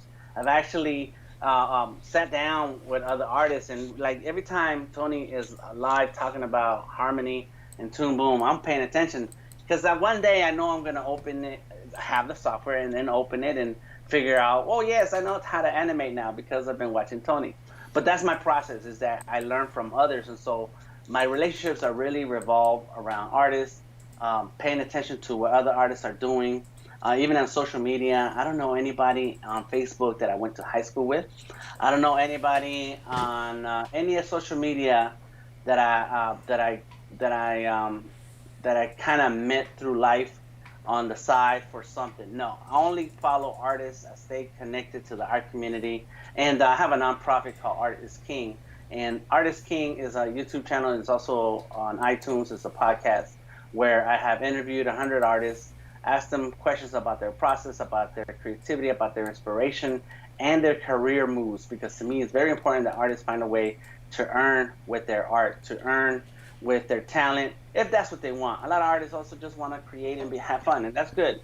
With me, it's like I don't want to do anything else. I've been a landscaper. I worked at a steel company. I've been a cook. I worked at Taco Bell. I've worked in countless restaurants. I worked at a newspaper place. I can't handle office politics. I hear stories about office politics. I'm be like, I would have smacked that person in the face. And then, and that's you can't do that, right? And that's because I do not care about all those things. Big ups to anybody who has a job, does the 9 to 5, does a third shift, and keeps the economy going and allows us all to have the things that we have at home. But for me, it's like I want it to be art. Art is what I want. Art is all I want to do. I don't want to do anything else. And so I've been fortunate that I invested a lot of time to figuring out my business. In the last 20 years, I've been a working artist, and I found the projects that allow me to continue to grow. And so far, I've worked in 4 animation projects, and I'm not an animator. And so to me, that's awesome because, you know, but I've been the character artist. I've been the character artist who creates the illustration from scratch, who creates the files, who organizes the files so that the next person down the line can then make the magic that we all get to see on TV. And so I'm very fortunate and thankful for the opportunity. I'm thankful for the opportunity to hang out with you guys here at the 2D Animation Virtual Summit with Tony Teach. He is amazing, got skills, and hopefully real soon after all this madness is over, we'll get to hang out and I can sit at his house and watch him work and take notes and be like, yeah, I'm taking your throne. Black at you, my friend. Black at you. Word up. Okay, so Let me jump back over. I'm sitting up here going, oh, I wonder what this button does. Oh, there he is on camera. Cool. I'm going to jump back to my screen real quick. Go for it. Thank you. Okay. So this is you can see this. And to be totally honest, I think a lot of people, when you look at, especially Harmony Premium, you're freaked out by the node view. But I will tell you this, and this is kind of a lean back to what Barry was asking me earlier when he asked me, did I like DaVinci Resolve or Premiere better?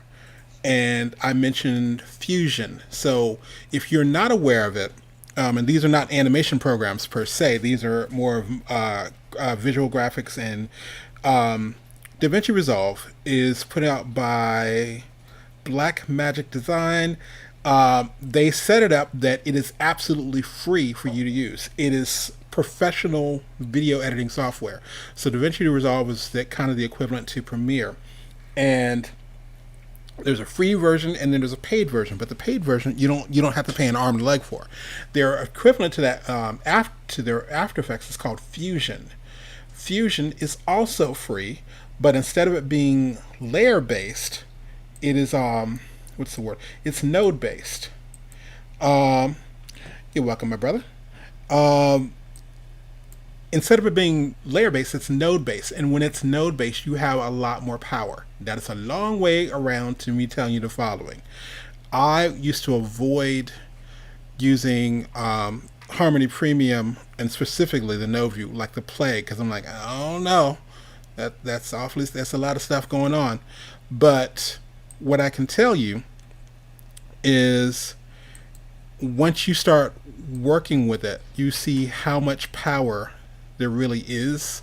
Like for instance, I'm not selecting anything over here. I'm literally just coming over here and selecting the different pieces in my node view. So I know the different things. So a lot of the stuff, if you're watching Q's work, Q definitely works in the node view. So not only is he crazy talented, he's super fast with that, but it allows us to add some really cool effects and things. And for those of you who've never heard about Harmony, this is what I like to tell people. Years ago, when Disney's Princess and the Frog, or whatever the hell it was called, I'm sorry, that sounds like I actually have an opinion about that movie.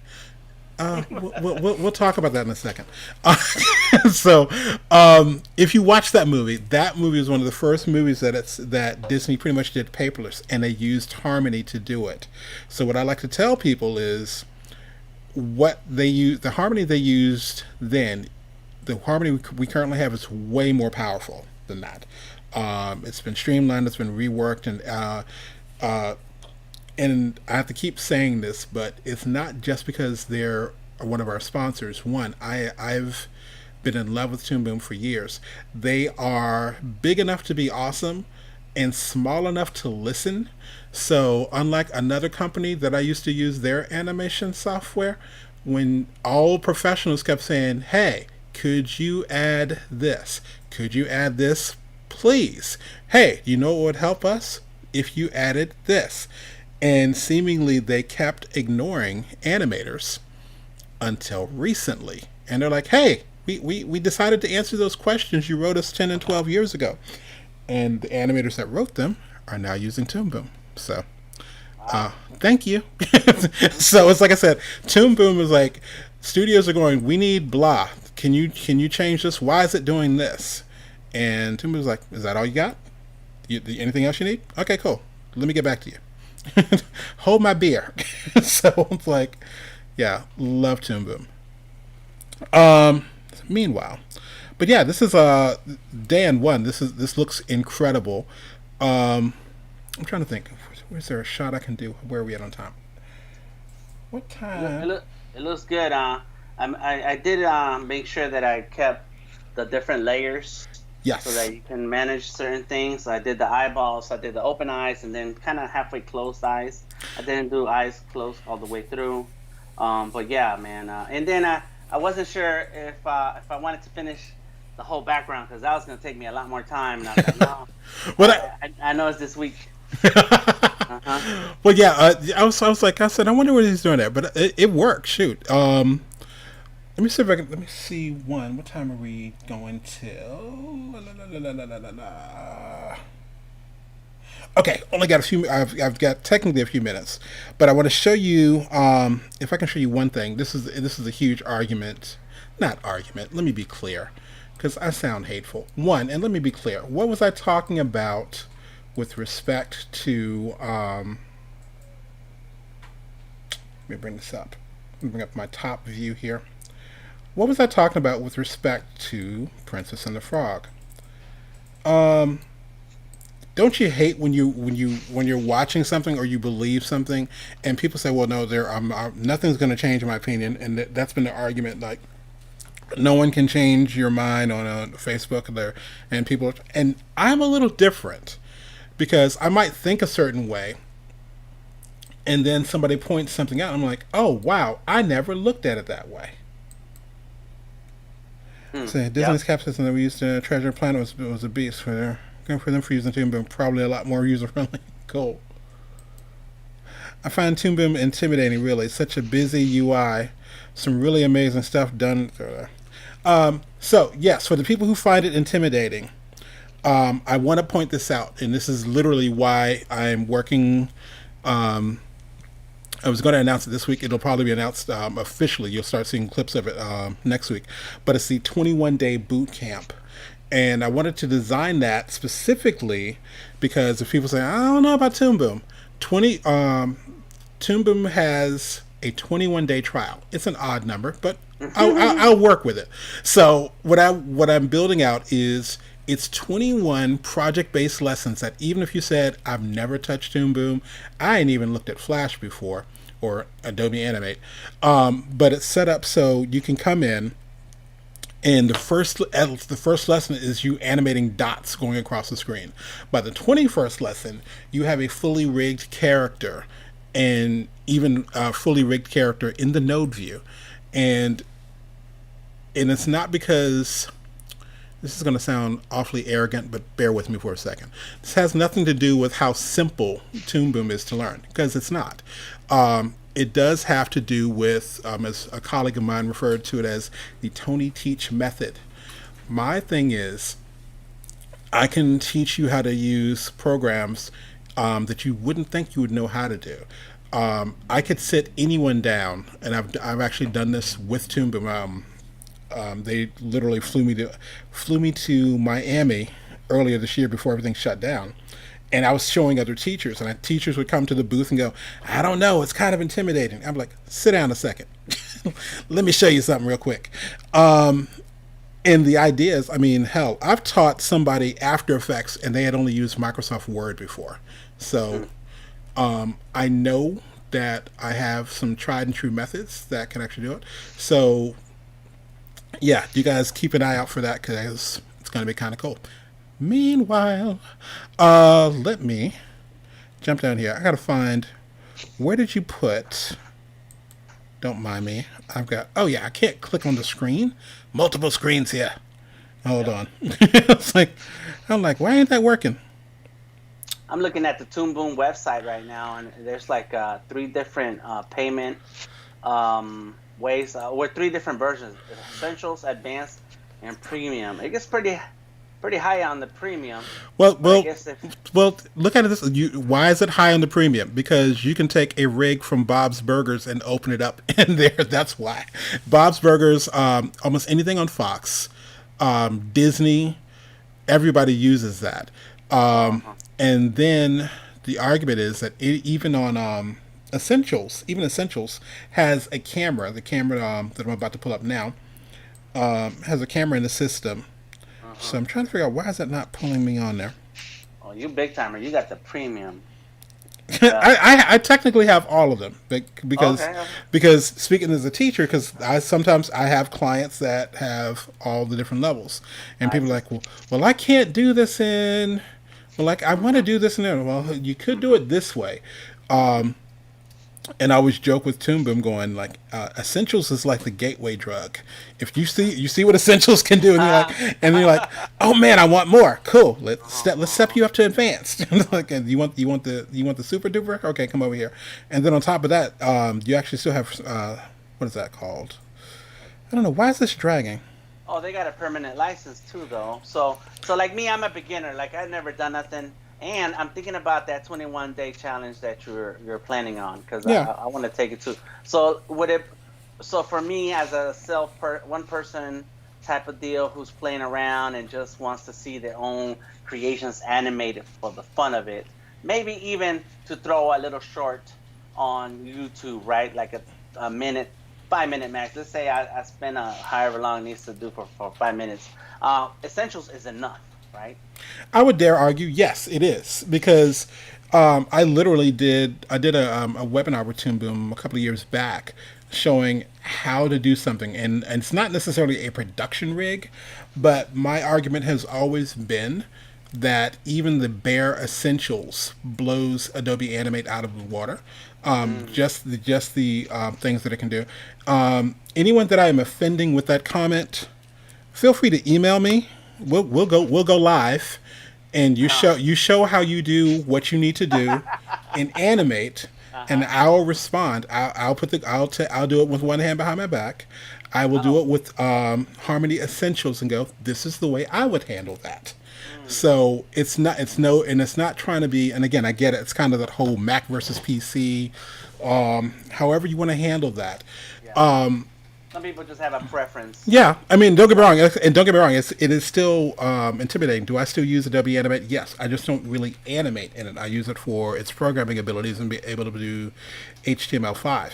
But the way that I look at it, even because even Grillo, Tony Grillo, at times when he was working on a project, if he took on a new project, what he would write in with the budget was, this is going to take me this amount of time. So he might turn it on, pretty much go ahead and get premium for a limited amount of time and do it that way.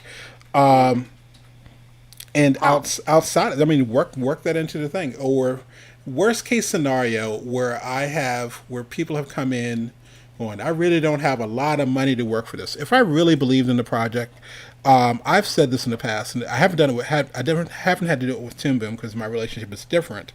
But where I've said to people, I could do this. I could do it a lot better if you want to go ahead and purchase me the software, and just kind of just have them doing it. Because sometimes, and I get it, I don't work as cheap as I used to, but there's sometimes that I'll go, oh, can you put this on your credit card? Cool. That's what we're going to do then. Yeah. Okay. Okay. And I think I'm trying to run too many things because I was like, why is my 3D not working right now? I have to pull it up later. But dude, I'm going to actually cut this short. I do want to when I start the 21-day boot camp, let's do this. We'll do a joint thing because the 21-day it's not so much a challenge because it's actually going to be pre-recorded things. But what I'd like to do on the launch, if I can teach you how to do this, how to do one of the lessons live. I agree. I'm ready. Let's go. Yes. Cool. Oh, and by the way, shout out to Kat Hudson, who I don't know if she actually started that yet, but she had mentioned learning it too. I'm like, because I think both of y'all use Illustrator, and that would be really cool to actually take a simple character and go, oh, by the way, here's how we're going to move that around. I'm not, like I said, I'm not finishing this today, but when I do finish this, it'll probably be done by the time we relaunch everything online. So, but I'm going to sign off now because I am running a little bit behind. Well, thank you for having me. Thank you everybody for being around. Check me out, Delta Tango Mike. I am on Instagram, Twitter, and Facebook, and I go live all the time on Behance. Check out The Creative Genius, and that way you can check out how my process when it comes to digital art, character illustration, and overall conversation when it comes to art and design and the business. Because I'm very adamant about making sure that artists find a way to get paid. Like Tony just said, he doesn't charge the same as he once charged. His price point is different. Well, that's the goal. You want to start where you are, but keep your eyes on a level where you want to live and manage your life and work in a way that you are a thriving artist. So there you go. That's my message for today. All Thank right. you, Tony. Peace. Do-do-do, okay. Let me jump back over here. There you is. So, by the way, I want to throw out something. There's always a funny thing when people go, I want to do, I'll give you exposure if you do this particular gig. I want to mention something that I know when my wife and I were first starting out, the apartment complex we lived in, our landlord, oh wow, long day. Why am I forgetting her name? Thank you. Deborah Cooper. She's since passed away. Oh my gosh, she was such an awesome lady. But she came to us one Halloween, and she said, "I know you guys are artists, but I saw these pictures on the side of the road of these little Halloween like paintings. Could you guys do something like this?" And she showed us, and it was the most jacked up looking paintings, and we're like, we could do it better than that, sure. you know. And I bring this up because she was like, there are several times we actually got to work with her. We even got to build a haunted house at the complex we lived in. And what she would do was she couldn't necessarily pay us, but she would knock concessions off our rent. So if you're doing, let's say, graphic design or something like that, or what if you know how to do video really well? What if you know how to do AR and VR?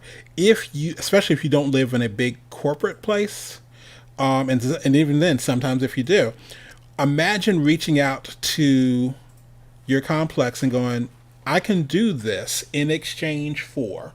You can either pay me or do concessions, and so that way it's kind of like, yeah. Can you imagine being able to literally do art and use that to pay your rent? So we have actually done that a couple of times. So you have to think outside the box a little bit. Speaking of thinking outside the box, I have two non-artists on my show. One of them I'm about to play right now for a little bit, and then I'll be back. I'm going to play a little bit of their thing. This is I call him my therapist, but technically he's my nutritionist. But he's really good at what he does as far as clearing up the way that you think on things. So I'm going to bring this guy up because I thought it'd be really cool to actually bring somebody on talking about health and stuff like that. So if you're looking for animation stuff, it's not right now, but I am going to be giving away stuff after this. So yeah, that's what's happening. Meanwhile, going to choose a file. Okay. David. There you are. Hey, this is Tony Ross for the 2D Animation Virtual Summit, and I am talking with the person who I like to refer to as my therapist slash nutritionist. Technically, he's my nutritionist slash therapist. Always joked with him that he has to have a sofa in his office. David Orozco. Welcome, David. You're here, and I don't know, I'm going to quit rambling here. All right. How's it going, man? I appreciate it for being here. I'm really excited.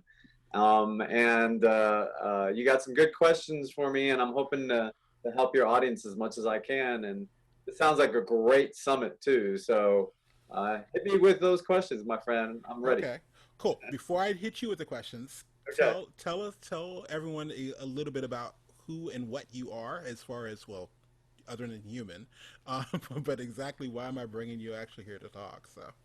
Yeah. That's good point. I appreciate you asking. My name, as you mentioned, is David Orozco.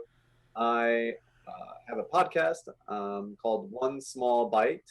I'm a registered dietitian nutritionist. So in that podcast, I take a anti-fad diet, compassion-driven nutrition approach to helping people make peace with food, as well as build a positive relationship with their bodies and enhance their lives. So by hearing all of that, that means that my private practice, my nutrition practice, dwells deep into more of the emotional, psychological, and that's why, Tony, you mentioned therapist slash nutritionist.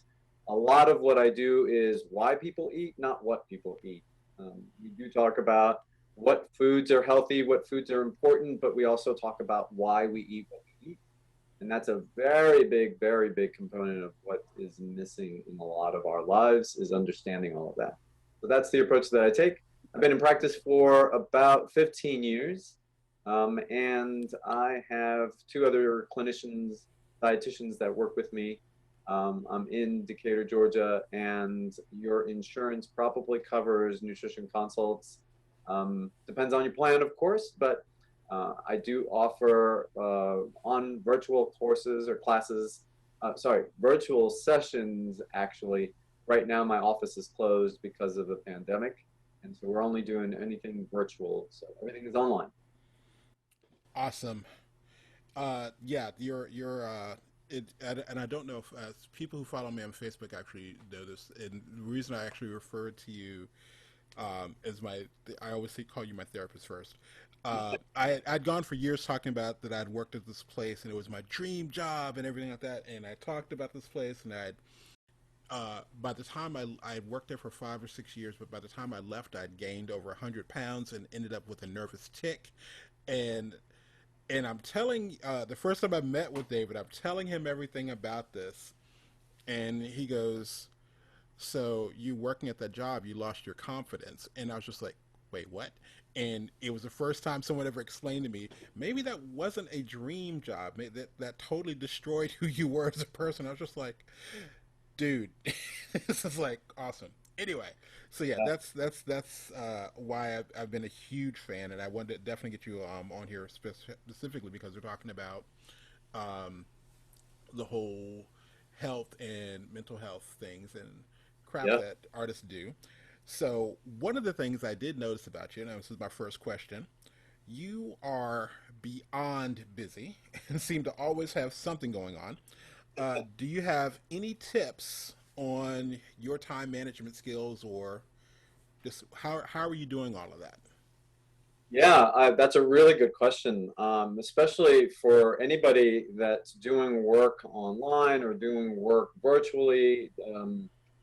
Time management skills is interesting because you can easily be pulled by one great idea or one simple email or text or a DM or PM or Slack or I mean, it doesn't matter. You can be pulled in so many different directions. So yeah, I do have very specific things that I do to try to manage my time. So I'm going to name 4 or 5 of them, maybe a little bit more, and then we can kind of talk about them more in detail. But I do something called block timing. I do another thing, which is prioritizing. I also do something called the yeses and the nos. And then I do some random times. And then I also look at the shutdown, the what it is I'm going to shut down. And then lastly, and this is probably more than 4 or 5. And then lastly, I go over in my head what my one thing that that I have to do every single day. And it's usually not a goal or a task or something. It's more, what is my mindset that will help me get some of my tasks done. But then I prioritize 3 or 4. So you want me to just go into each one separately? Yeah. Okay. Cool. So by block time, I do that in relationship to specifically my. So one of the first things that I block is I always block time for breakfast, lunch, and dinner, no matter what.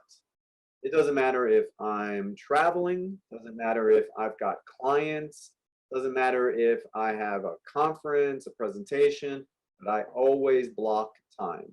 And so I usually block somewhere between 6:30 and 8 for breakfast. I block 1 o'clock for lunch, and I block 6 to 8 for dinner. So that doesn't mean that I'm going to eat at the exact same time, but I block that time. And so that's very important for me because it really helps me keep in line with my body, myself, my time for me. And this is one of the biggest challenges that I find with so many clients is even though they're doing things for themselves, maybe they're working and they're doing tasks, it's not really time for your body, not time to take care of yourself. So blocking time is very important. Another way that I block time is I usually set up my appointments for only Tuesday, Wednesdays, and Thursdays. I used to do it every day of the week. then I soon found out that the more I do it every day of the week, the less I'm able to get something more structured. And so it becomes more overwhelming, it gets really messy, and I don't have a good routine. And so it eats up in my mental capacity. It overwhelms my stimulus. And so then I'm constantly running around like a chicken with its head cut off. So I block out certain days, and in those days I do my podcast. I do a lot of my administrative work for my business. I manage people, I have payroll, I have back office work that I do. I have to contact insurance companies. I do corporate wellness stuff, so I'm setting up meetings. And like today, we're doing this, and I would only do this on a Friday. So yeah, that's kind of the stuff that I do. So that's another way that I block time. And then block time is also important for my third most important part of my life. And that, not that that is the third, but that is one of the three top most important things in my life, and that is my family. And so one of the things that I enjoy the most is the early morning and the nighttime routine. And so by that, I mean, I get some snuggle time with my daughter in the morning. And then, well, at night when I'm putting her to bed, we get some playtime before we go to bed. And those are very, very important for me because it really solidifies the bond as a parent in so many different ways. But not only that, that 6 to 7, 6 to 8 o'clock time at night, I love cooking. So I'm always making something fun. And I'm not always making dinner myself. My wife makes dinner too. She's a dietitian, nutritionist like myself. But we both love to cook. Sometimes we tag team, but I love that cooking time. To me, cooking is so rewarding. It's a little harder when you're doing it for yourself because the rewarding part is I get a lot of ums and yums and, oh, I like this, but I also get a, oh, this is not very good. This is not what I want. So that's what I mean about blocking time. That to me is very, very important. So the next one is prioritization. And so that kind of falls into the blocking time. So I always prioritize things for myself, but I'm not being selfless. I'm not being selfish. Selfish. I'm not being selfish. What I'm trying to do is making sure that I am prioritizing my health above everything. And so I always say to people, if you're not healthy, you're not going to be around to help others. So if you can't help yourself, then you're going to be, sooner rather than later, you're going to be at a challenge. You're going to be dealing with blood pressure issues, cholesterol issues, blood sugar issues, thyroid issues, weight issues, sleep issues, you name it. Sooner or later, it's going to catch up to us. And I often find that this is very mindless. We kind of get stuck in the autopilot mentality of our lives. It's like one thing happens over and over and over and over again, and it's the same thing every day. It's kind of like Groundhog Day. So prioritization to me is a way of pausing, it's a way of being present, and it's a way of practicing. So it's sort of almost a spiritual approach, prioritization. I'll either meditate, I might do what I call a 5 to 10 every 60 to 90. What I mean by that is I'll take 5 to 10 minute breaks every 60 to 90 minutes. So I give myself 60 to 90 minutes to go in a flow and to go into a rhythm, to kind of be in the zone, but then I'll break out of that zone because that zone can suck me up pretty easily. The next thing, and before I go on, prioritization to me is also self-compassion. And so what I mean by that is I'm compassionate to myself, yes, but I'm being mindful. Kristen Neff, who wrote the book Self-Compassion, she talks about compassion having 3 pillars. And one is self-kindness, another one is mindfulness, and the other one is humanity. And so what that means is we're all in this together. A lot of us are dealing with the same things. You just asked me about time management skills. And so prioritization is a way that I end up getting to those 3 pillars. I'm kind to myself. I am mindful or aware of my awareness, aware of what's going on.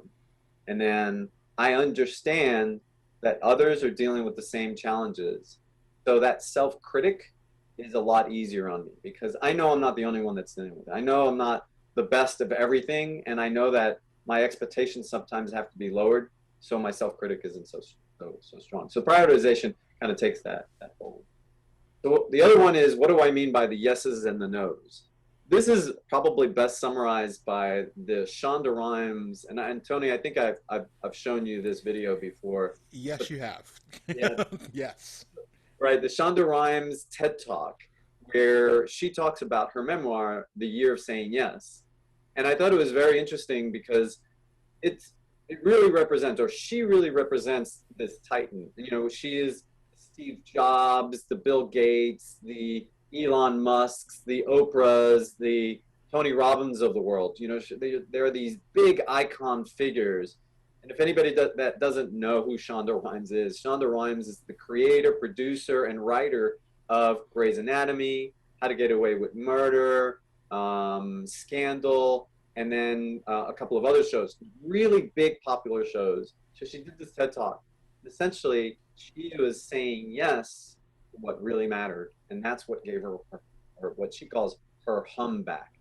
So what I mean by saying yes and no is knowing what to say yes to. For example, on a weekly basis, I get offers from a lot of different either organizations or committees or people or companies or clients to do certain things. And I have to look at what's important. Is it going to interrupt my time? Is it going to be important for me? Does it advance my career? Does it help the client? So I look and weigh all of that, and I learn to say yes and no to certain things. So oftentimes I'm saying no to a lot of things, and sometimes it's things that will pay a lot of money. For example, I had this opportunity to do a gig that would have brought in 25 grand, a considerable amount of money. But that would have taken me away from everything that I love doing. And so as much as it hurt, even though I might have liked to some extent doing that, I probably would have liked the money more, but then it would have eaten my soul up because I would have lost out on what I wanted to do. The other one is random timers. Every once in a while, what I'll do is I'll put my phone on, I have a little app that sets up some random timers and buzzers. And so it's kind of like if you have an Apple Watch or maybe a Fitbit, or if you have some kind of wearable, it's kind of like when it tells you to stop and breathe. So that's what I do. I take timers and I have them set up for random times throughout the day. And then it just reminds me, hey, if I didn't do my 5 to 10 every 60 to 90, then hey, take a 5-minute break real quick. Sometimes what I'll do is just take a nice deep breath and I'll just sit with my thoughts for a little bit, just kind of see where my feelings are. And all of this is very important because I, as Tony mentioned, as I mentioned myself, I'm a registered dietitian nutritionist. And so what I see happens is that a lot of times we're eating from a very reactionary standpoint. In other words, we're eating because it's there, or, oh, I'm just thinking about it, or someone took us out, or, oh, is it lunchtime, or, oh, I don't have time. So we're reacting to the moment. And so these breaks, these random timers help me take a little bit more of that break. And then the other thing that I mentioned was I have a shutdown routine. So to me, this is really, really important for my time management skills. I am going to shut down no matter what. I am going to bed by at least 10 o'clock every night. I'm going to go to bed by 10 o'clock every night. And so the shutdown routine is about 20 minutes every night. I'm going to take some time to shut down. Now, some people do it an hour. Some people do it 30 minutes. 20 minutes works for me. What do I do in those 20 minutes? I'm not talking about brushing my teeth and getting ready for bed. That's aside from that. For 20 minutes, sometimes I just sit in my bed and I do some deep breathing exercises, or I might do a meditation, or I might just talk things out with my wife a little bit, let some of my thoughts from the day flush out. An expert once called this conscious dumping at night and subconscious dumping in the morning. So in other words, you kind of get things out. I like to use this analogy, and what I mean by this shutdown routine, you don't drive your car 80 miles an hour on the highway and then all of a sudden park your car. No, you got to get off the highway, you slow down. You go on the busy streets, that's slower than on the highway. Then you get into your neighborhood street or the small area wherever you live and you slow down a little bit more. And then you're probably driving 10, 15 miles an hour by the time you get to your driveway or your parking spot. And so you don't pull into your parking spot at 80 miles an hour, you pull in like at 5, 10 miles an hour. And then you stop the car, you put it in park, and then you turn it off.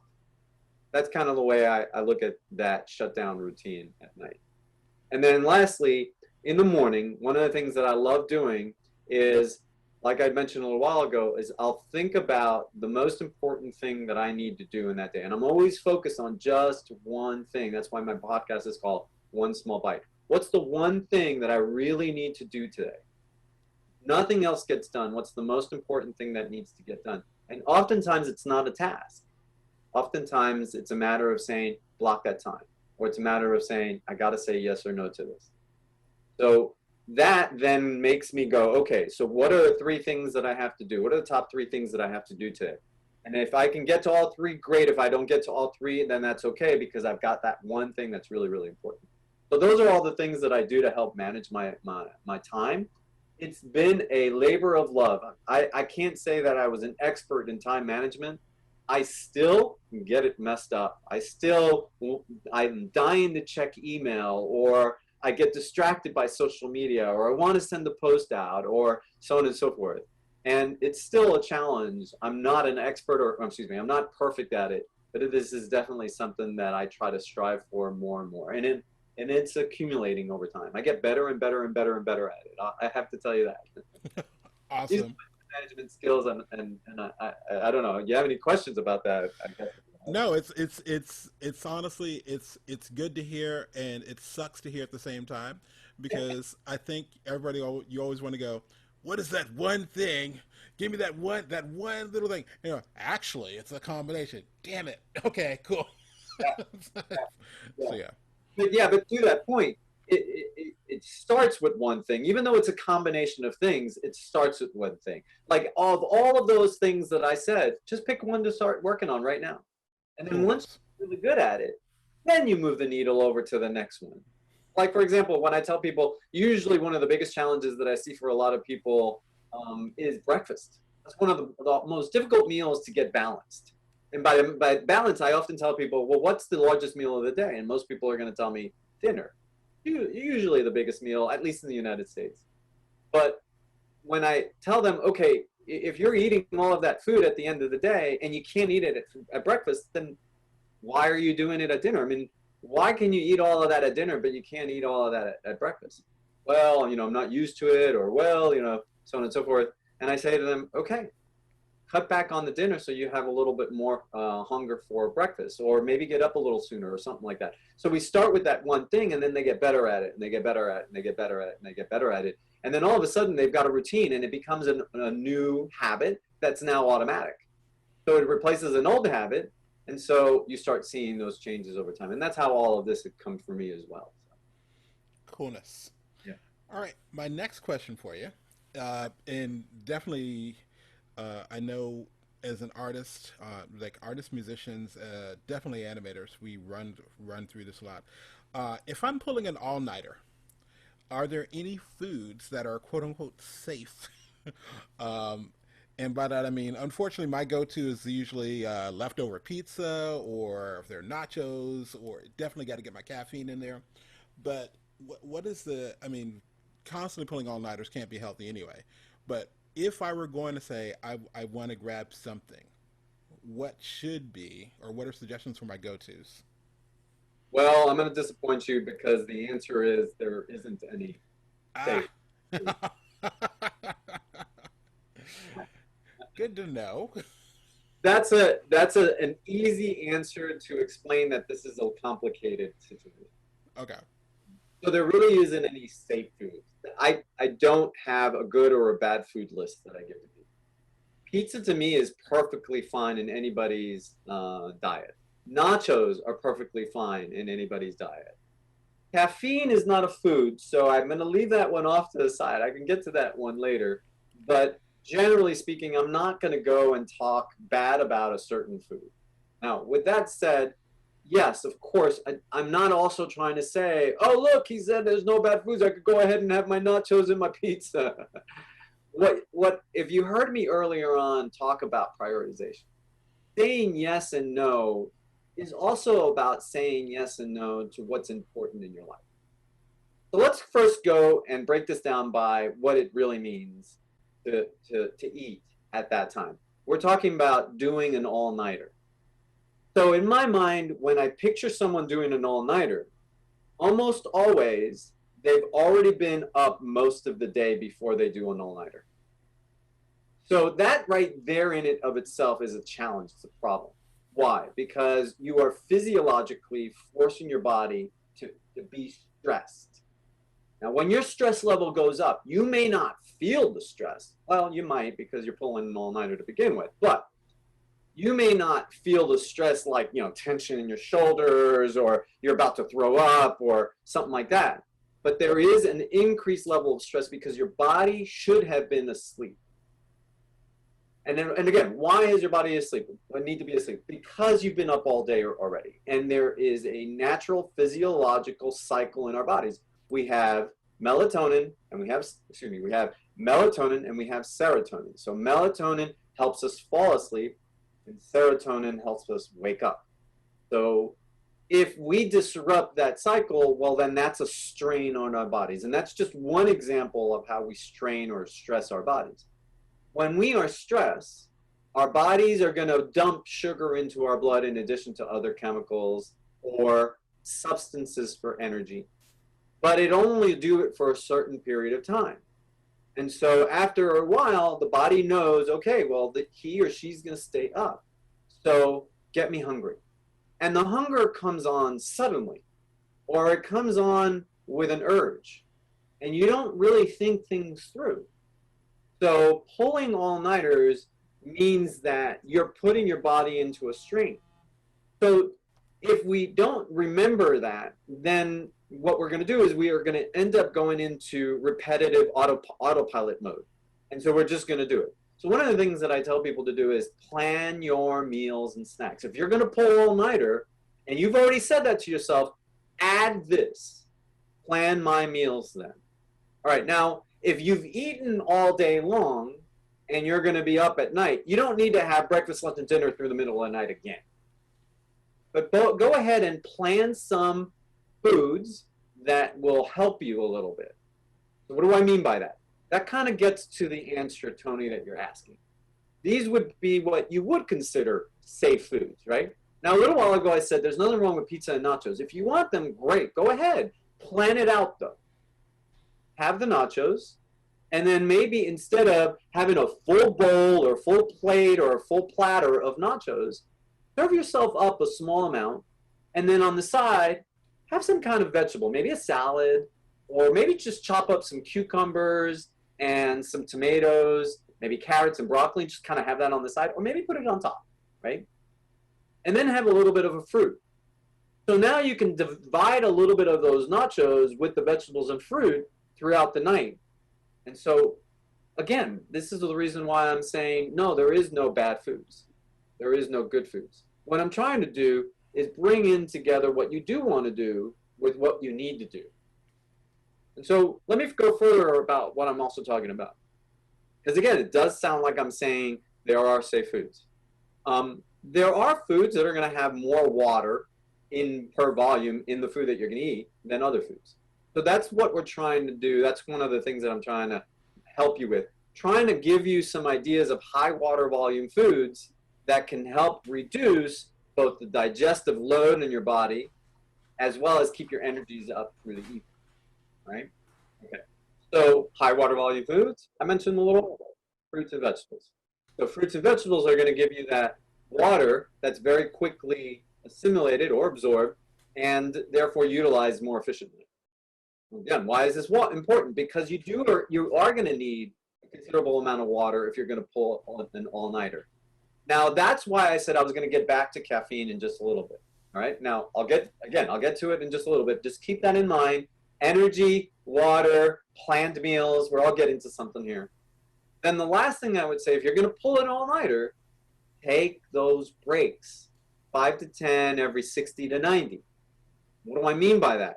Well, sometimes some of you guys are on a roll and you think, oh man, I'm great at this. And you probably are 1 night, 2 nights. Heck, you might even be good at it for like a couple of years. But sooner rather than later, and many of you know this, sooner rather than later, those all-nighters, man, they do not work as well as you think they did. Sooner rather than later, your creativity is going to go. Sooner rather than later, your productivity is going to, if you're doing a lot of these all-nighters. So taking breaks are really, really important. Now, you think, wait a minute, if I take a break, I might nap. Okay, well, so then nap. Take a quick 20-minute nap and give your body a little bit of recovery. So plan it in, right? So that would be, to me, a little bit more of a productive way of approaching an all-nighter. The other thing that I was going to add is the caffeine. I do not recommend having caffeine pulling an all-nighter. Now, you may need to do it once or twice. Yeah, I get it. That's important. But here's the reason why. Caffeine stays in your system approximately 8 to 10 hours. So if it stays in your system for 8 to 10 hours, it's going to then continue disrupting your REM cycles, or it's going to continue disrupting your hormonal fluctuations, which are involved in your circadian rhythm, which is that melatonin, serotonin that I was mentioning a little while ago. And so that caffeine is really disruptive for that, especially on a regular basis. Now, I'm going to back off a little bit here because, look, I'm no idiot. I do recognize the need to get work done, and all-nighters sometimes help you do that. But you got to ask yourself, based on what you were asking Tony a little while ago about management or time management, if you're not managing your time during the day, then you're going to end up pulling a lot more all-nighters. Oftentimes what I find is that people pull all-nighters because they've wasted a good amount of time earlier on in the day. So I'd rather tell people, instead of pulling an all-nighter and you played around a little bit, maybe just go late into the evening instead of pulling all-nighters. You don't need to eat a whole lot through the evening. Now, this is a little bit different if you are a night shift type worker. Now we're talking about something completely different. This is not an all-nighter. This is just your regular day job. But your regular day job is shifted into the evening where most people are asleep. Now for that, that's something that's totally different.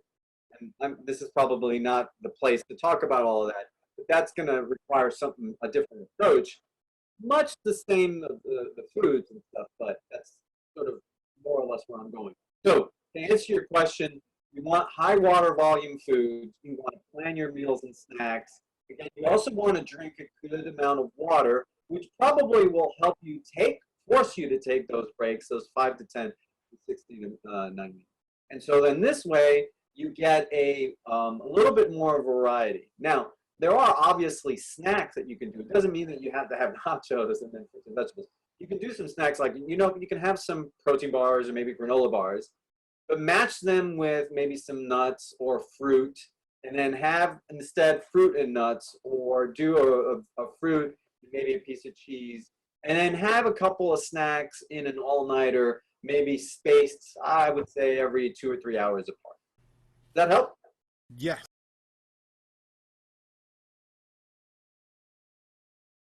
Okie dokie. I'm going to jump back. Oh, so yes, that is my nutritionist slash therapist, David Orozco. You can check out his podcast. It is One Small Bite. And I cannot think of the book right off.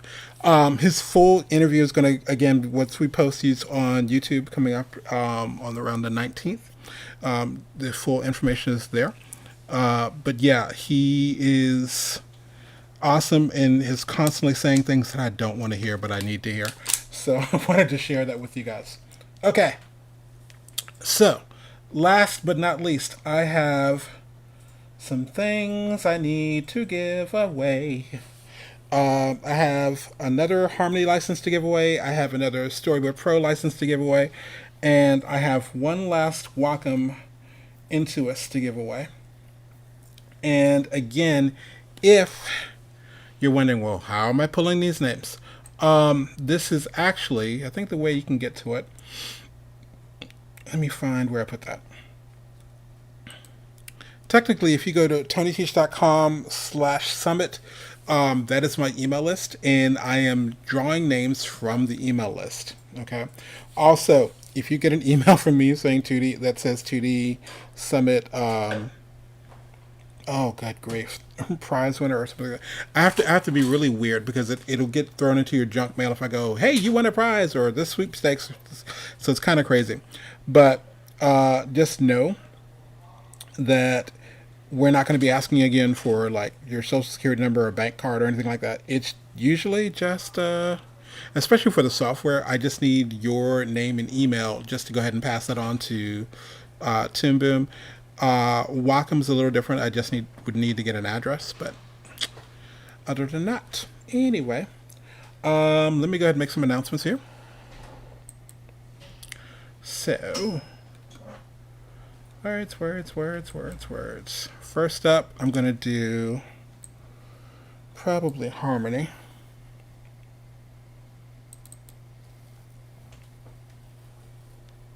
So today's Harmony Premium winner, and this is an annual license, is for Isel Alvarez. I hope I'm pronouncing that correct. And you'll be getting an email from me. You will have 48 hours to respond, or I basically put that license back in the pot and then do another drawing. And that will continue until I run out of licenses. Toon Boom, God love them, gave me... I have one license per day I can give for Harmony, not for the year, just for the summit. Don't get too excited. One license a day for Harmony and one license a day for Storyboard Pro. So love those guys. Thank you so much to Toon Boom for that. And let me pull up my next winner.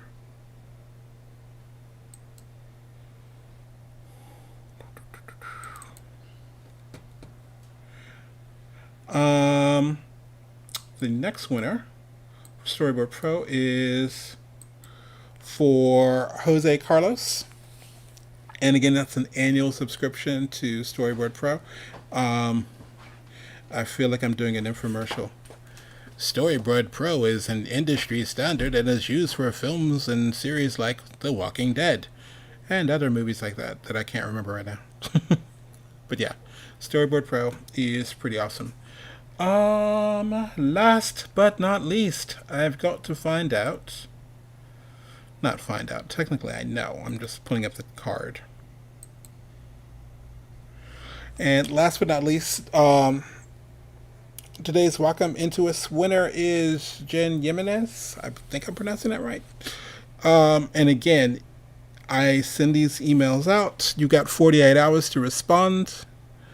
Should you choose to, then if I don't hear back from you, I'm going to keep doing these. So hopefully we'll get these responses and stuff before the end of the summit. Otherwise, I'll just be kind of keeping my spare time doing that.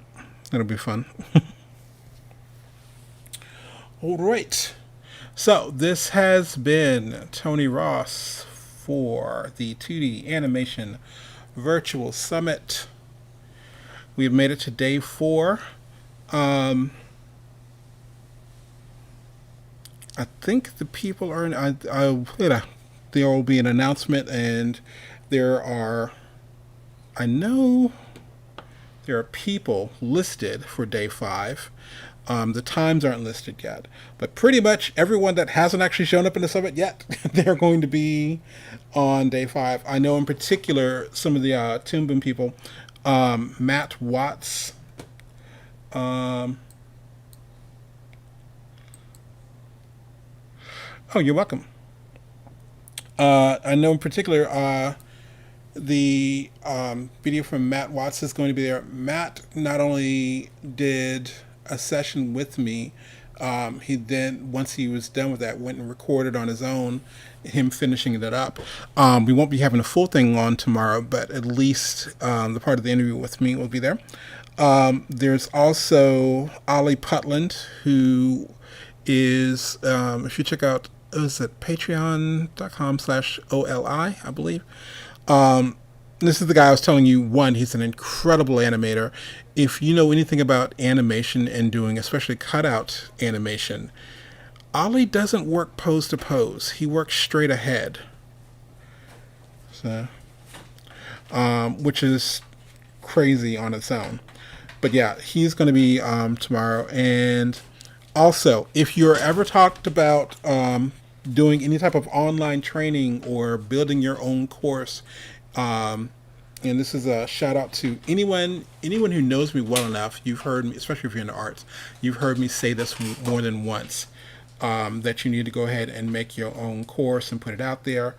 My friend and colleague, Miss Sarah Cordner, will be here tomorrow talking about that, and that is definitely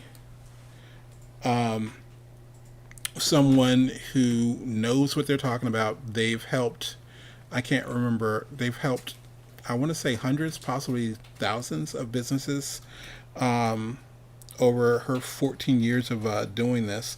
So she's always giving some awesome advice, not only on starting your own business, but pretty much doing how to survive, things like that. As far as mental health and getting out of your own head and avoiding things like imposter syndrome, which I think artists suffer from greatly. So, anyway, so I'm going to go. I have to teach tonight, so I'm going to go take a nap. So, anyway, this has been Tony Ross for the 2D Animation Virtual Summit, signing off. Have a good one.